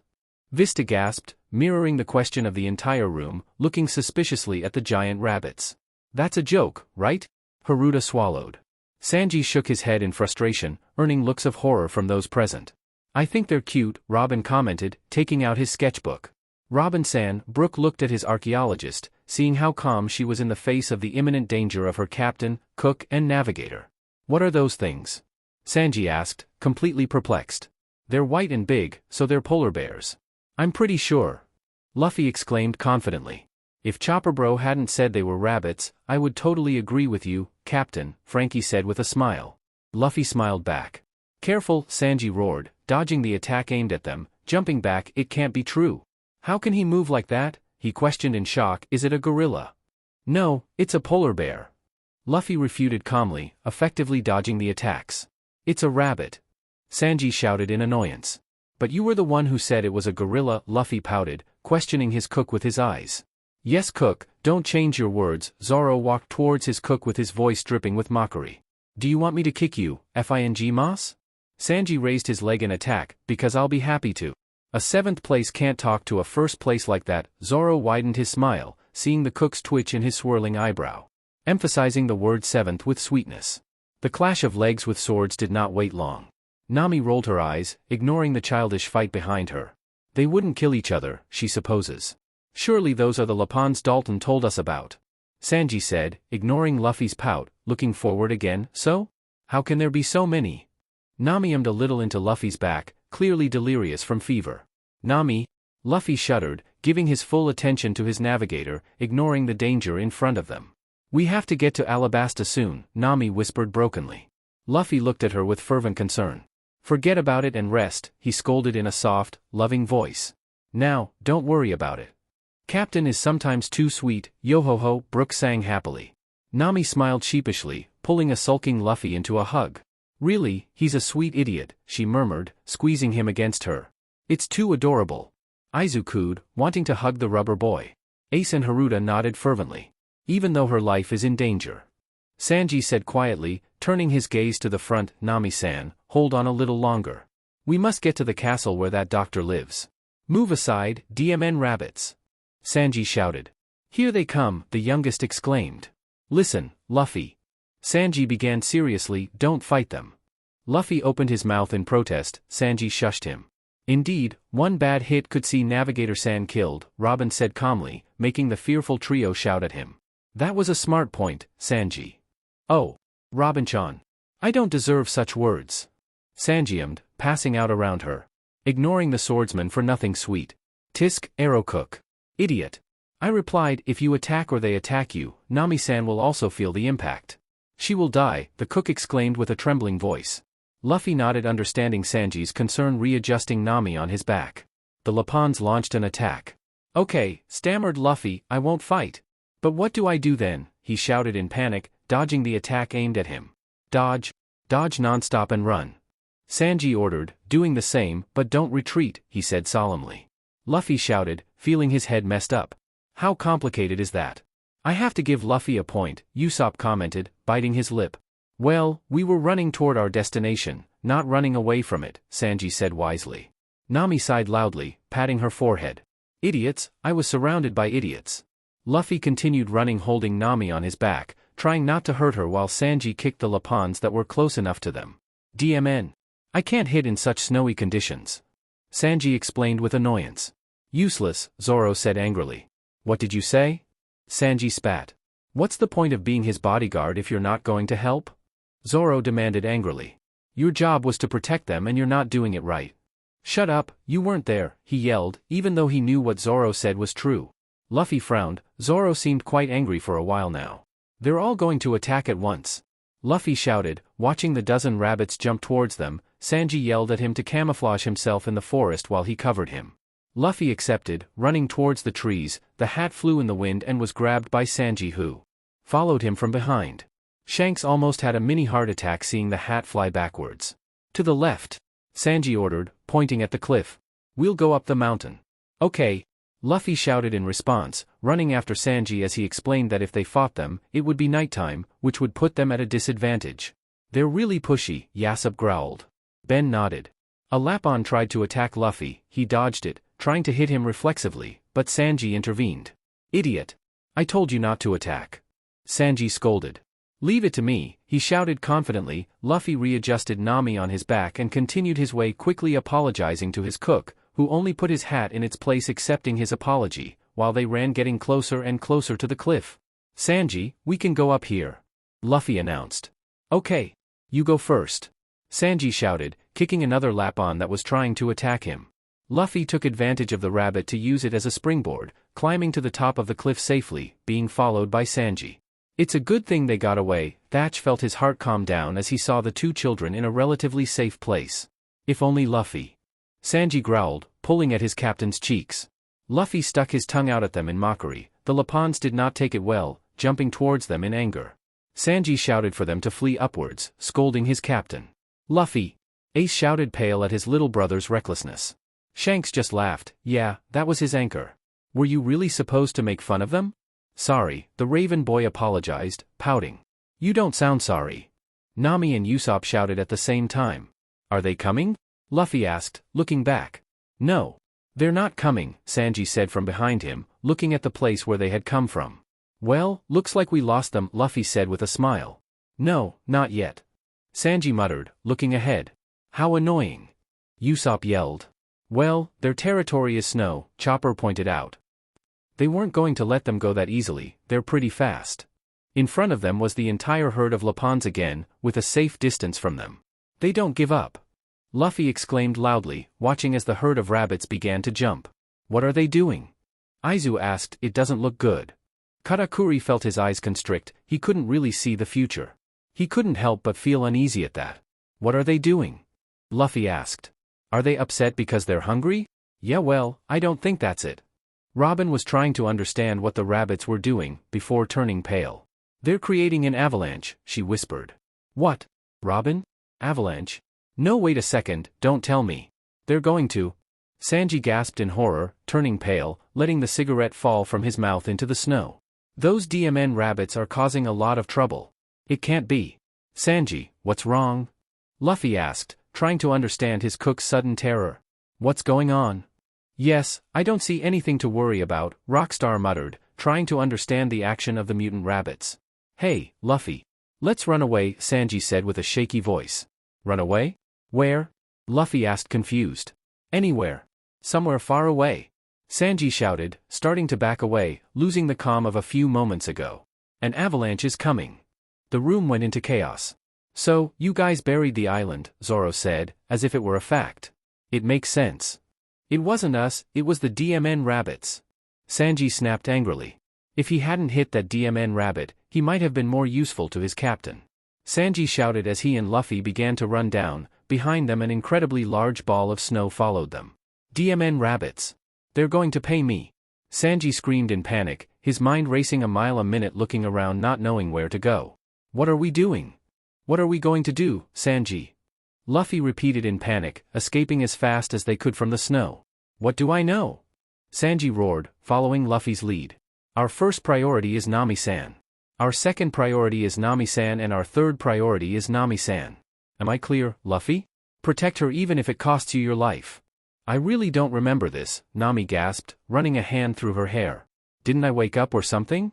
Well, you were really sick, it's not surprising, Chopper explained, you had a very high fever, besides, I think it was a good thing you didn't wake up.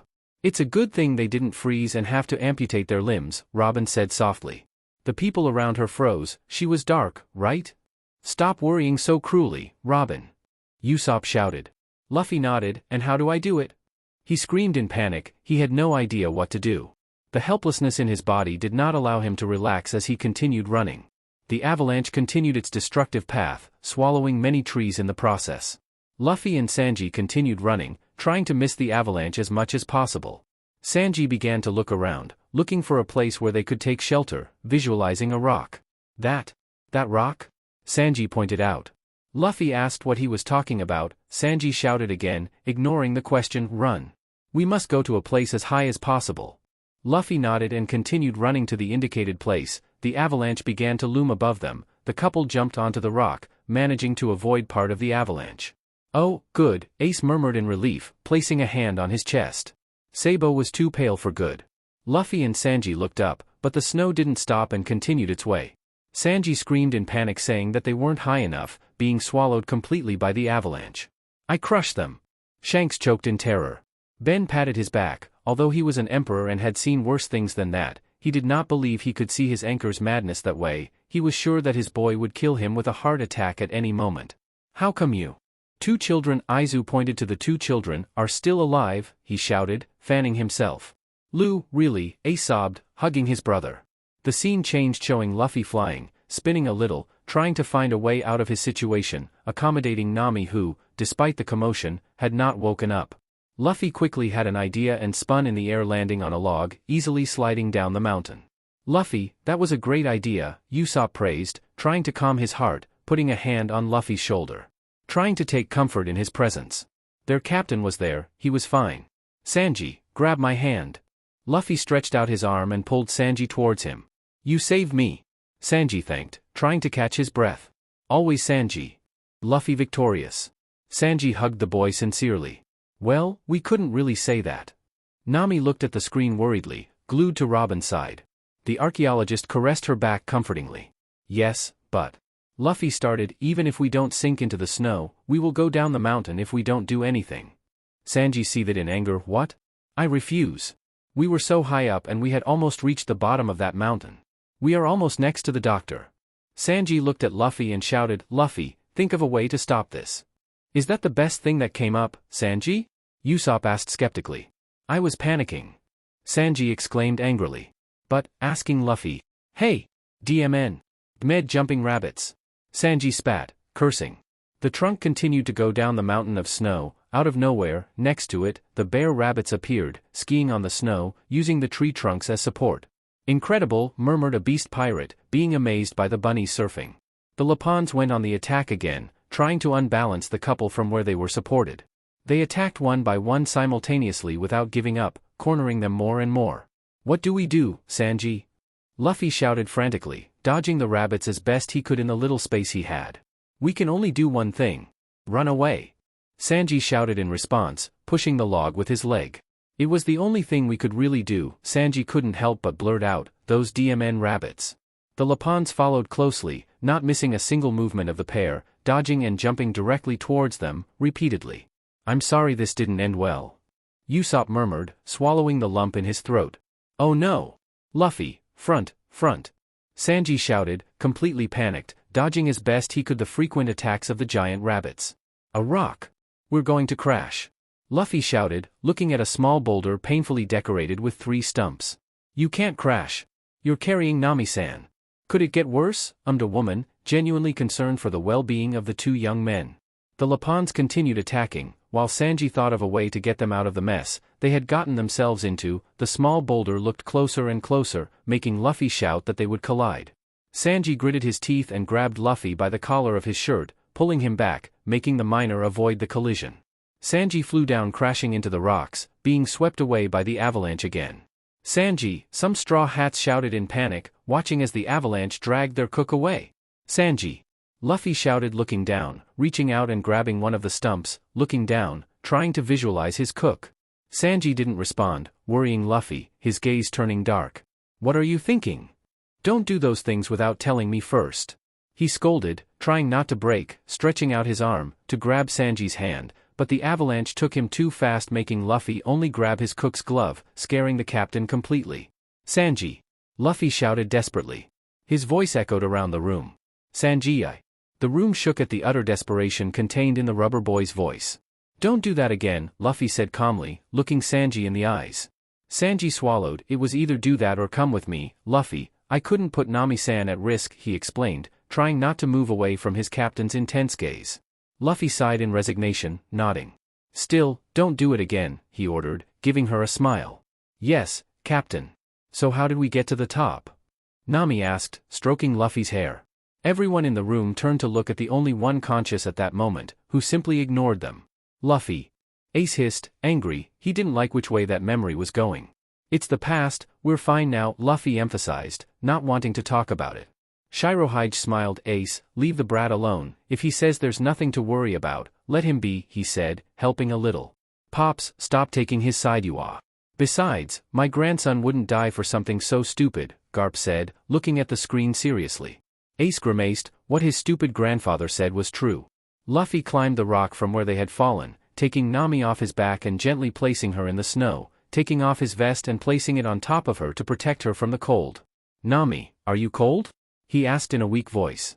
Hold on a little longer, he said, taking off his straw hat, placing it on top of Nami's chest. Listen. Keep this for me and wait for me here. Nami couldn't help but gasp at the gesture. She knew how much Luffy loved his hat, and if he left it with her even when he was unconscious, it meant that he was hoping to return to Sanji. Luffy moved away from her and stood up, diving into the snow where Sanji had been dragged. Luffy! Sanji said, biting his shirt, how can you leave Nami-san alone like that? Luffy, I couldn't leave you there, that's just how he is, Robin commented calmly. TSK, I should have left it there, Zoro said, although he wouldn't admit it, he was also worried about his cook. Luffy gave his swordsman a disapproving look. Zoro muttered something before looking away in apology. The screen flashed showing a puppy Lapon scraping through the snow, injuring itself in the process, trying to dig out an older Lapon who was buried by the avalanche, ironically, caused by themselves. The little rabbit sobbed loudly, scratching the snow, its paws turned bright red, leaving blood stains on the snow. Oh, I know they're trying to kill us, Nami muttered. But I can't help but feel bad for them. Chopper nodded, fighting his own tears. They were pretty wild, but their pack worried them so much. Luffy walked towards them carrying Nami on his back and an unconscious Sanji in his arm. The baby Lapon growled in his direction to scare him.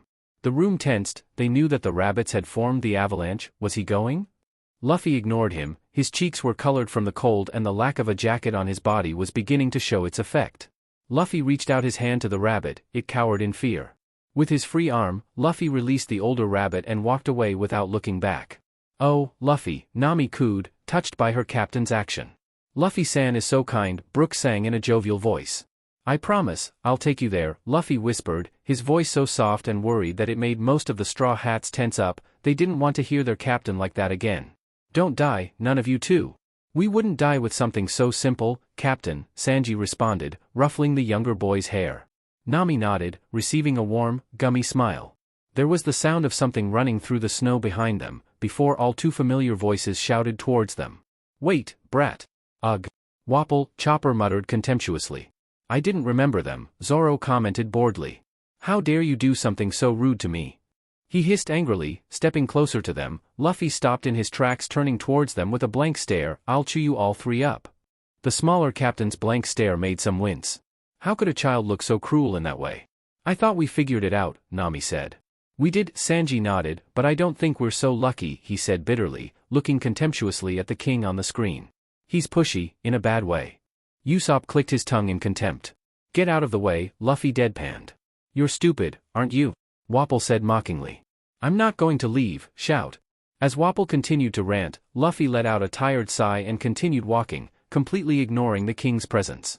Wapple obviously took it as an offense, starting to shout again, creating a law that those who ignored the king would be executed. Luffy did not pay attention to the useless talk and continued his way, implying that it was not worth wasting time with him. Ah! He's annoying, Nami groaned, running one of her hands over her face in exasperation. It's a bit silly really. A bit? Wapol shouted again, telling his subordinates to go get the sick. Luffy turned to him with marked anger. What did you say? Shout. Coward, Haruta hissed, completely angry. He's not a man, if he were he would ask Luffy for a one-on-one, Zoro growled, squeezing Watto trying to calm his rage. I'll take care of the woman on his back. Chess shouted. Eye of the man. Kuromarimo declared, as he lunged at Luffy with several sharp spikes protruding from the first of his afro. The room began to tense. Even though the rubber boy was strong, he had to protect two completely unconscious people from three people who had him cornered. Luffy dodged the attack by taking a step back, putting Sanji out of harm's way, before attacking. Luffy, no. Chopper groaned, hiding, upside down, behind Sanji, who was staring impassively at the screen. Luffy stopped dead remembering his cook's words, gritted his teeth and cursed before running, narrowly avoiding the arrows fired by Chess. I'm pretty impressed you stopped, Sanji said, praising his captain. Well, I had to take care of them, Luffy answered happily. You'll regret this later. Luffy shouted, don't follow me. I'll show you what a real fight in the snow is like. Wapol smiled arrogantly, diving into the snow. I really don't like it at all, Haruta said, frowning. He was putting his little brother in danger. Luffy continued running, looking back strangely at the lack of movement and screams. Hey? He sighed heavily, trying to catch his breath. There's no one. What's going on? Maybe they've given up already, he muttered, confused. Don't trust yourself, Zoro growled in warning, knowing that things were never easy for them. Wapol suddenly shot out of the snow, devouring her in the moment. Luffy narrowly dodged the attack, jumping back away from the king, becoming trapped in the air. This is a real fight in a snowy area. Kuromarimo said smugly, the white camouflage. Since they are so weakened, they will die with a single shot, Chess said smiling with amusement, pointing at Nami. Luffy couldn't maneuver in the air and shouted for them to stop. Suddenly two white blurs jumped towards him, knocking down Wapol's lackeys easily. Lapons? Wapol blurted out in disbelief. Did they protect us? Nami blinked in disbelief. Because? Usopp asked. They were trying to kill them just now. Did they protect him? Kuromarino asked, expressing the same as the room. It's a coincidence, Chess shouted. Lapons never get attached to humans. So, why them? I think they're thanking Luffy, Robin said with a small smile. Luffy landed softly in the snow, looking back recognizing the rabbit that had protected him. It's the rabbit I saved. Chopper acknowledged, you're right, Robin. Isn't he very cute? Nami cooed, pressing her hand to his cheek. That makes my heart warm, even though I don't have a heart, yo-ho-ho. Luffy smiled and thanked the rabbits before running off, continuing his way. I've never seen anything like it, Chopper whispered, dumbfounded. Following Luffy brings many surprises, Ace commented with amusement. The Straw Hats nodded. The camera continued to follow the miner, completely ignoring the fight behind him. Luffy continued to make his way through the snow, sinking deeper and deeper into it. The storm did not help his situation. As Luffy climbed higher, the storm became more ferocious against him, fighting and trying to push him back away from its target, making him tremble. His breathing became erratic, and his skin began to turn a sickly purple. Chopper. Nami murmured. The name turned to her. How is he? He asked with a trembling voice. The closest people turned towards them. Well. Chopper began with a big sigh. Rubber gets along really badly with cold climates and even worse with hot ones. Although Luffy has a hard time realizing the change in temperature, it really affects him more than everyone else. Us, it's the same with the heat, Chopper commented, looking away without stopping talking. The flexibility of the rubber is reduced and it's as if. Chopper bit his lip trying to find an example. Before nodding, Luffy had stone HNDCFFS on. Since blunt blows that shouldn't affect him do, he finished explaining with a sigh. Marco blinked in surprise. Was the raccoon a doctor? The commander liked it. Frankie choked. You're telling me that Luffy bro was literally freezing to death? Chopper nodded. We could sum it up that way, yeah. What? Chopper, that's dark, Usopp shouted, totally nervous. But it's the truth, demanded the reindeer. In front of him a cylindrical rock wall could be seen, the slightest sigh. Are we there yet? He muttered more to himself than to the others. I can't see the top, he groaned, his voice shaking. It's giant. Ace groaned, wanting to get the raccoon's explanation, what the hell, out of his head.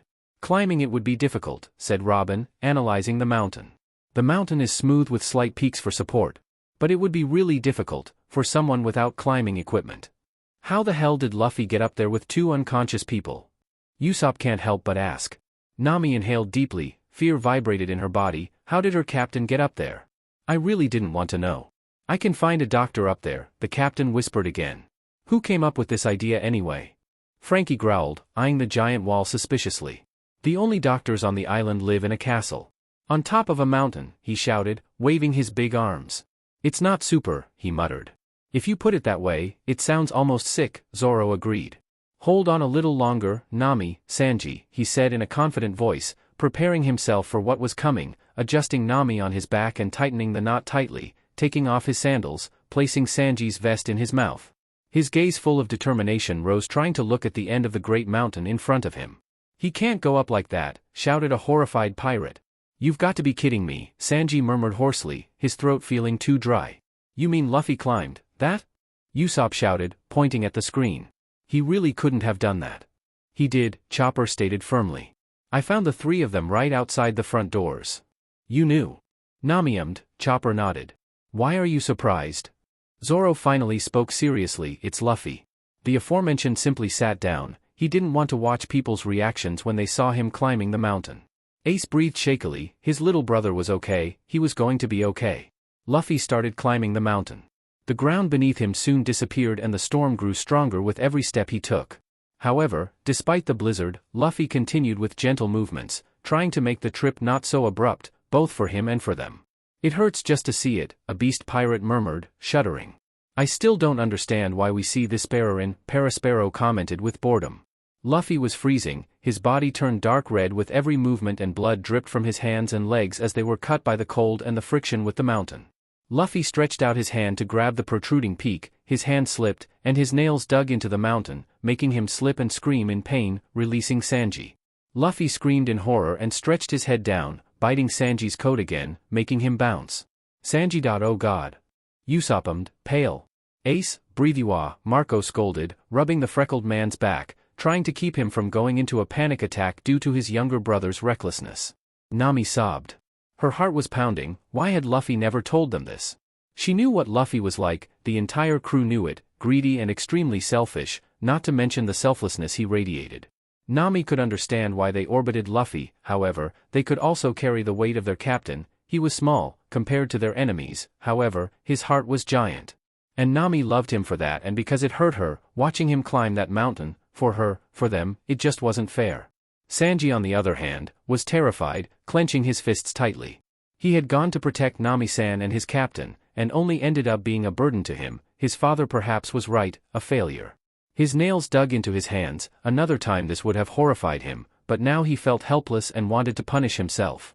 His captain's hands were bleeding, broken and torn, however, Sanji's were perfect. Luffy didn't formulate words, pulling his beautiful navigator and his kind cook into a hug. The two quickly wrapped him up as if a protective blanket had been placed in front of them. I love Nami and Sanji so much, Luffy murmured, cradling the two in his arms. And because Nami and Sanji are mine, I need to protect them, and I would do anything to do so. So, don't cry, okay? Luffy smiled, wiping the two's tears. Robin couldn't help but laugh when he saw two tomatoes clutching his captain's hand. Sanji stammered, he would never get used to this, and nodded. Slowly, yes, Captain. Nami simply rushed towards him crying, while nodding frantically. A bubbly laugh came from Luffy, calming most of the people. He was something, wasn't he?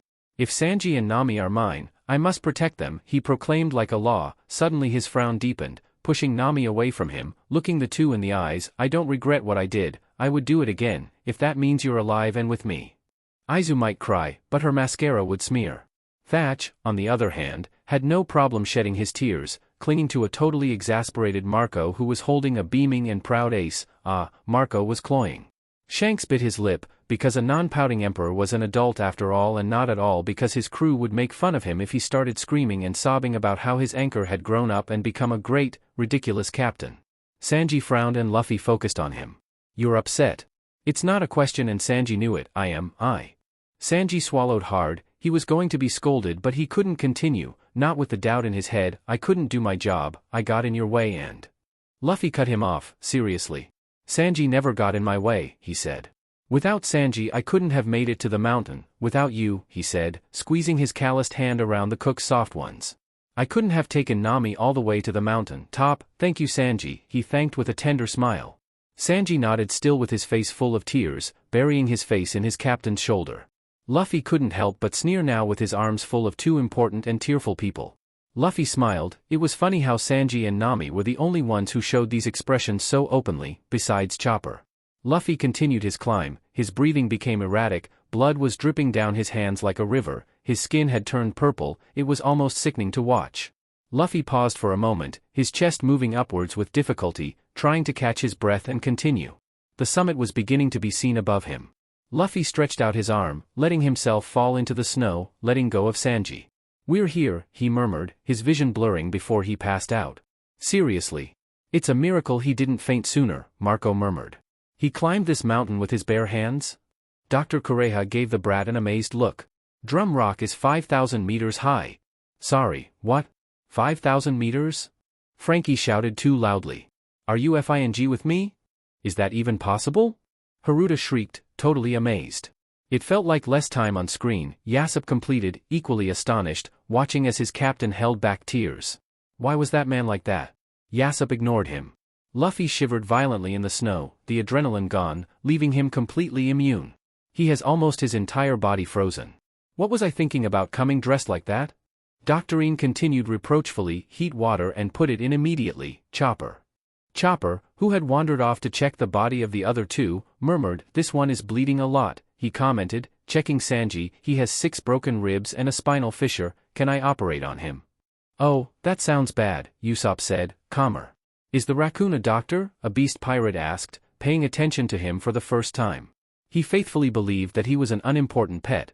"I'm not a raccoon, I'm a reindeer," roared Chopper, changing to heavy point. Marco mentally apologized and Ace had the dignity to look remorseful. The room went into chaos, being appeased by a shishishi. "Interesting." Kaido whispered with amusement, looking at Chopper. Maybe he wanted to join him? Doctorine picked up Nami. "It seems that the girl is the most serious." "She is dying." Doctorine went to Chopper ordering medicine and explaining that the infection was not from this island. Nami's fever reached a pretty critical point at that time, Chopper confirmed. Luffy arrived just in time. "I'm glad to hear that." Luffy smiled brightly, he had completed his mission and that was the only thing that mattered. "I guess they were lucky finding the doctor," Brooke said gratefully. The orange-haired girl nodded, although she didn't know if it was really luck. A hand grabbed her arm, startling her, looking down at Luffy's bloodied figure. The room was surprised that the little captain could still move. Luffy trembled and Kureha silenced him, understanding the panic. "Don't worry. I'll make the bleeding guy, and this girl healed," she promised. "How can anyone be calm about her treating him?" Sanji murmured, remembering his treatment, making him shiver. "They are my nakamas." Luffy's voice shook. "Okay?" Dr. Kureha smiled. "I thought about that kid, I'll save them, don't worry," she said before turning to Chopper. "Chopper, let's start the treatment." The screen turned off. The crew's hearts warmed at their captain's words, looking, some more than others, totally embarrassed. "Luffy. It's something," Usopp whispered, totally gone, with a goofy smile on his blushing face. "It was amazing," Robin confirmed, summarizing her thoughts. Frankie sobbed. "Luffy bro is the best," he said, wiping away his tears, "and I'm not crying," he sobs harder. "It really was something," Zoro confirmed, with a proud smile. Although he really wasn't surprised by what his captain had done, it was Luffy and that explained everything. "I'll dedicate my newest song to Luffy-san for this." Brooke continued, totally agreeing. "It will be called, The Will and Determination of a Captain in the Mountains." "Too long," Usopp and Chopper complained. Nami smiled tiredly. She had cried a lot and had not left Luffy's side. She was afraid of letting him go and losing him, many of them were. Even so, she let him go or believed that her brother would take him from her. Minutes later she saw him pouting at his brother whose face was covered in tears, while hugging him and scolding him for being so reckless. Nami smiled. She simply needed Luffy to trust them more. From the moment he was born he was abandoned by his parents for being different, the doctor calmly narrated, looking at the empty space that the 3 children had left, simply because he had a blue nose. She couldn't help but snort. "I always walked at the back of the pack, even when he was just a baby." Chopper lowered his head as he heard his story. His reindeer parents had always hated him since he was born for having a blue nose. They had disowned him for something he couldn't change, even when he was a baby. Chopper couldn't remember a single day of having the slightest love affair with his parents, without being hit. And one day he accidentally ate a devil fruit and from then on, he was treated like a complete monster. The other reindeer pushed him away violently. Chopper trembled. He had thought that maybe now that he had a devil fruit his parents would see its usefulness and join him to the pack, but he was wrong. The herd chased him to the point of almost killing him and he ran. He ran too much until he reached a town, but he was not human, nor was he a reindeer. His appearance was not that of a human, nor a reindeer. He also could not get rid of his blue nose, and when he approached a human village, well, a giant shadow was cast in the distance. The two villagers who seemed to be hunting frowned, worried for a moment. What the hell is that thing? It's scary. Take the kids inside. It must be a yeti. Grab his weapons. Shoot him. The nervous villagers began to scream in panic as they reloaded their weapons and shot at the strange creature. The reindeer now turned into a monster, sobbed, running away from the villagers and the weapons. He was no longer a reindeer, but he was not human either. Now he was completely alone. In absolute solitude, Kureha looked at Nami with a smile that seemed sad. Do you think you can cure his heart? They did it. Chopper confirmed, although the rejection he had received still hurt, he didn't need any of that now. Chopper, the blue-nosed monster, now had a family that cared about him. Shall we heal your heart, Chopper? Robin couldn't help but ask, pulling the reindeer into a hug. She hadn't wanted to interrupt the boy's thoughts, wanting him to conclude himself, and it seemed like he had succeeded. Yeah. Chopper smiled, letting himself be hugged by his archaeologist. I'm so happy that Luffy invited me to the crew. I'm so happy to have you, he said happily, allowing himself a moment. Luffy laughed, looking at his doctor adoringly. Chopper is the best. Obviously, Chopper had to be with me. He let out, giving the miner a kiss on the forehead. Chopper blushed, dancing in the archaeologist's hands. That doesn't make me happy, BSTRD. The crew couldn't help but join in the praise of their doctor. I can't believe it. The gas devastated the entire country, Sanji said, biting his cigarette, looking around, before turning to the reindeer in front of him. Chopper, can we do something?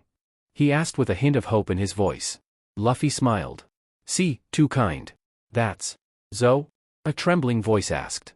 Let's keep watching, another deeper voice responded, calming the previous one. Chopper sniffed the air in search of some information about the gas. Considering its smell, it must have a nerve agent, he said before biting his lip. There are other smells that I don't recognize. Shurororo. Its power gives me chills. The mass of smoke next to Chopper spoke with a big smile on his face. Sanji and Chopper turned towards him fiercely, glaring at him. What's so funny? The mass of smoke ignored him, beginning his explanation. That gas is called Koro. It is a weapon of mass destruction that I invented, he finished proudly. The smartest man in the world, or well, one of them, sneered, looking at the scientist with shining eyes. I didn't know you would join the pirates, Caesar clown. Caesar paled at the intimidating figures near him and screeched, I will not join them. He coughed, trying to compose himself. I'm a scientist, not a pirate. Doflamingo's eyes narrowed. He knew that man was useless, but betraying him? Ah, that was fun. What did you say? Chopper punched Caesar in the face at the explanation. And it's my fault, complained the scientist. I didn't use it. He sobbed, covering the bruised area with his hands. You're the worst, Sanji hissed in disgust. Chopper pointed his hoof at him, beginning an angry tirade directed at the man made of gas. If I hadn't created him, there would be no victims, he roared, taking everything he had not to hit the scientist again. Surely you can neutralize it with your ability. Do it, he ordered, and then make an antidote. There is still time. The effect of the gas is slow, right? He asked. Caesar nodded simply, as if he wasn't directly affected by what Chopper was saying, or he was simply ignoring it. I did it that way on purpose. How long will it take for them to die from exposure? The scientist widened his smile. According to my calculations. About 48 hours, Chopper gasped in disbelief. They had less time than he had thought. Considering how much he's cleared up, it must have been a day already. The doctor hit him again. Again? That guy of gas is annoying. Chopper swung his hooves as if he wanted to continue his assault. Robin patted his head in comfort. Angry Chopper is kind of adorable, don't you think? Nami, I think you have the wrong priorities here. Hey, you don't think they'll be good to you, Caesar warned, recovering from the blow. What are you talking about? The mink tribe is known for their hatred of humans and their great power. It's best to leave it at that. As soon as we save them, they'll bite us to death. The scientist gave them a smile, moving his hands in a creepy manner. The mink tribe shuddered to hear how the world described them. They were certainly a strong race, but even so, they were not violent. Then, they are surely Inzo, commented a jaguar mink. The ruler of the day, Inuarashi, nodded. Why would they do that? The mink rabbit at her side sobbed, horrified at the evilness of the pirates. We haven't done anything to them. Why did they? Nuarashi patted the trembling rabbit's head. Something tells me that they are helping us, Carrot, he said calmly. We shouldn't jump to conclusions just because of a few fragments, he continued, calming the minx around with his words. Sanji and Caesar began to argue. Sanji, getting fed up with the stupidity that came out of the scientist's mouth, took out a cube from his backpack, showing it to Caesar, who turned pale when he saw it. Is that a heart? People screamed in horror at the beating heart in the cook's hands. Sanji for his part grimaced, he hoped he had washed his hands very well after that. So, they're threatening him, it makes sense. Vice Admiral Doberman looked at the scientist with pity. I'm not surprised he's helping them. Is that help? Kuzan murmured from the background, feeling like he was looking at something different from them. They are pirates, Vice Admiral, don't expect anything good from them, Akainu spat harshly, staring venomously at the screen. Bepo looked surprised at his captain, who seemed equally surprised. It seemed like he was following in Doflamingo's footsteps with Mugiwara. And from what he could see on the screen, his plan to find him was going well. Chopper ran with a box in his hands full of medical instruments, followed by a rather sullen Caesar. What are you doing? Chopper, Nami acknowledged, standing next to three minks. Chopper looked at her before beginning to explain. Caesar followed behind him with another box in his hands full of test tubes. It's been more than a day since they used the poison. We have to give them an antidote within 48 hours, or it will be very late. What's that? Brook asked, pointing to the boxes Chopper and Caesar were carrying. Did the skeleton just speak? A civilian blanched as he watched Brook on the screen move and articulate like a living human being would. From where the civilians were, the small crew couldn't be seen, so it wasn't a surprise that every time something who could easily surprise you came out, it did it. It's not the strangest thing I've ever seen, his friend said, shrugging. I'm going to make an antidote. Chopper looked at the minks next to Nami. We can't waste a second to save them. Where is a hospital? He asked, looking sideways. I need more instruments and medicine. Call everyone who can help. I'm a doctor. Do what I say. Tony Chopper, Doctor, 100B. Ninth commander of the Straw Hat crew. I thought it was the mascot. Someone in the crowd shouted. Are we seeing the same thing? Is that legal? They are pirates, dude. Chopper curled up in a corner, pouting at his reward. Well, it's gone up, Usopp tried, patting the younger boy's back affectionately. It was only 50 more berries. Chopper sobbed.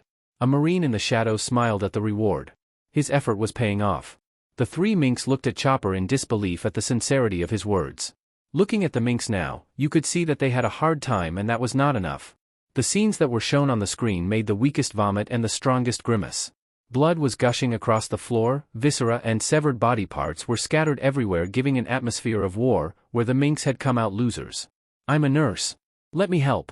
A mink squirrel ran towards Chopper, introducing himself as Tristan. Thank you. Are they going to save us? A mink dog sobbed, swallowing her tears, looking at the rest of the crew for some kind of deception before collapsing at the nod of Sanji and the rest. Wanda let out a gasp, kneeling. I thought we would all die. Wanda covered her face with her arms, to hide her tears. She was grateful, too grateful to these pirates for saving them. Chopper began giving orders to the people around him with Caesar forced to help. When the antidote was finally finished, he distributed it, curing the minks most affected by the gas. Wanda took Chopper and the rest to where the kings of the Momonoko Duchy were. The two rulers were crucified on stakes with some bandaged limbs that had clearly been cut off, at which point the rulers were gently lowered and attended to quickly and kindly by Chopper. Gasps of horror and disgust were heard in the room. Whitebeard closed his eyes at the scene of terror, feeling his hand shake with anger. Kinemon in vain covered the anxious eyes of his protege, who was now sobbing in his arms, clinging tightly. Kamurasaki trembled, trying to hide her terrified face behind Kayashiro, who was trying to give her his slight support. Newgate sighed. What those brats did was not something a pirate crew would normally do. He was grateful, they had saved his friends, his family, from a terrible death. The old emperor moved slightly, drawing attention of the room.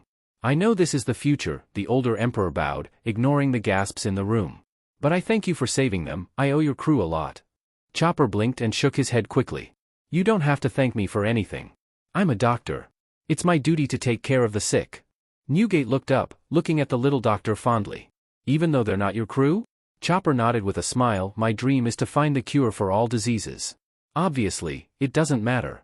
Yes, Asen. Luffy greeted him with a proud smile on his face. Chopper is the best doctor, you don't have to worry. They will be in good hands. At this moment, the two rulers of the country of Zou approached the crew, bowing their heads towards Luffy. Luffy sighed, but didn't say anything. There was no need for them to continue thanking him. Chopper didn't do it looking for anyone's thanks, but since his doctor seemed happy that everyone was okay, Luffy wouldn't say a word. We are grateful too, Inuarashi said, looking at the two people in front of him. I don't know what has happened to our country, but I am still grateful. Is there anything we can do to pay this debt? He asked. Luffy looked at Chopper, who looked back at him shyly, implying that he had nothing to say. Luffy smiled. There's no need, he denied, pulling the reindeer into his arms. Chopper wanted to save you, so there's no need to thank him, he said, downplaying it. The reindeer in his arms nodded. The two older brothers and the self-proclaimed father felt a wave of pride pass through their hearts. Their child had grown up so well. The ruler of the night, Nekomamushi, pounced on Luffy and Chopper, purring above them. Luffy couldn't help but laugh at the display of affection. You're a good guy, Naya. Thank you. What? Nami couldn't finish her words as the minks pounced on them, thanking them all. The people in the room looked confused at the behavior of the minks. Weren't they supposed to be SDSTS and cannibals? Don't touch me. Zoro hissed, moving as far away from the ball of affection as he could. They're thanking you, Zoro. Luffy yelled. Zoro couldn't make out where his voice was coming from, as his captain was being crushed by more than 3 furballs and was obviously not affected by aggressive affection or being rubber. Zoro didn't know, nor did he need to know. Sanji snorted, half convinced that his captain was raised by wolves. Garp and Ace sneezed. Pedro, along with the rulers of Zou, stayed close to the crew, feeling strangely drawn to the calm energy radiating from them, especially their captain. They were quite pleasant. After all, seeing some feats from these lesser minks was interesting. Pedro was sure that these people would show him the dawn of the new world. Are you happy, young man? Kureha asked with a mocking voice, raising her hand happily to take another sip from her bottle of wine. It seems like the hunt for doctors has reached its final stage, she pointed out with a smile. Hunt for doctors? Stupid, very stupid. Who hunts their doctors? It seems that you and I are the only doctors left in the country. Wapol is desperately trying to catch us, she said calmly, bringing the bottle to her lips before lowering it again. Wasn't Wapol the name of the king of Drum Island? A marine asked, a little confused. Why would the king himself be hunting down his doctors? Even if that weren't the case, they already considered you an outcast here, she said, shrugging with a mocking smile on her face. Since you're the worst of the quacks. Dr. Hiraluk walked past her, stopping angrily. The doctor couldn't help but smile seeing her old friend on screen. No matter how much she wanted to deny it, she missed the man. Chopper beamed when he saw his father on screen, feeling a lump form in his throat. I won't let them catch me. One day, I will save this country with medical science. Hiraluk finally spoke with determination. And he did, Chopper sobbed, burying his face in his captain's jacket. Wow, Kureha said, surprised. You don't mean destroy the country, do you? She mocked again, her eyes sparkling with mischief and affection when she saw the man bristle at her words. Nami smiled, resting her cheek on her fist. She liked teasing him a lot. There's people on the bridge. See you, quack. Kureha happily waved goodbye. I hope I never see you again, thief doctor, Hiraluk yelled in response. The screen followed the quack fighting against the snowstorm. They'll never catch me, he yelled against the snow. I'll save all the sick people, he continued before stopping abruptly, spotting a giant figure lying on the ground, surrounded by a pool of blood. Is that the reindeer from before? Someone screamed, horrified. After seeing its story, they couldn't feel scared for the poor creature. Is that how you found him? Usopp swallowed, wanting to help their doctor. Yes. Chopper replied, too happy for the scene on screen. He healed me after that, he said. That's amazing, Chopper, Robin said with a laugh, patting the reindeer's head. Hey, when do you think a person dies? Luffy looked at the screen as those words were spoken. When? He couldn't say it easily. When a bullet from a gun goes through their heart? Hiraluk took a cup and a bottle from his suitcase, containing a cloudy liquid. You're wrong, he shouted with a smile. When they are afflicted by an incurable disease. No. A man dies when people forget him. He smiled, pouring the liquid into his cup. Forget, huh? Yeah, Luffy couldn't forget. If he forgot, Ace and Sabo would be gone forever, and he'd be alone again. He'd be alone in this world that took Sabo from him. Even though he knew Ace had been involved in his own death, Luffy couldn't help but forget what he had promised. He promised not to die. He didn't want to forget, but he did, because he knew that if he remembered, he would hate the memory of his brother. A movement pulled him out of his trance as he looked down at his lap, filled with Chopper. Luffy smiled, hugging his doctor tightly. It was comforting, maybe for him, maybe for both of them. Chopper snuggled closer to his captain's chest, trying to stop the tears that the man beneath him was gently wiping away from falling. He remembered that day like no other, the rage and the pain he felt losing his father, how, even though he knew the man had planned all of it, he couldn't shake the vague idea of seeking revenge. Even if I disappear, my dream will come true. The suffering in the hearts of the people will be healed. A smile escaped his lips as he looked at the man in front of him. Why are you crying, Dalton? I wonder if the same thing happens with this country?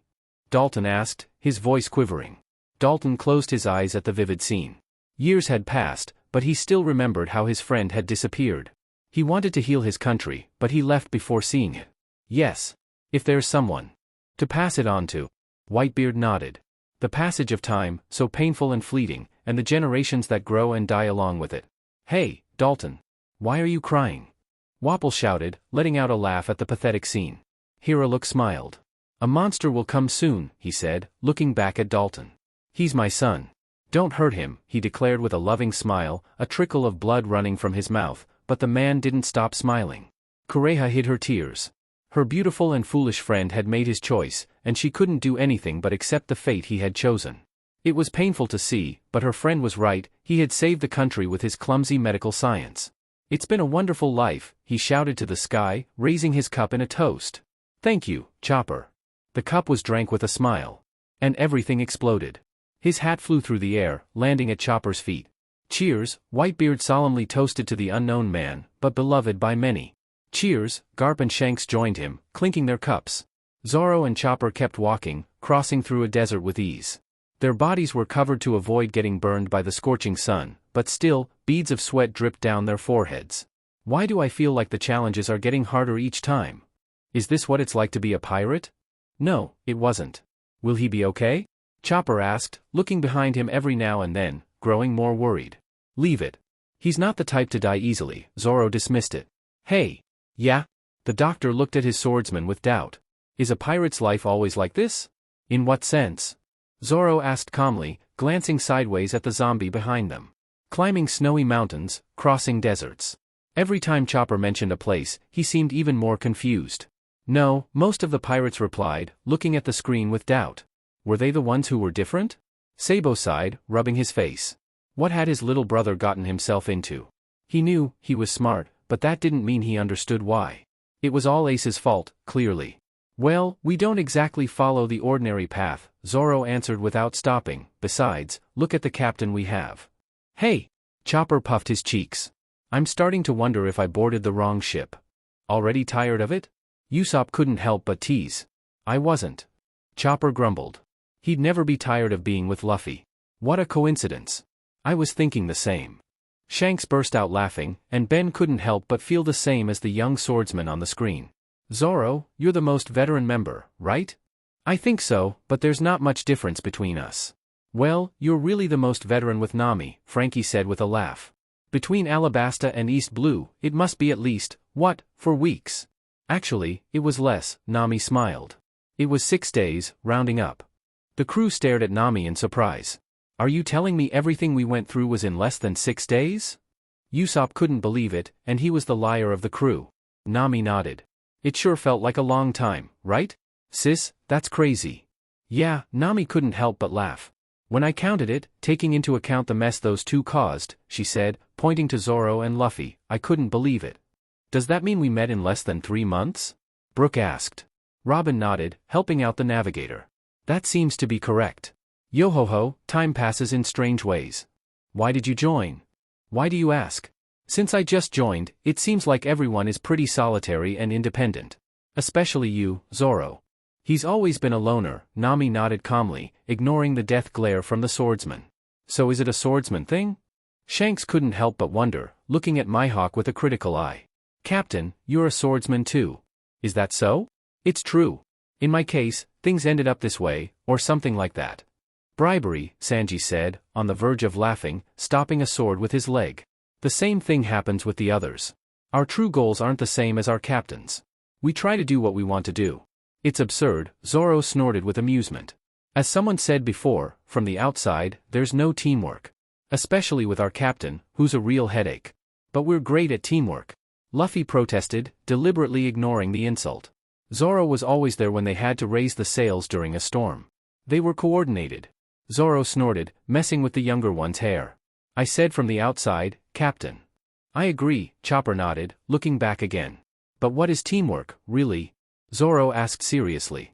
Is it just helping each other and protecting each other? Some people might say that, but unfortunately, I think they're fooling themselves. The pirates and marines were offended by this. What did this kid know about teamwork?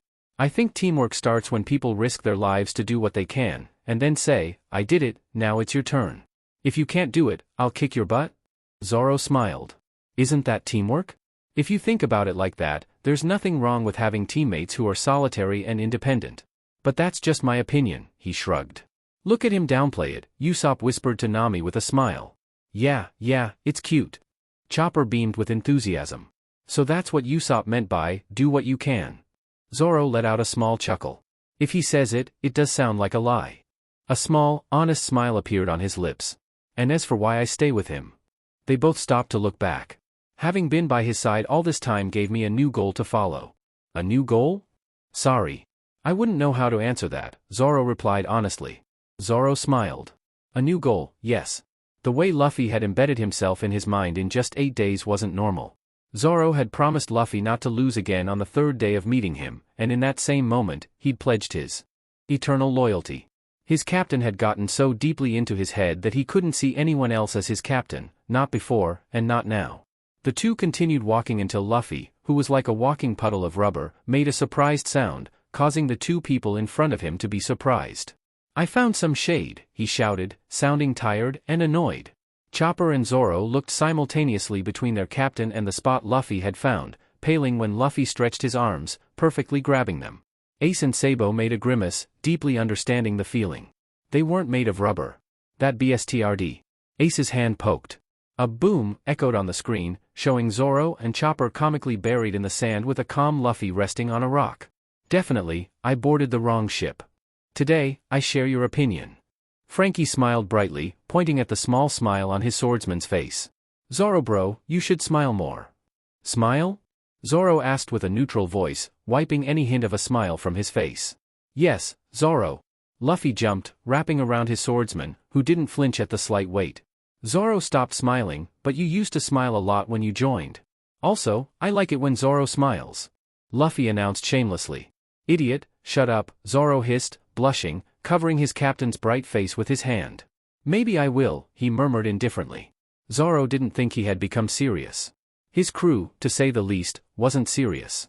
But after those 2 years, Zoro couldn't help but stay alert all the time. After what happened with Kuma and the War of the Best, where he wasn't by his captain's side, Zoro felt the need to be vigilant. His head buzzed every time something even remotely dangerous approached his crew, and his hands itched for his sword. He needed to protect them, he had to protect them.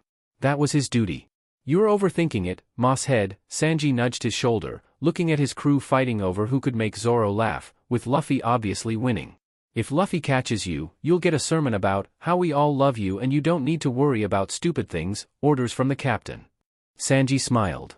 Zoro took his gaze off the scene in front of them, looking at his cook with amusement. He wasn't so bad after all. Still, he needed to tease him. So, you love me? He asked, ignoring the rest of the sentence.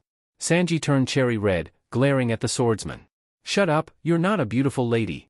I don't want you, Moss Head, he yelled, drawing the attention of the crew. Zoro burst out laughing. Luffy was the one who took me to the sea. While I desperately tried to keep up with him. What was Luffy really doing? Chopper was surprised to hear his thoughts on the screen, but smiled. He was happy that his determination and loyalty to his captain were being shown. Hey, could I take some plants? Chopper asked, biting his lip. I don't want that to happen again, he sobbed. Luffy nodded, he didn't want that to happen again either. He was ready for anyone who wanted to steal something from him again, something that belonged to him. It must have been even harder for Luffy, Chopper's thoughts swirled on the screen. Thanks to you making me your nakama, I don't care what the others say about me, Chopper breathed heavily, his eyes shining with determination. If my strength can be of help, I don't care about becoming a real monster. Luffy aye. Chopper shouted to the sea. I promise. I'll be much stronger. And you are, Chopper. You always were. Luffy cheered, hugging his doctor tightly. Idiot, now I'm stronger. Chopper boasted, wanting to tell his captain everything he had learned, knowing Luffy would listen even if he didn't understand anything. Shishishi, I know. People gathered around, murmuring words of concern, looking inside a restaurant. Inside, a commotion had broken out due to a sudden death caused by eating desert strawberries, which a traveler didn't know were actually venomous spiders. The person, who appeared to be dead, with the whitebeard tattoo proudly glowing on his back, was face down in the food, with thousands of plates stacked around him. Thatch scoffed. "He's not dead, he's fine," he said, rolling his eyes. The commander and chef didn't know how many times his little brother had scared them by passing out like that. He had almost thought he had poisoned his food the first time it happened. Sabo grimaced and shook his head. Ace was supposed to be the oldest. Look at him, teaching Luffy how to run around naked. The dead person suddenly lifted his head, startling the restaurant. The young man with black hair looked around, disoriented, before focusing on the worried woman beside him. She approached, a bit confused by the sudden movement, asking if he was okay. The young man didn't seem to hear her and lifted her skirt, using it as a rag for his face. The woman screamed in fear, stepping away from the strange man. "DMN. I fell asleep," the freckled man, clearly oblivious to the stares, muttered in a sleepy voice. Marco let out a sigh, looking up at the ceiling. He felt tired. Was that normal? Was he asleep? The room exploded into chaos. Who faints like that? It's impossible. He was having a normal conversation while eating, shouted a civilian, looking at the boy in astonishment. And now he's eating again, another person chimed in. Trafalgar scoffed, amused. "Narcolepsy, uncommon," he murmured, feeling his words bounce around the unnaturally quiet room. The room, which had fallen silent as if waiting for someone to explain, turned their eyes on the pirate captain. The surgeon could almost see the question marks above their heads. Trafalgar sighed. Why did they have to be so interested in something like this? "Narcolepsy is a chronic disorder," he began, stopping his explanation when the room started murmuring with questions. Law tensed up, regretting speaking. "It's a long-term condition," he grumbled, choosing simple words. "It causes sleep attacks, which can be brief or sometimes turn into a full sleep. Some can be accompanied by kata." Law coughed, cutting off his words before continuing, "muscle weakness, causing parts of the body to shut down." Several "ohs" echoed through the room, followed by thanks for the explanation. The surgeon grimaced at the praise. "Tereo is so smart." Luffy grinned, praising the dark-haired man's explanation. Law blushed, looking away from the crew's teasing gazes. "Anyway, what's all this?" the young man asked calmly, popping a piece of meat into his mouth and looking around the restaurant with renewed curiosity. "We were worried about you." The young man pointed to the people with the same curiosity they had for him, turning his gaze to the restaurant owner. "Do you do comedy shows in this restaurant?" he asked foolishly. The restaurant owner stammered, then sighed and smiled, relieved that the young man was okay. The kid fainted again, dropping his face into the plate of food, annoying the patrons. The people around the restaurant dispersed, disappointed that no one had died. Smoker passed by, stopping as if he was looking at something interesting inside, and began walking toward him. "It's Smokey." Luffy jumped in his seat, lighting up slightly upon seeing the familiar marine. Smoker frowned at the nickname and grunted. "Commodore Smoker to you, pirate." Luffy smiled. His crew stared at him in awe at the daring smile on their captain's face. "Smokey," he repeated. Smoker opened his mouth, then snapped it shut. No, he wasn't going to play around with the kid. "By the way, sir." The scene returned to the restaurant, where the young man was cleaning his teeth with a toothpick. "Have you seen this man in the city?" he asked, pulling out a bounty poster from his bag. "He's a pirate wearing a straw hat." Ace grinned widely at the bounty poster. Even though he already had 3 copies with him, he still felt it wasn't enough. "It surprises me that you have the courage to eat in a restaurant." Portgastite Ace, Fire Fist. 550 million B. Commander of the 2nd Division of the Whitebeard Pirates. Ace strutted, looking at his younger brother, expecting to be praised. What he got in return was a love punch. "I told you to be a marine, you cheeky brat," roared Garp. The crowd looked confused. Why was the man smiling as if he were proud? "In your dreams, you old bstrd." Ace groaned, hiding behind Marco for protection. "Call me grandpa, brat." The restaurant owner stammered in shock at the important figure before him, while the others murmured in fear and backed away. "What is a famous and important pirate doing in this country?" Smoker continued, ignoring the commotion. "I'm looking for my little brother," Ace said, turning around and smiling at the marine. Luffy, seeing that the danger, his grandfather, had left, jumped onto Ace's back, clinging to him like a monkey. The freckled one didn't flinch at the extra weight, easily carrying his little brother. "Your older brother is amazing, isn't he, Lou?" Ace whispered with a smile, feeling Luffy nod behind him. "So, what do you want from me?" Ace asked. "Don't resist and let me capture you," Smoker said casually. "I don't want to," Ace replied calmly, still comfortably sitting on the bench. "Sorry, not today." "Exactly." He had to find his brother. Even though he got along with Smoker, he couldn't afford to waste time. He didn't know what kind of trouble his brother might be causing while he wasn't watching. Well, I figured as much, Smoker sighed tiredly, shrugging as if he didn't care. Right now, I'm busy looking for another pirate, he said, biting his cigarette. To be honest, I'm not interested in capturing you. Not interested? Ace scoffed with a hint of disappointment, maneuvering Luffy carefully to sit him on his lap. That makes me a little sad.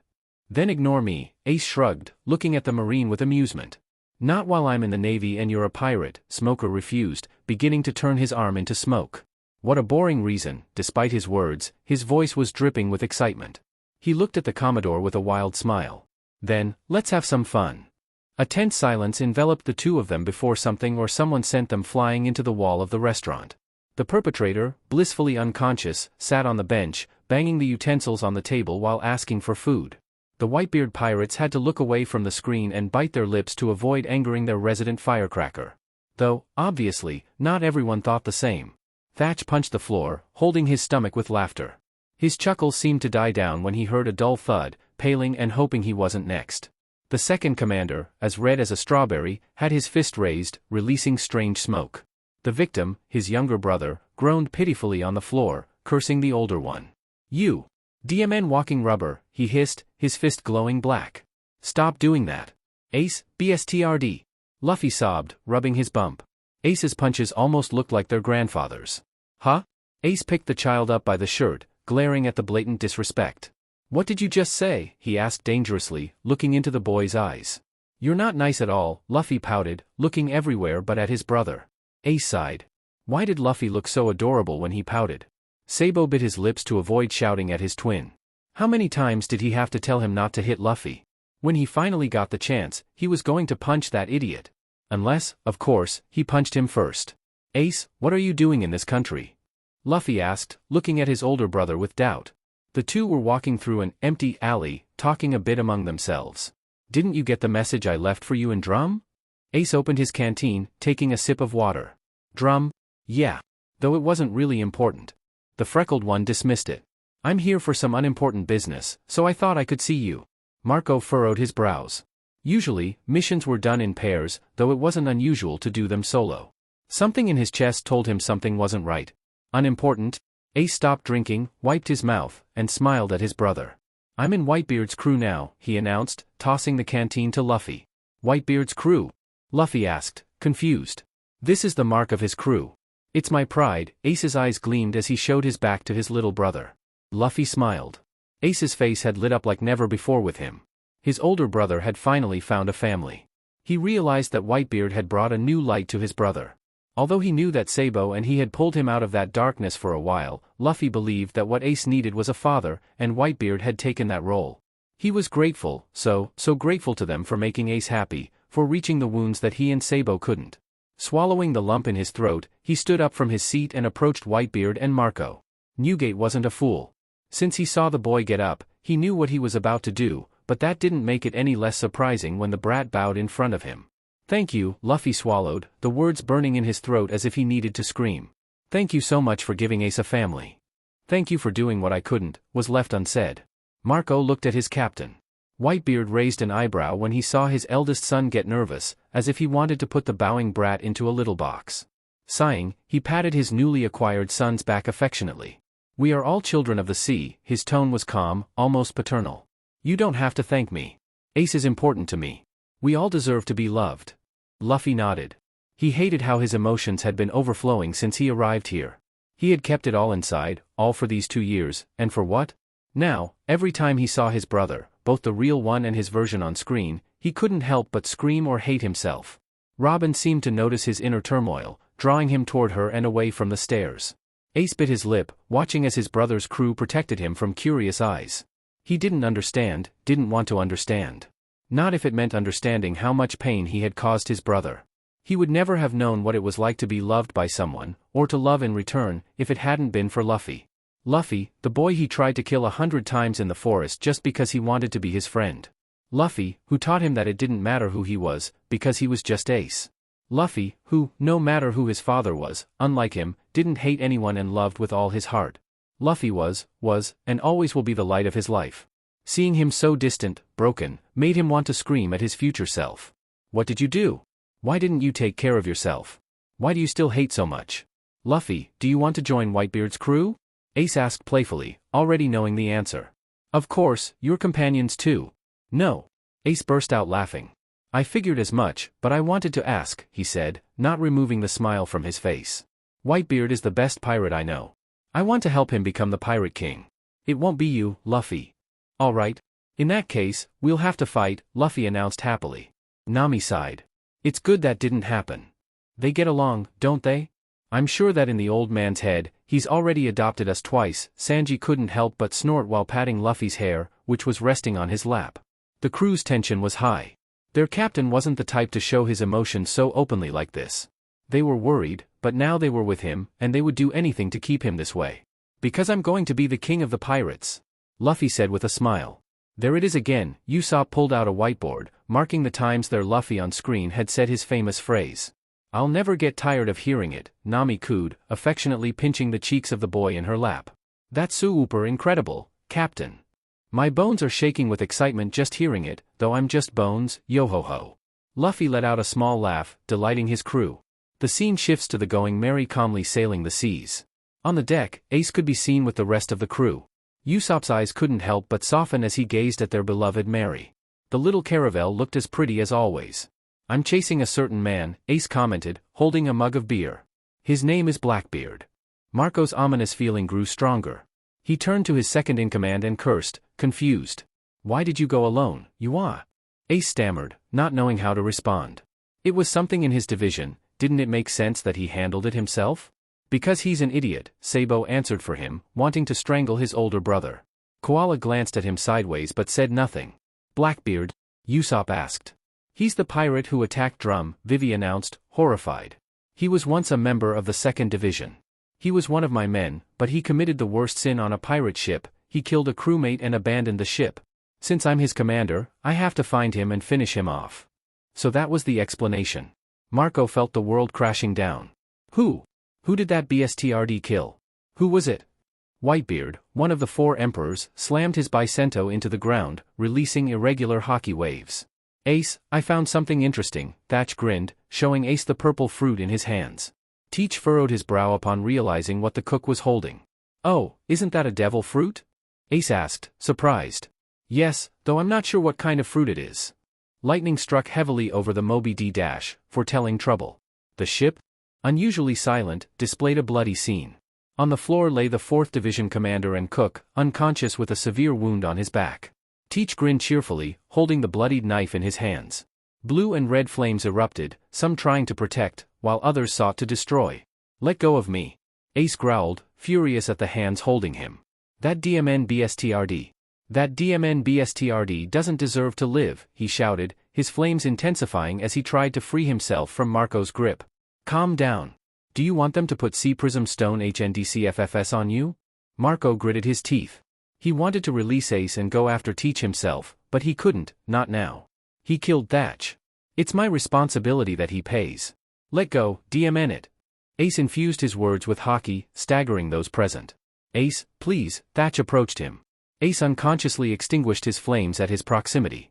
I'm here, I haven't gone anywhere, Thatch whispered, watching how the facade of his younger brother crumbled, revealing a broken child. Ace bit his lip, burying his face in his cook's shoulder. He couldn't even call himself a commander. One of his men had killed Thatch. He was going to kill him. He had to kill that BSTRD who dared to touch his family. Ace, it's okay. It's an exception, Whitebeard let out a sigh. His voice sounded sad, broken by the death of one of his sons. I have a bad feeling about this. And he wasn't wrong. That bad feeling grew and grew every time the small clips on the screen changed, as if they were drawing closer to a truth he didn't want to accept. I'll take care of this, Ace ignored him, grabbing his travel bag and jumping off the ship. Ace. Marco turned toward his 2nd commander, with rage burning in his eyes. Are you disobeying a direct order? I'll take care of it. It's my responsibility. Ace clenched his fists. Don't you trust me? That's not enough. Whitebeard slammed his bicento onto the ground, silencing the room. Ace, you're grounded for disobeying a direct order, he said with a playful smile. He didn't want his son to feel like he was wrong. He knew how protective he was and, as a father, he had to keep him alive so he could stay that way. Ace looked away. Wasn't that too embarrassing? Who punishes a pirate? And you, Teach. His cold eyes turned toward the figure hidden in the shadows. From now on, you're no longer part of the crew. When we return, I hope you remember that. If not, you will die by my hands. The temperature dropped. As if the screen didn't want to let them rest, a new clip started. Luffy, Ace pulled a piece of paper from his pocket and threw it to Luffy. Luffy looked at the paper with curiosity. Keep it with you, always. What? It's just a piece of paper. That piece of paper will make us see each other again. Luffy made a grimace, as if mocking himself. That precious piece of paper no longer existed, and neither did his brother. Don't you want it? No, I want it. I want it, Luffy almost shouted, looking toward his older brother. Ace was startled by the shout before smiling and pulling the same piece of paper from his pocket. It was stupid, this little piece of paper had no value in his world, but the way it constantly moved toward his brother almost made him cry. Take care of it, then, Ace smiled. I'll give you as many as you want. Having a somewhat silly little brother is something that worries an older brother. Surely, it'll also put them in danger. Take care of him for me, Ace bowed with a smile. Luffy let out a trembling sigh. What would have happened if Ace had stayed with him longer? What if he had asked him to stay? There could have been thousands of possibilities, and maybe in many of them, his brother would have been safe and sound. Luffy looked at the Vivre card in his hand and clenched his fist as if not wanting it to escape. What was the point? It had disappeared long ago. Vivi's waist was caught by a hook, making her scream. Luffy growled as if he knew who the user of the hook was, stretching his arms toward Vivi, pulling her out of the grip, and throwing her roughly toward the others. TSK, you really have no tact, Sanji tried to cheer up his captain, softly hitting his head.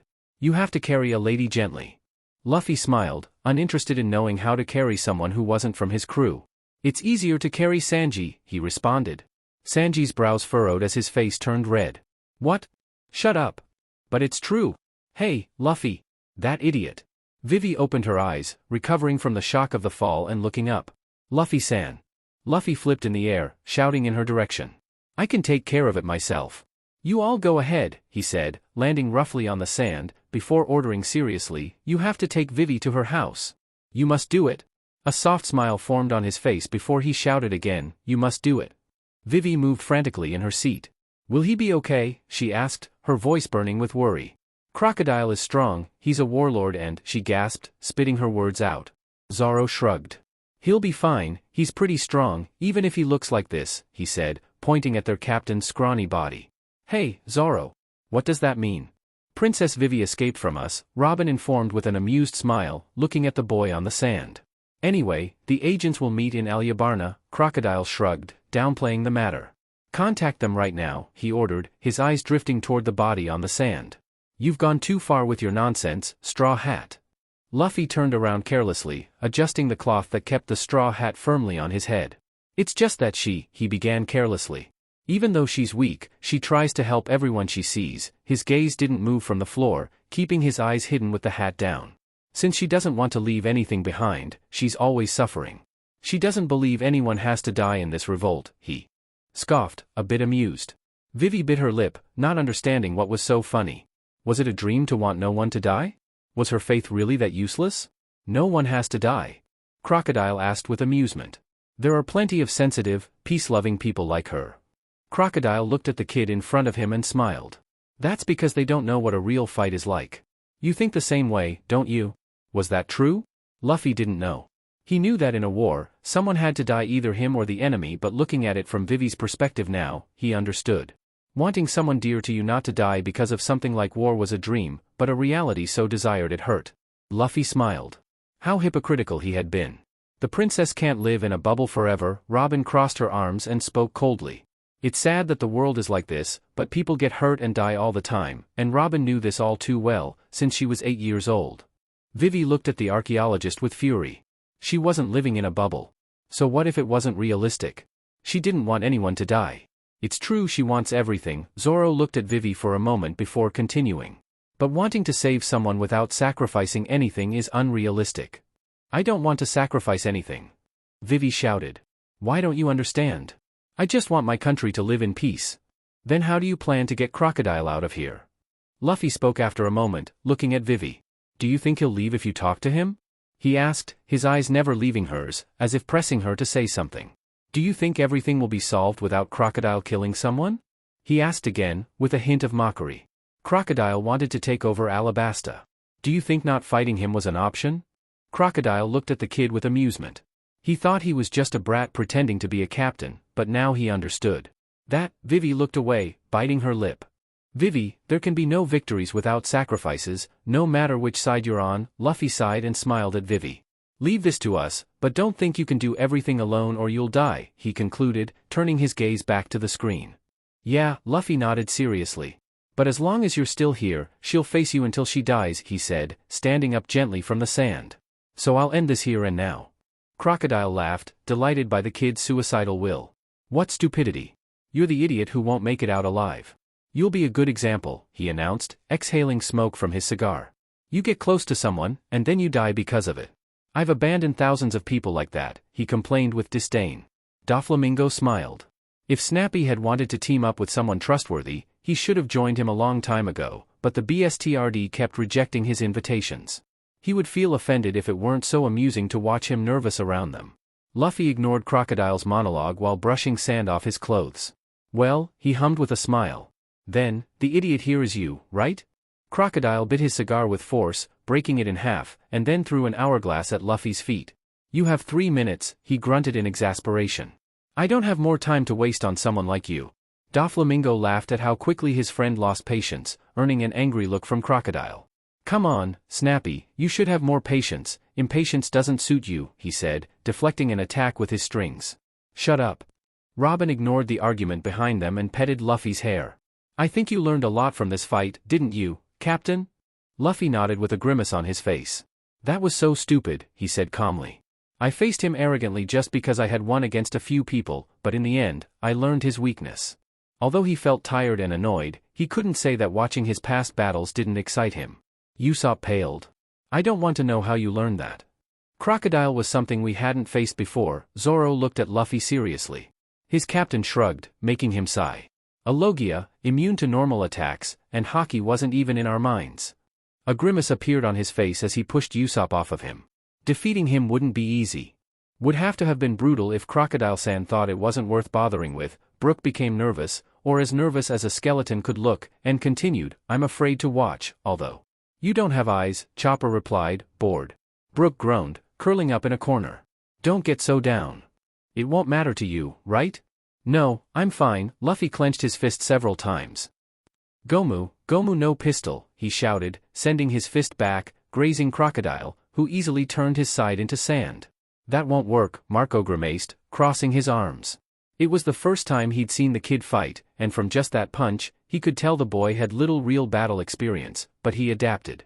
Crocodile lunged forward, his hook grazing Luffy, who ducked just in time to avoid being impaled. Luffy attacked again, missing once more. I warn you, Straw Hat, no matter how hard you try, you won't be able to defeat me, the warlord announced with arrogance. Luffy seemed fed up and attacked without thinking, throwing his fists in a desperate rubber machine gun fashion. As with previous attempts, the attacks had no effect, and Luffy breathed irregularly from the effort. Crocodile muttered in boredom, but Luffy wouldn't let him finish, attacking again and again, scattering the Sandman into the air. Completely useless, Crocodile said with feigned fascination, stepping away from the pink man stuck to him. Coward, Zoro mocked with a cynical smile as he saw Crocodile's angry expression. Logias don't like fighting without their stupid powers. Annoying, he chuckled, before looking at Ace. No offense, he said. Calmly. Ace waved his hands dismissively. Roronoa is right, Mihawk looked at Crocodile with boredom. Logias are powerful abilities, but they're far from invincible. Marco agreed, since his fruit was a Logia and could resist attacks without any Haki, some people became arrogant and didn't train enough to face attacks imbued with Haki. However, sudden attacks work he said, shrugging. Especially against inexperienced users. Marco shot a glance at Ace before speaking again. But Crocodile is far from inexperienced. Luffy grunted, frustrated that his attacks weren't working, and threw a punch at Crocodile's mouth, who kept talking arrogantly. Nothing. Frankie groaned, lying comically on the ground. This is stupid. Ace spoke, sounding oddly reprimanding. Well, Haki is one way to deal with them, and Luffy doesn't know Haki, he said, looking at his little brother. So he'll have to find a weakness, and from what I heard, Lu found it.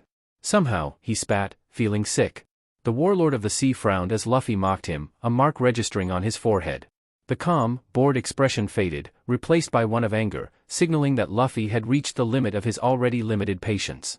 Robin sighed audibly and watched as Luffy mocked himself on the screen. I think it's time to stop playing, Straw Hat. I was taking it seriously the whole time. Luffy yelled frustrated, his breathing erratic and beads of sweat sliding down his angry face. This is a problem, he whispered to himself. I can't hit him this way.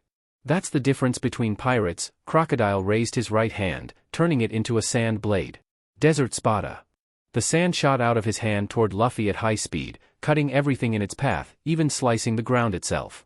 Luffy's eyes widened as he realized the magnitude of the attack, dodging it by a hair. Ace placed a hand on his chest, feeling his heart race as his soul returned to his body. His little brother was going to be his death. Damn it, Zoro hissed, gripping the hilt of his sword. When the dust cleared, a sand gorge appeared on screen. Is that possible? Gasped a low-ranking Marine. Monsters, they're all monsters. The power of sand. Robin's eyes gleamed with understanding. Dryness, erosion. That attack is deadly enough to cut someone in half and dry them at the same time. The Straw Hats shuddered, pushing down the image of a torn-apart Luffy. Well dodged, Crocodile praised, returning his hand to its original form.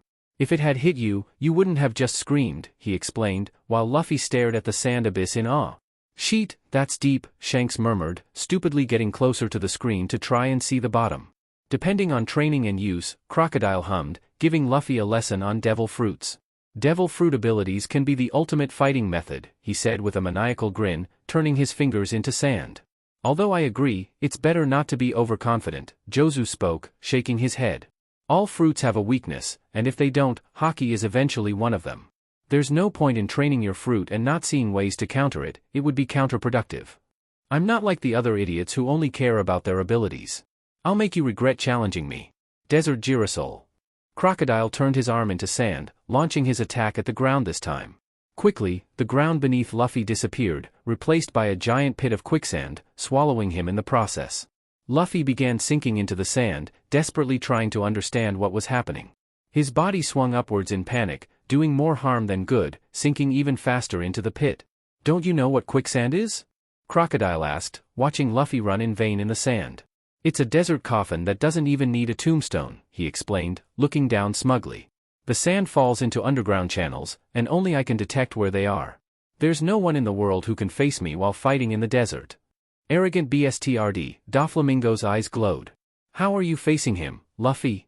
Usopp asked in panic, not liking this memory at all. I won't let you bury me alive in the sand. DMNU. Luffy's eyes gleamed with a rare moment of intelligence as he raised his arms, sending them to the ground in a bazooka, sending Crocodile flying through the air. Smart. Sanji praised, handing his captain a cookie for the good judgment. If I can't hit you, what if I try to trap you? Luffy asked in midair, bringing his hands together and making a net with them. Nami sighed in resignation and frustration, stretching her captain's cheek, which Sanji had taken his previous reward from. How are you going to trap sand in a net, idiot? Sorry, Luffy murmured, having the decency to look apologetic. Being made of sand, the rubber net obviously didn't work, and Crocodile sent Luffy flying away from him. Don't you learn, he hissed, his forehead wrinkled in deep annoyance. That won't work. Luffy ignored him, this time launching a rubber whip. His attacks became desperate when he saw that this didn't work either, and he cut Crocodile in half without meaning to. The warlord of the sea grew tired, pulling Luffy into the quicksand with his body, wrapping his arm in sand. Let go of me, you BSTRD. Luffy yelled, trying unsuccessfully to get away. Let go. Crocodile moved his sand arm and shouted, Barjan, cutting off Luffy's arm, absorbing every last drop of water from it. Luffy screamed in pain, clutching his arm and falling backward. Shanks, in a reflex action, placed his hand over the non-existent place where his other arm would have been, wincing. He understood the feeling. Luffy, your arm. Chopper sobbed, taking his captain's hands and checking them. What was that? What did he do? Thatch looked at the boy's arms in desperation, sighing with relief when he saw them intact. It's what Robinja said, Law smiled.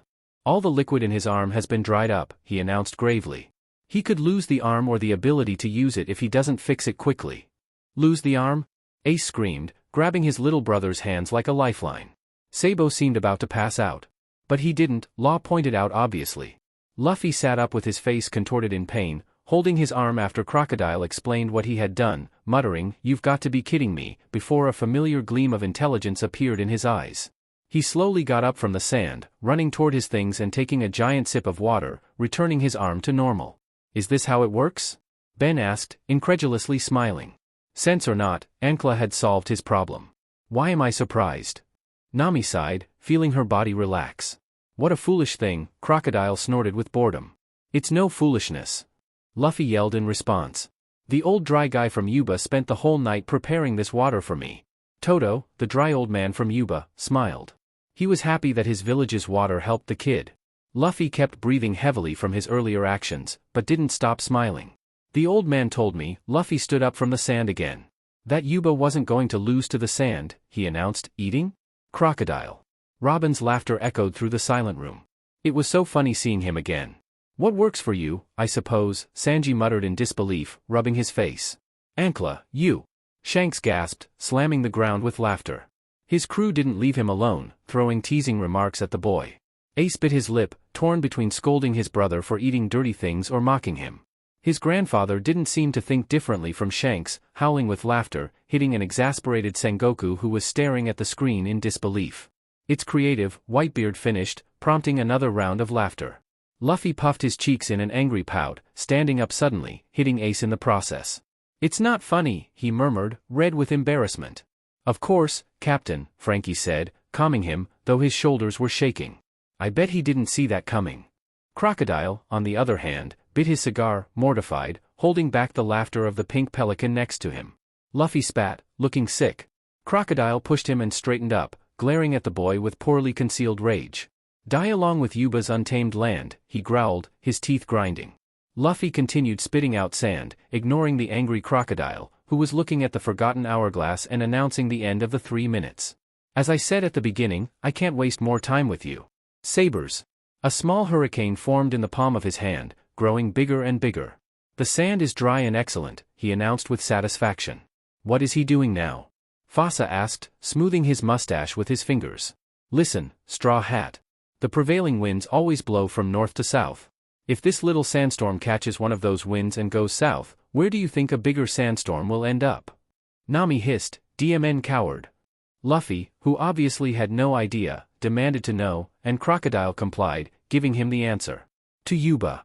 Luffy stared at Crocodile, processing the information before his anger and panic settled in his obsidian eyes. "Why?" he screamed, pulling Crocodile's coat. "What are you doing? Stop." Crocodile ignored him like a mosquito in his ear and looked at the sandstorm with affection.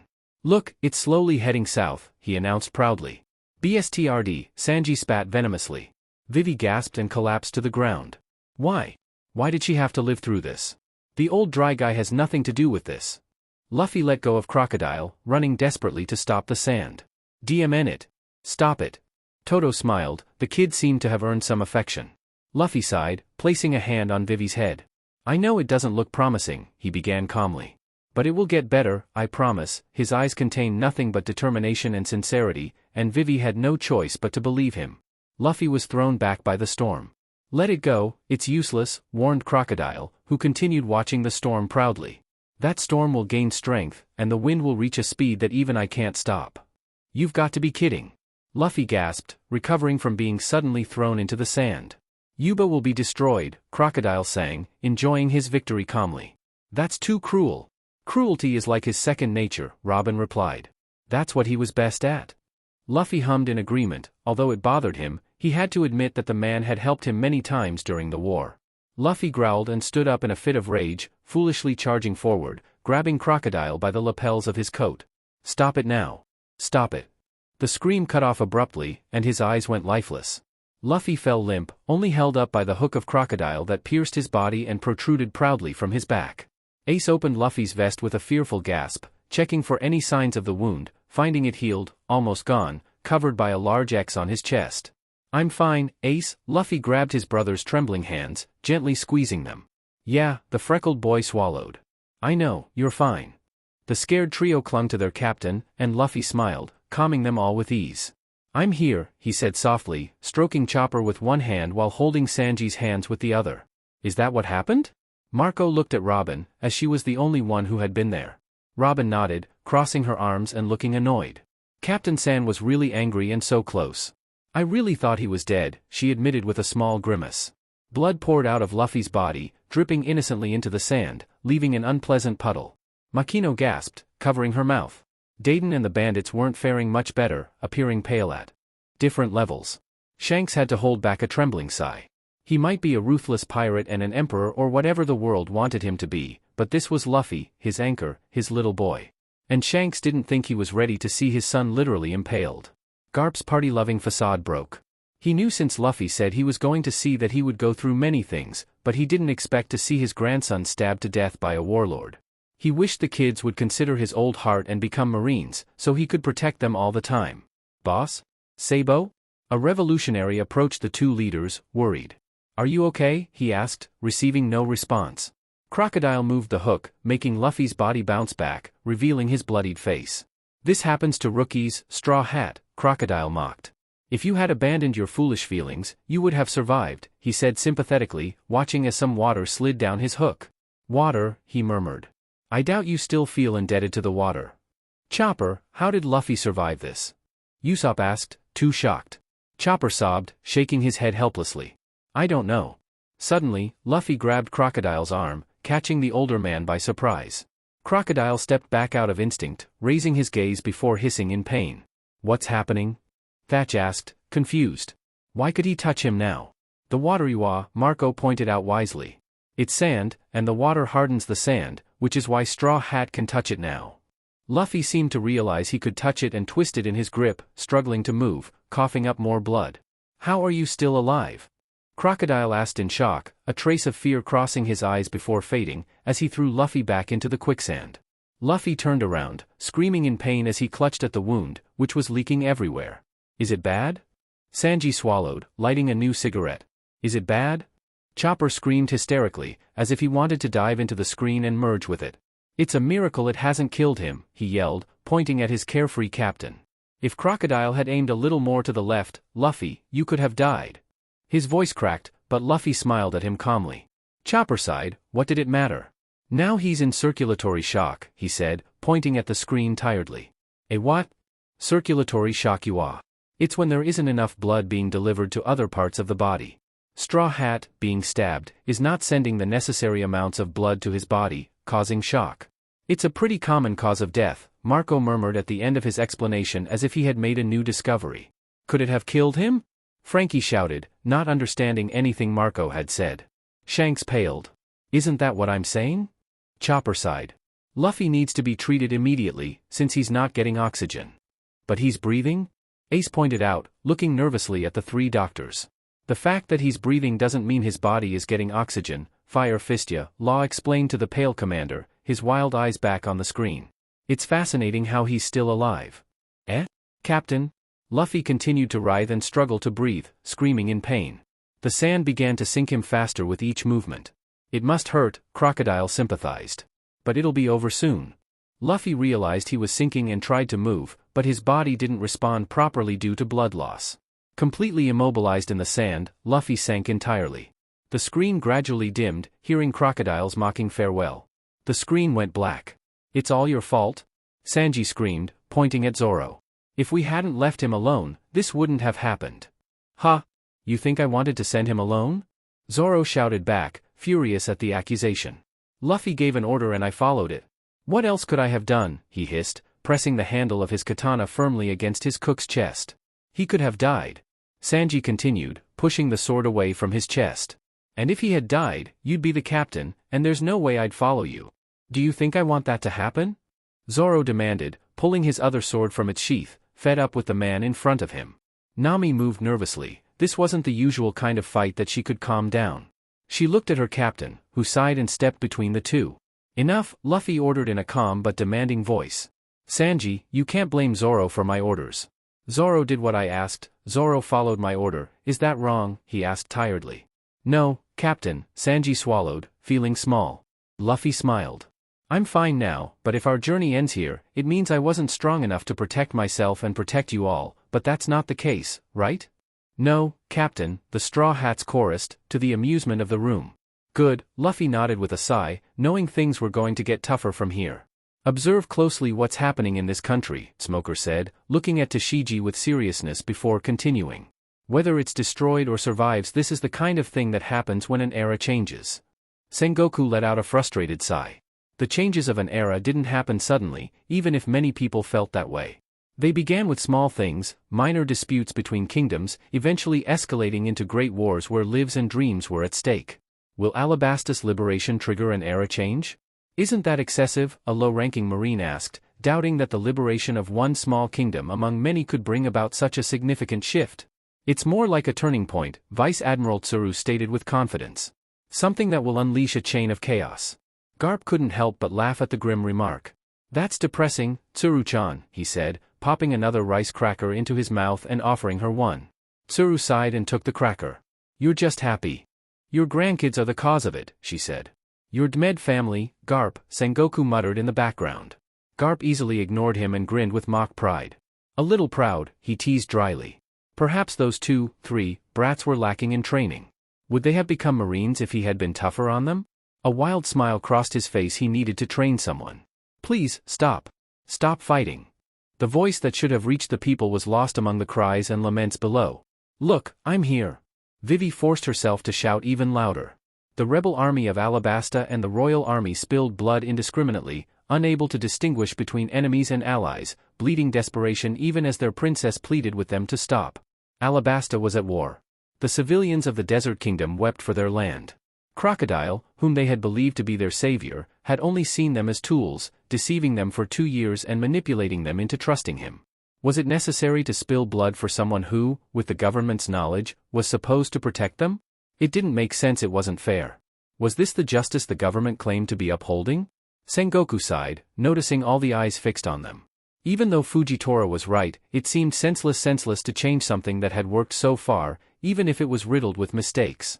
But Sengoku knew this mistake would come at a great cost. He was certain that this year's reverie would be interesting. He only hoped he'd already retired by then. Stop, Vivi sobbed, clinging to the column of the belfry, forcing herself not to look away from the massacre below her. Stop it already, she gasped. Please, stop. You fought very well, young lady, Robin commended, her stoic expression betraying nothing on her composed face. But they will no longer hear your voice. Is this fun for you? After trying to destroy my country, now you're here with Luffy-san and the others. Is this fun? Vivi screamed, stepping toward Robin, her anger palpable. The archaeologist regarded her calmly, fully understanding the girl's fury. It wasn't amusing to see your savior standing beside someone who had once tried to destroy your country, all in the name of survival. I'm sorry, Robin said suddenly, stopping the princess in her tracks. Was she remorseful? No, she could never regret surviving, not when these people, her nakama, wanted her alive. I'm truly sorry, princess. Vivi looked at Robin with distrust. Are you mocking me? She asked with a bitter smile. Robin shook her head. I'm not mocking you, princess. I apologize for what I've done, but I cannot regret it. I can't ask you to forgive me, nor do I want you to. But don't blame my captain for my past actions, Robin said, hesitating for a moment before sighing. I'm sorry for the pain I caused you and your kingdom. I'm sorry for what I did, but I cannot undo my actions. I cannot change the fact that everything I did was to survive, and I cannot regret that because if I did, I'd be denying a part of myself. Robin bit her lip and stared at her trembling hands. All I can do is apologize to you. As you said, I can't forgive you, Vivi replied calmly, processing Robin's words carefully. But I can try to understand you, she murmured at last. Thank you for your apology, but I can't accept it. Robin nodded, signaling the end of the conversation. It felt strange to apologize to someone she had hurt. Not knowing how to process the feeling, she looked at Luffy, who met her gaze with a soft smile. Ah, everything was fine now. Don't worry, Luffy called out to Vivi reassuringly, recovering from Crocodile's attack. We can still hear your voice. Vivi finally relaxed at Luffy's words. It was strange how comforting the man's presence was. Although she had only known Luffy for a short time, she felt she could trust him completely. Aizo chuckled softly, ruffling the boy's hair. It was adorable. He couldn't help himself. How could someone look so trustworthy in such a small body? Aizo ignored the astonished and envious looks from his comrades as the boy didn't pull away but instead leaned into the touch. Luffy, Pell, and Vivi appeared on the screen again, this time on the ground. Luffy seemed to be warming up, swinging his arms up and down, while a cautious voice sounded from behind him. Be careful, Luffy-kun, Pell warned, surveying the area where they had landed. I ate a ton of meat, so I've regained the blood I lost, Luffy replied casually. Is that how it works? Thatch whispered to Chopper. The little reindeer shrugged, as if it were no big deal. Luffy's body is complicated, he said, offering no further explanation. Luffy can eat meat and be back to 100% afterward, Sanji elaborated, smoking his cigarette calmly. Though meat's the only thing that works like that, he murmured, lost in thought. Sorry, guys, Luffy suddenly apologized, his face shadowed by his straw hat. I lost to him once before, but... He took a deep breath and shouted, I'm not going to lose again. Take care of the rest. With that, he launched himself upward, using his arms like a slingshot. Seems like you're asking to get skewered again, Crocodile mocked, his tone dripping with sarcasm, as if sharing an inside joke. Please, no, Chopper hissed in irritation. Luffy flung his arms back, sending small droplets of water splashing toward Crocodile unnoticed.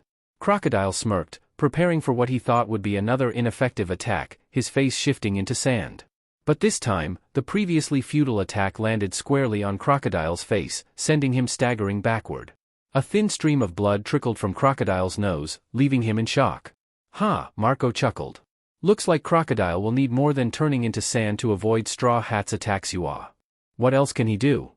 Haruta joined in, trying to imagine ways the warlord might counterattack. Of course, he could dry the... Oh. Haruta's face paled. Oh? What's that? Oh, Haruta? Ace asked, growing more anxious at the silence. He pressed further, his voice more frantic. Haruta? Who is that? King Cobra, lying on the floor, asked with a mix of awe and panic at the newcomer who had struck Crocodile as if he were nothing. Luffy grabbed Crocodile by the shoulders, horrifying the warlord, who confirmed that yes, Luffy was indeed touching him. Using his rubber saw technique, Luffy delivered a headbutt to Crocodile, leaving him nearly unconscious. Did he just hit Crocodile? Cobra exclaimed again, feeling more bewildered than terrified. Luffy breathed heavily. Get up, he growled impatiently. When Crocodile didn't move, Luffy continued speaking. When the water they gave me in Yuba spilled onto your hand, I realized you can't turn into sand when it touches you, he began to explain, splashing some water from the barrel strapped to his back. You stole the rain because you're afraid of water, aren't you? A hint of mockery seeped into his voice. Ah, my father seems confused, Vivi whispered. It seemed they hadn't reunited yet, and she hadn't had the chance to tell him she had brought friends along. Crocodile gritted his teeth. Why did he look so puzzled? Was he really so overconfident that he believed no one would discover his weakness? Crocodile rubbed his face in frustration. All he wanted now was to leave or to shut up the pink swan laughing openly at him. Wow, it's pretty amazing he figured that out even while on the verge of death, Vista remarked in admiration. Luffy's quite perceptive, Ben commented, wincing slightly at the on the verge of death part. Anchor's very smart, Shanks said with a proud grin. Sometimes.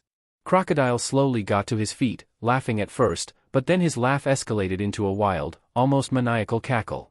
Whoa, he's losing it, Ace whispered. This is the last chance. The next 10 minutes will decide the fate of this country. Do you really think you can defeat me? Crocodile sneered arrogantly, his earlier fear seemingly forgotten. Yes. Because now you can't turn into sand, Luffy replied calmly. I'm surprised you managed to figure that out while on the verge of death.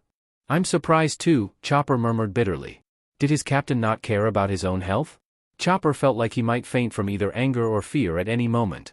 Frankie patted his head reassuringly, clearly sharing the sentiment.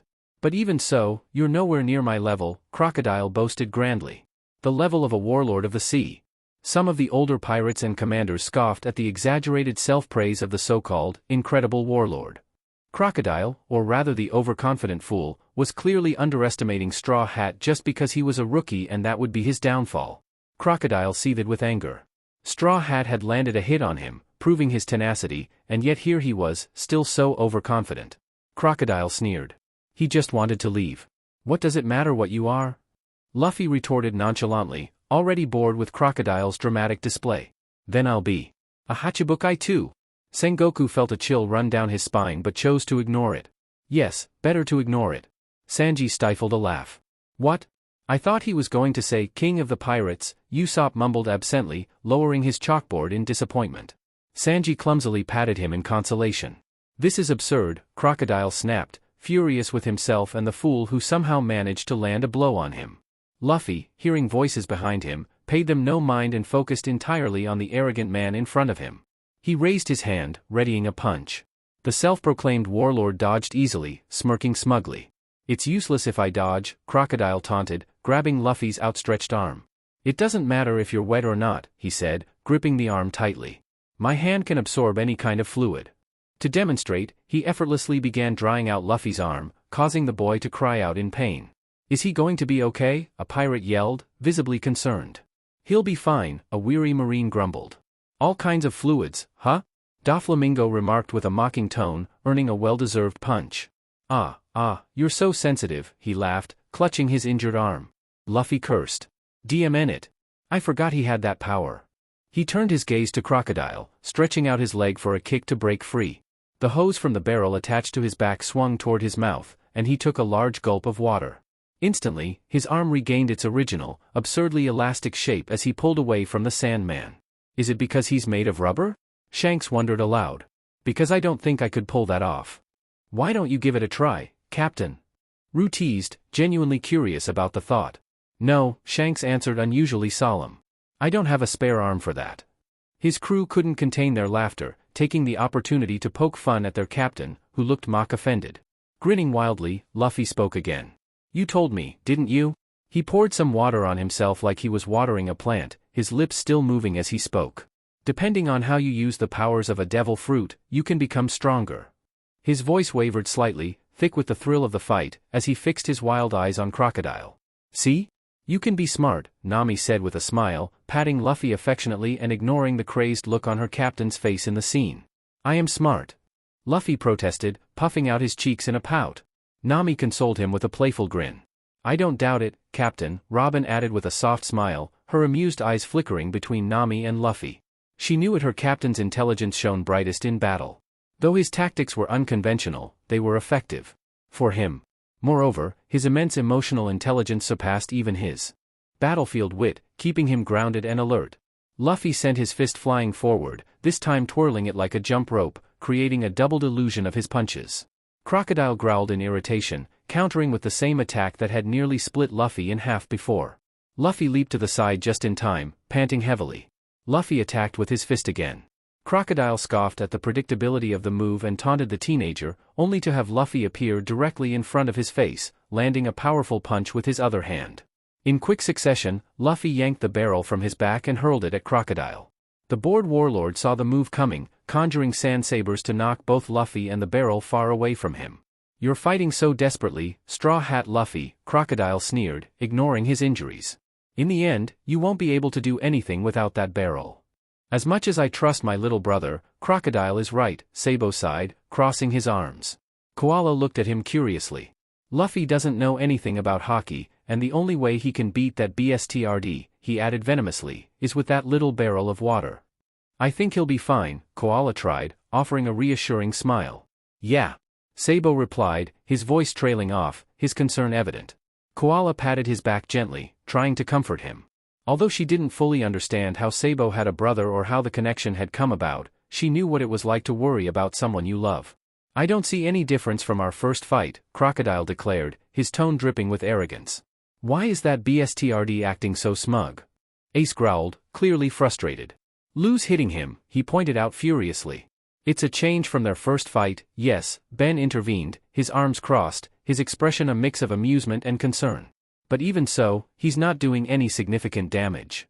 Ace scowled, his anger clashing with the worry bubbling inside him. You're right, Luffy suddenly admitted, surprising everyone with his response. There's no difference. Several people in the room looked stunned by Luffy's unexpected acknowledgement. It was unusual for someone to so openly admit their flaws. That seemed to make the boy appear more mature than the self-proclaimed warlord, who based his greatness on his title, compared to the almost unknown young pirate with sharp eyes and unyielding determination. Suddenly, the sound of water being SCKED up echoed on the screen.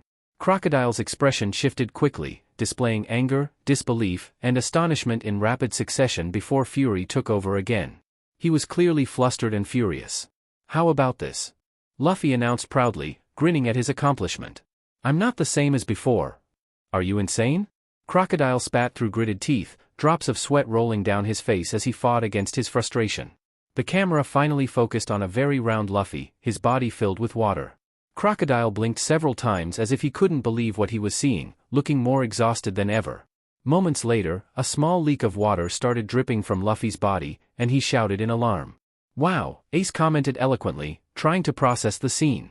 Was the leak related to where Crocodile had stabbed him earlier? Although the thought made his stomach churn, he couldn't help but tremble with affection at how adorable his round little Luffy looked in that form. Whitebeard let out a booming laugh that shook the room.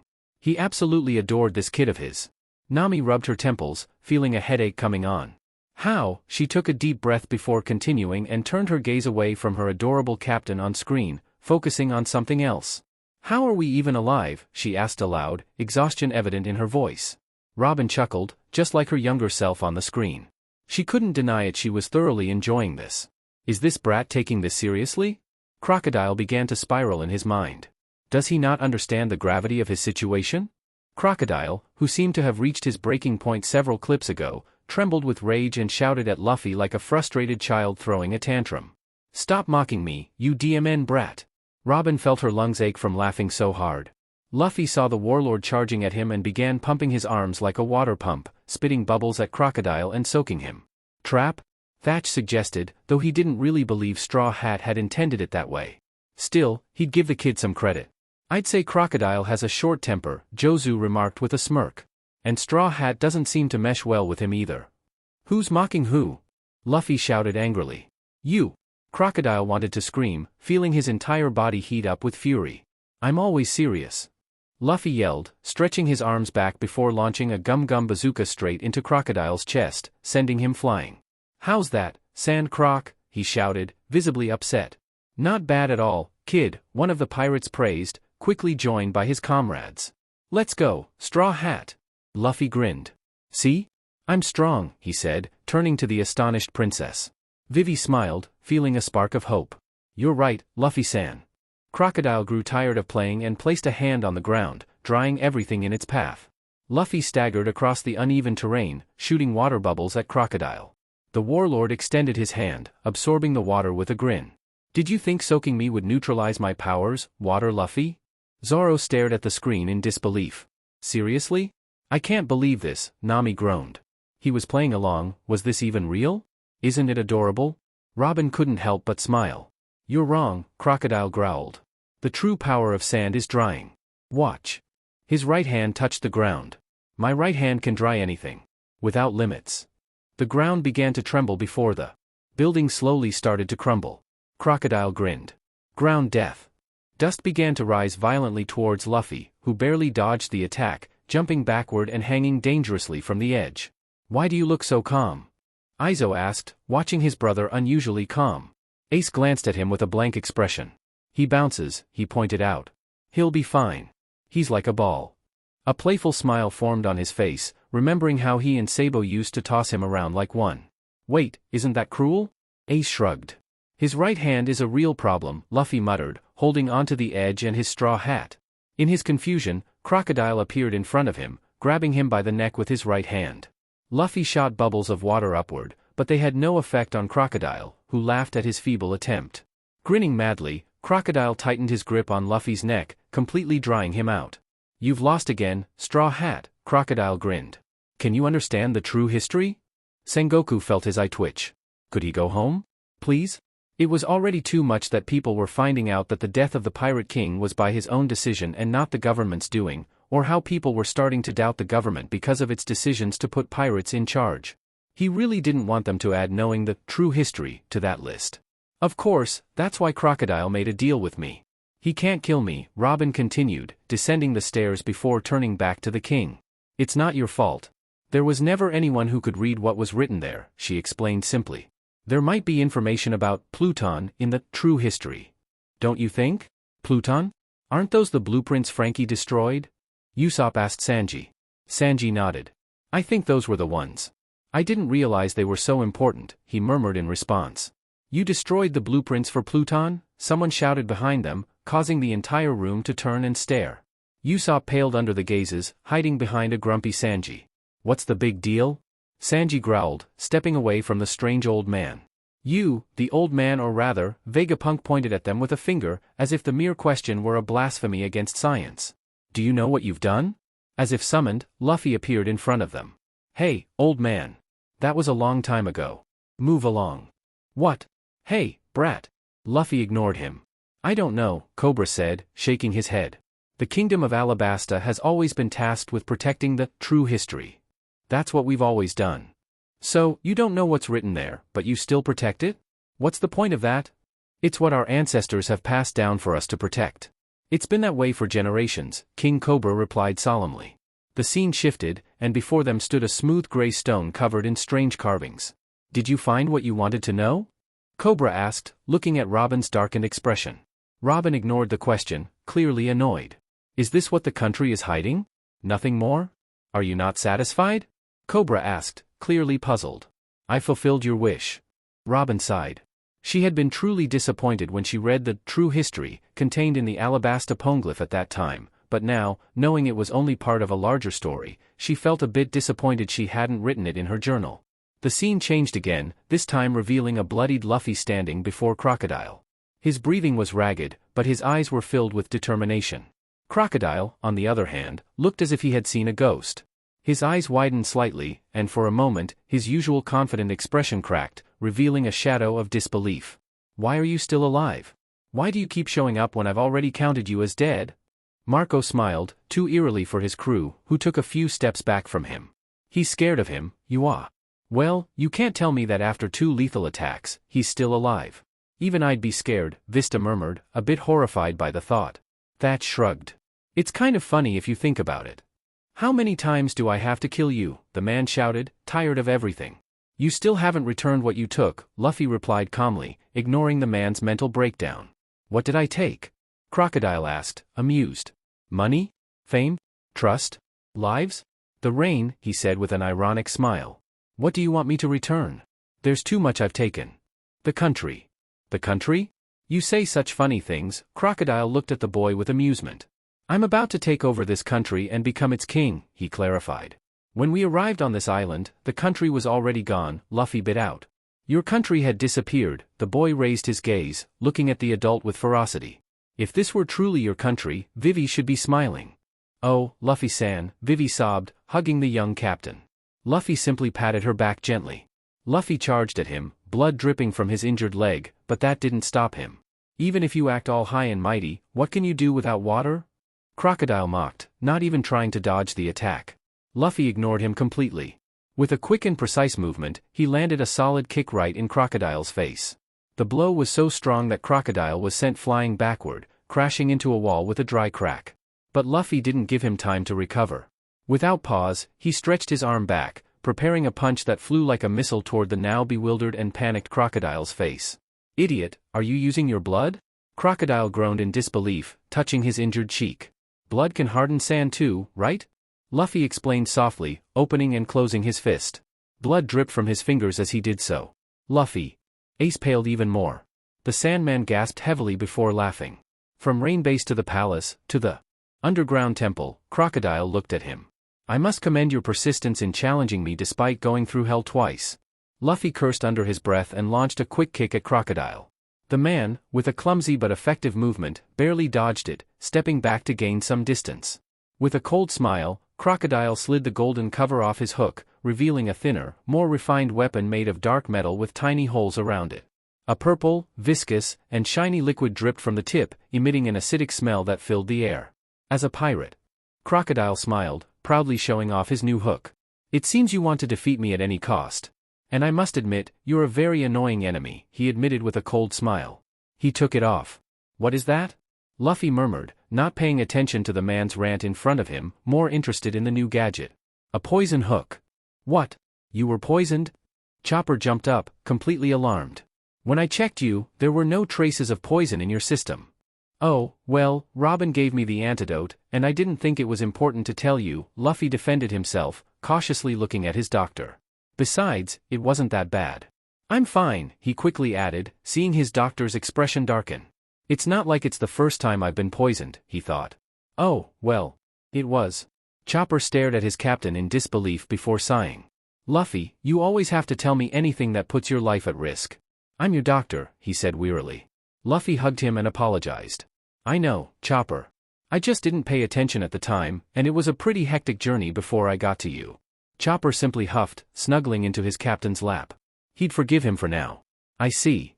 Since you're a competent pirate, it seems you understand that a pirate duel is a fight for survival, and there's no such thing as dirty play, Crocodile explained calmly. This is the final battle. Let's end this. Vista nodded in agreement. We're pirates. There's no such thing as dirty play. Outside the temple, a bewildering situation was unfolding. You, to the north on the next street. Turn right. Idiot, a marine shouted, pointing in the desired direction. Zoro opened his mouth as if he didn't understand before taking offense and stammering, Idiot? What the hell is going on here? Oh God. Why were you even there alone? That's why you got lost. Nami sighed, embarrassed. I didn't get lost. Liar. It's like giving directions to a rock, Sanji said, amused. Tashigi shouted, seeing the doubt in their eyes. We'll protect you. Hurry up and stop the explosion. Smoker could only watch helplessly at his subordinate's actions. Though he understood her, he couldn't agree with them. I think it's for the best, sir, Tashigi stammered nervously. We can't do anything. We're. Smoker nodded, understanding. In the end, their goal was to save the civilians. The fight inside the temple continued, neither willing to give the other an advantage. I threw you into the void, buried you alive, dried you out, and yet you're still standing, Crocodile listed with a bitter smile. But it's time for you to lose. The game is already decided. The poison will spread through your entire body. You don't understand anything. I don't understand. Anything? Crocodile gasped incredulously. Luffy launched himself into the attack again, completely ignoring Crocodile's words. His fists flew in all directions, some missing by a hair, while others landed with force against his opponent's body. However, his movements, once quick and precise, now seemed clumsy and slow, as if the poison was finally taking effect. You're the one who doesn't understand. You'll die from the poison, Crocodile gasped. Look, your body is starting to go numb. I don't care if you win or lose. You'll be buried in this place, he mocked.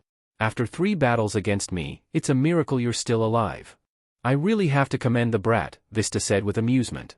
Fighting 2 battles and losing. I wouldn't come back. The brat is persistent, you are.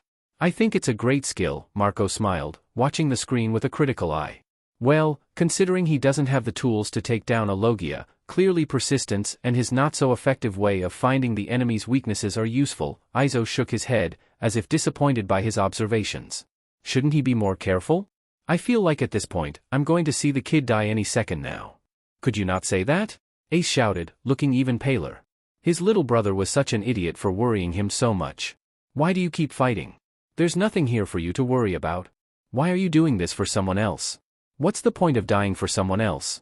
Just for 1 or 2 comrades. If you end up letting them die, they won't even know you did it. Crocodile raised his voice, irritated by the absurd persistence of the boy in front of him. Like I said. You don't understand, Luffy staggered, slowly getting up from the ground. Vivi, even though she says no to death, she tries to save others' lives, even risking her own. If you let her do that, she'll die. She'll die, and it'll be your fault. Luffy-san, Vivi sobbed. She didn't understand why Luffy and his small crew were helping her, but at this point, it didn't matter anymore. Luffy had said she was a nakama, and that was all that mattered. You're the one who doesn't understand. That's why I said you're the kind of person who doesn't care about dying. Luffy raised his gaze. She's my friend, and I don't want her to die. As long as she keeps fighting for her country. My nakama will keep fighting. Even if it means your death? I don't care. The small crew fell into a heavy silence, filled with a tension none of them wanted to acknowledge. It was true, they would keep fighting even if Luffy died, because they wouldn't know. They wouldn't know in the moment. They'd think their captain, though tired and bruised, would keep fighting with that wild ferocity that defined him. They'd imagine him reaching them, as always, with a giant smile that would clear all their worries, as if nothing could stop him. But the truth would come later. When the chaos settled, when the enemy was defeated, because Luffy, even on the brink of death, would eliminate the threat before allowing himself to fall, and things returned to calm. Then, in that moment of stillness, they'd realize. They'd notice the absence of their captain, of the person who had led them to save entire countries, who had brought them together and given them purpose. And then they'd understand, with a heart-wrenching pain, that he was gone. Nami let out a trembling sigh before stroking her captain's hair in an attempt to push away that thought. He was here, with them, and that was what mattered. Crocodile let out a laugh. Your body can't move anymore. This is the beginning of the end for you. Luffy gasped heavily, his lungs struggling for air as his legs gave out under his weight. He fell to the ground with a dull thud, the impact echoing in the silence of the place. His hands trembled uncontrollably, and his breathing, once strong and steady, became increasingly rapid and shallow, as if the poison was tightening its grip on his chest. And now? Do you still think you can win? Crocodile asked mockingly. I don't care how much you love your comrades. No matter how many times you've thwarted my plans. If you don't win this fight, it's all pointless. Though, I don't care if you don't die, because you're a loser. Oh, wow, childish, a marine complained at the last line. There was a lot of resentment in those words. I don't worry about amateur pirates. Much less pirates like you, who are already dead. Isn't he killing him too quickly, again? Well, he's fed up. Doflamingo smiled amusedly at the comments and turned his gaze to his friend. Really, you lost to a brat? Shut up, you're no better, Crocodile muttered through clenched teeth. Doflamingo smiled wider. We'll see about that. True to his words, Luffy got up again. If it's just you against me. You can't defeat me. Crocodile smiled. You can barely say those words. Heh, look at you, you look pathetic. How can you keep saying these things?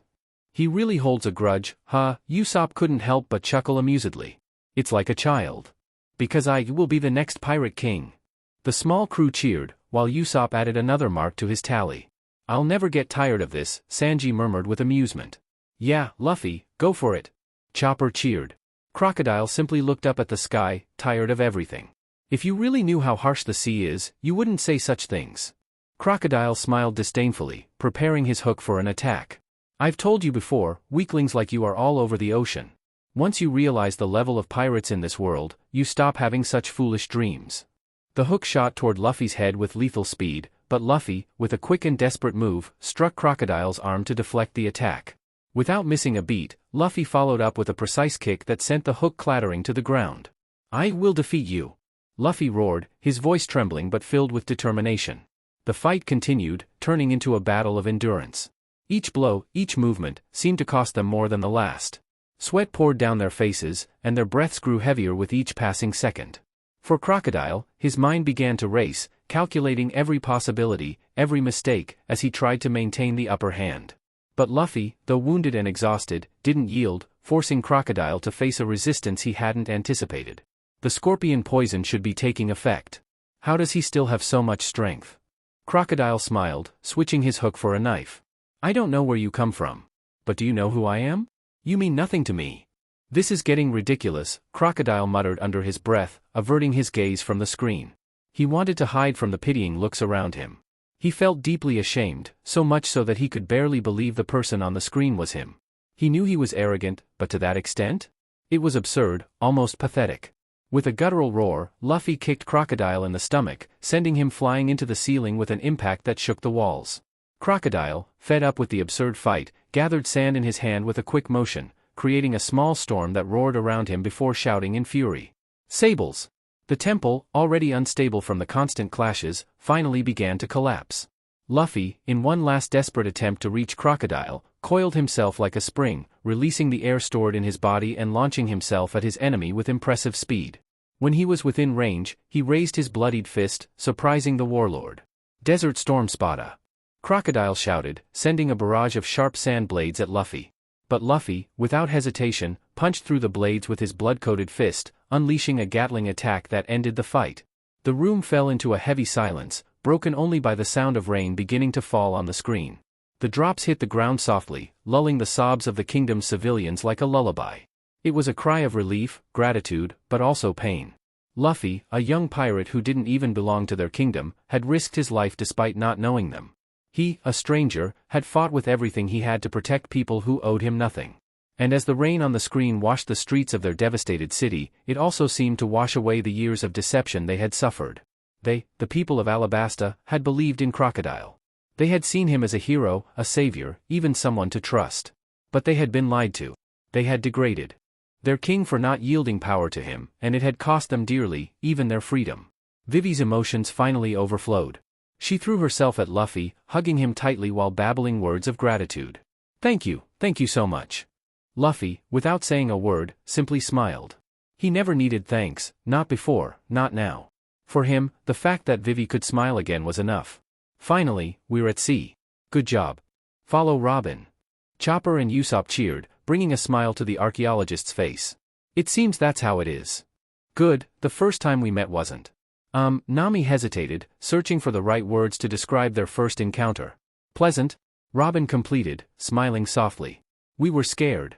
Chopper nodded innocently. Usopp, ever the storyteller of the crew, exclaimed dramatically, yes, we were scared. I thought we'd turn to stone just by looking at you. But did you interview her? Sanji couldn't help but add, amused. Those were tough times. Nami smiled, looking at Robin with a sincere expression. It's amazing how things change. I really can't imagine the ship without you. Robin smiled genuinely at the words, feeling their weight settle in her heart like a warm blanket.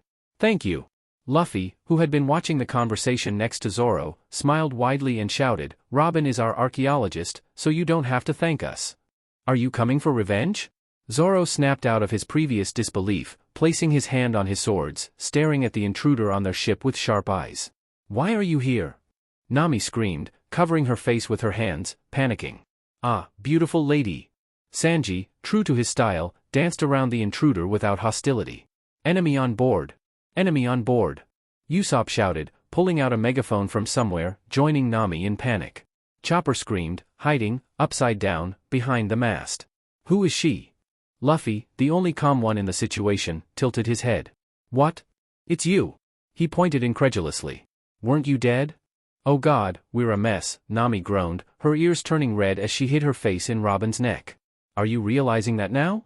Zoro retorted, blushing. We should have stayed calm, I mean, look at Luffy. Usopp panted, as if he couldn't believe what he was seeing on screen.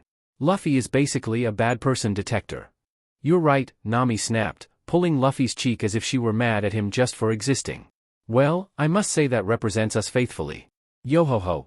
Robin disarmed everyone around her and ignored them, grabbing a small chair and sitting down as if she weren't an intruder. Monkey D. Luffy, Robin began, her voice calm yet cutting through the chaos in the background. Have you already forgotten what you told me?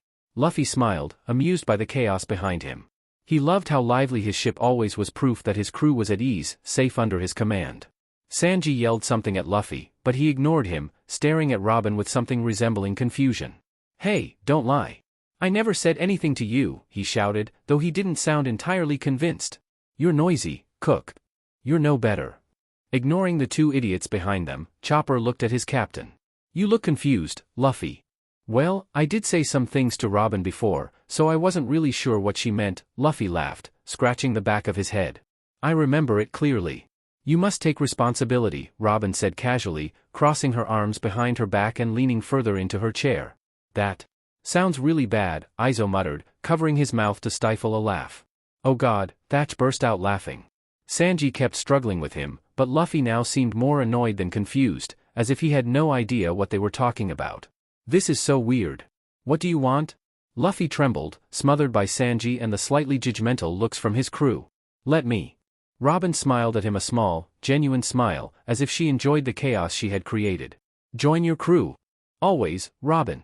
Robin let out a soft laugh and hugged her captain gently. Unlike with the others, Luffy never lunged at Robin, not because he was afraid of breaking her, but because he knew she wasn't yet used to affection. He approached her slowly but no less enthusiastically, and Robin always seemed happy when Luffy hugged her. It felt warm, like home. She always loved those moments when Luffy would simply walk into the aquarium and, without asking, sit near her without touching her, an unspoken question, and she would just lean against him. And before she knew it, she'd have a Luffy in her lap, listening as she told him about her books while she ran her fingers through his hair. She wouldn't trade them for anything. She was grateful, so grateful to them, to Luffy, for wanting her and forcing her to live. Because with them, the weight she had carried on her shoulders was gone. Robin. We've come for you. The shout made the room tremble, echoing off the walls, marking the beginning of something huge. Loud, Ace smacked Luffy on the head, glaring at the boy disapprovingly. Luffy pouted at the scolding. Inside the Enies lobby building, Robin and Frankie were chained to the cold floor. Robin looked almost desperate, cold sweat running down her forehead, while Frankie seemed indifferent. They're really at Enies lobby. Though they had seen some flashbacks, anyone could pretend ignorance about the resemblance of the building. But now, with the giant letters engraved in the stone of the courthouse looming like a sentence, Enies lobby, no one could deny it. The Straw Hat Pirates, with their small and only crew, had stormed one of the three main government strongholds. Just to save their nakama. Garp felt all the color drain from his face. Of course his grandson would be reckless. He was his grandson, for heaven's sake. The Vice Admiral sighed. Well, it was in the past. His brat was still alive, so everything was fine. It was not fine. Nothing was DMN fine. Sengoku pressed the base of his neck, feeling his blood pressure rise. It had to be his DMN family. He turned to his friend, or rather, his nightmare at this point. Why couldn't the man raise proper Marines like him? His son was the leader of the Revolutionary Army, and his grandson his DMN grandson. He must have inherited Roger's traits. It was divine punishment, whether for the world or for the man himself, he didn't know. Still, Sengoku couldn't help but feel petty and smirk. He deserved it.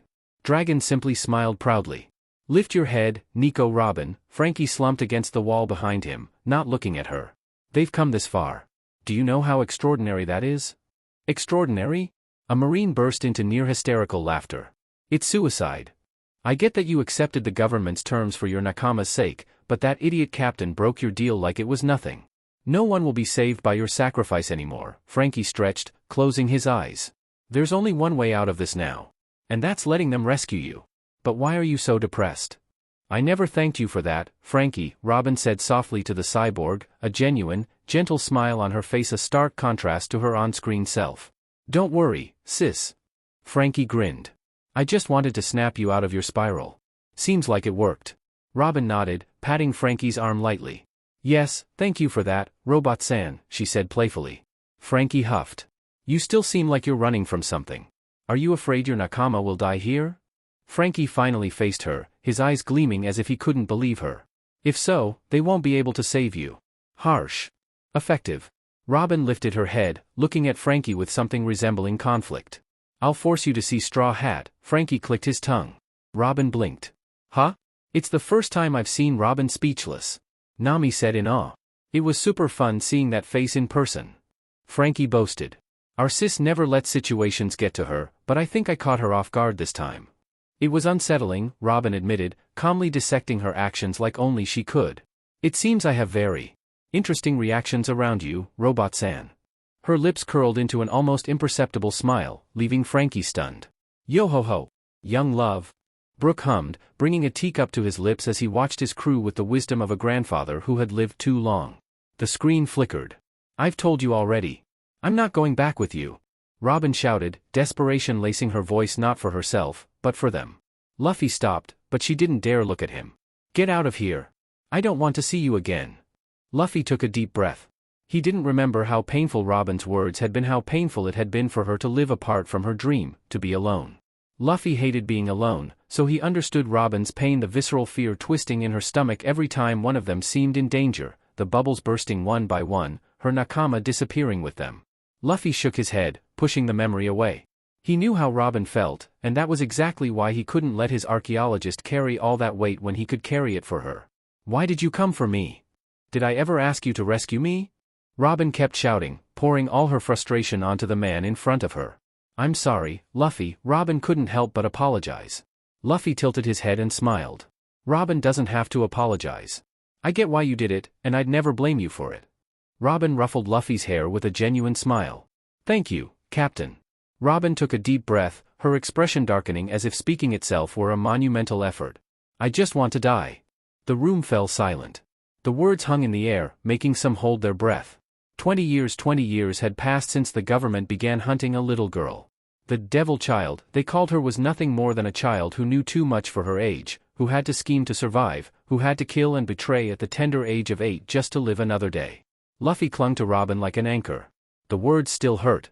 He had lived with Ace for 8 years of watching his brother wish for death like an idiot over the cruel words of drunken fools who couldn't stop calling him the Pirate King's son, a worthless existence. Clinging to stupid pride, which only fulfilled his wish to die. Nami bit her lip, holding Chopper tighter in her lap. She understood Robin's despair. Oh, how she had wished to die after Arlong took her island and killed her mother. But selfish as it was, she wanted to keep living for her island, for herself. Robin sighed. She didn't know how much the screen would show.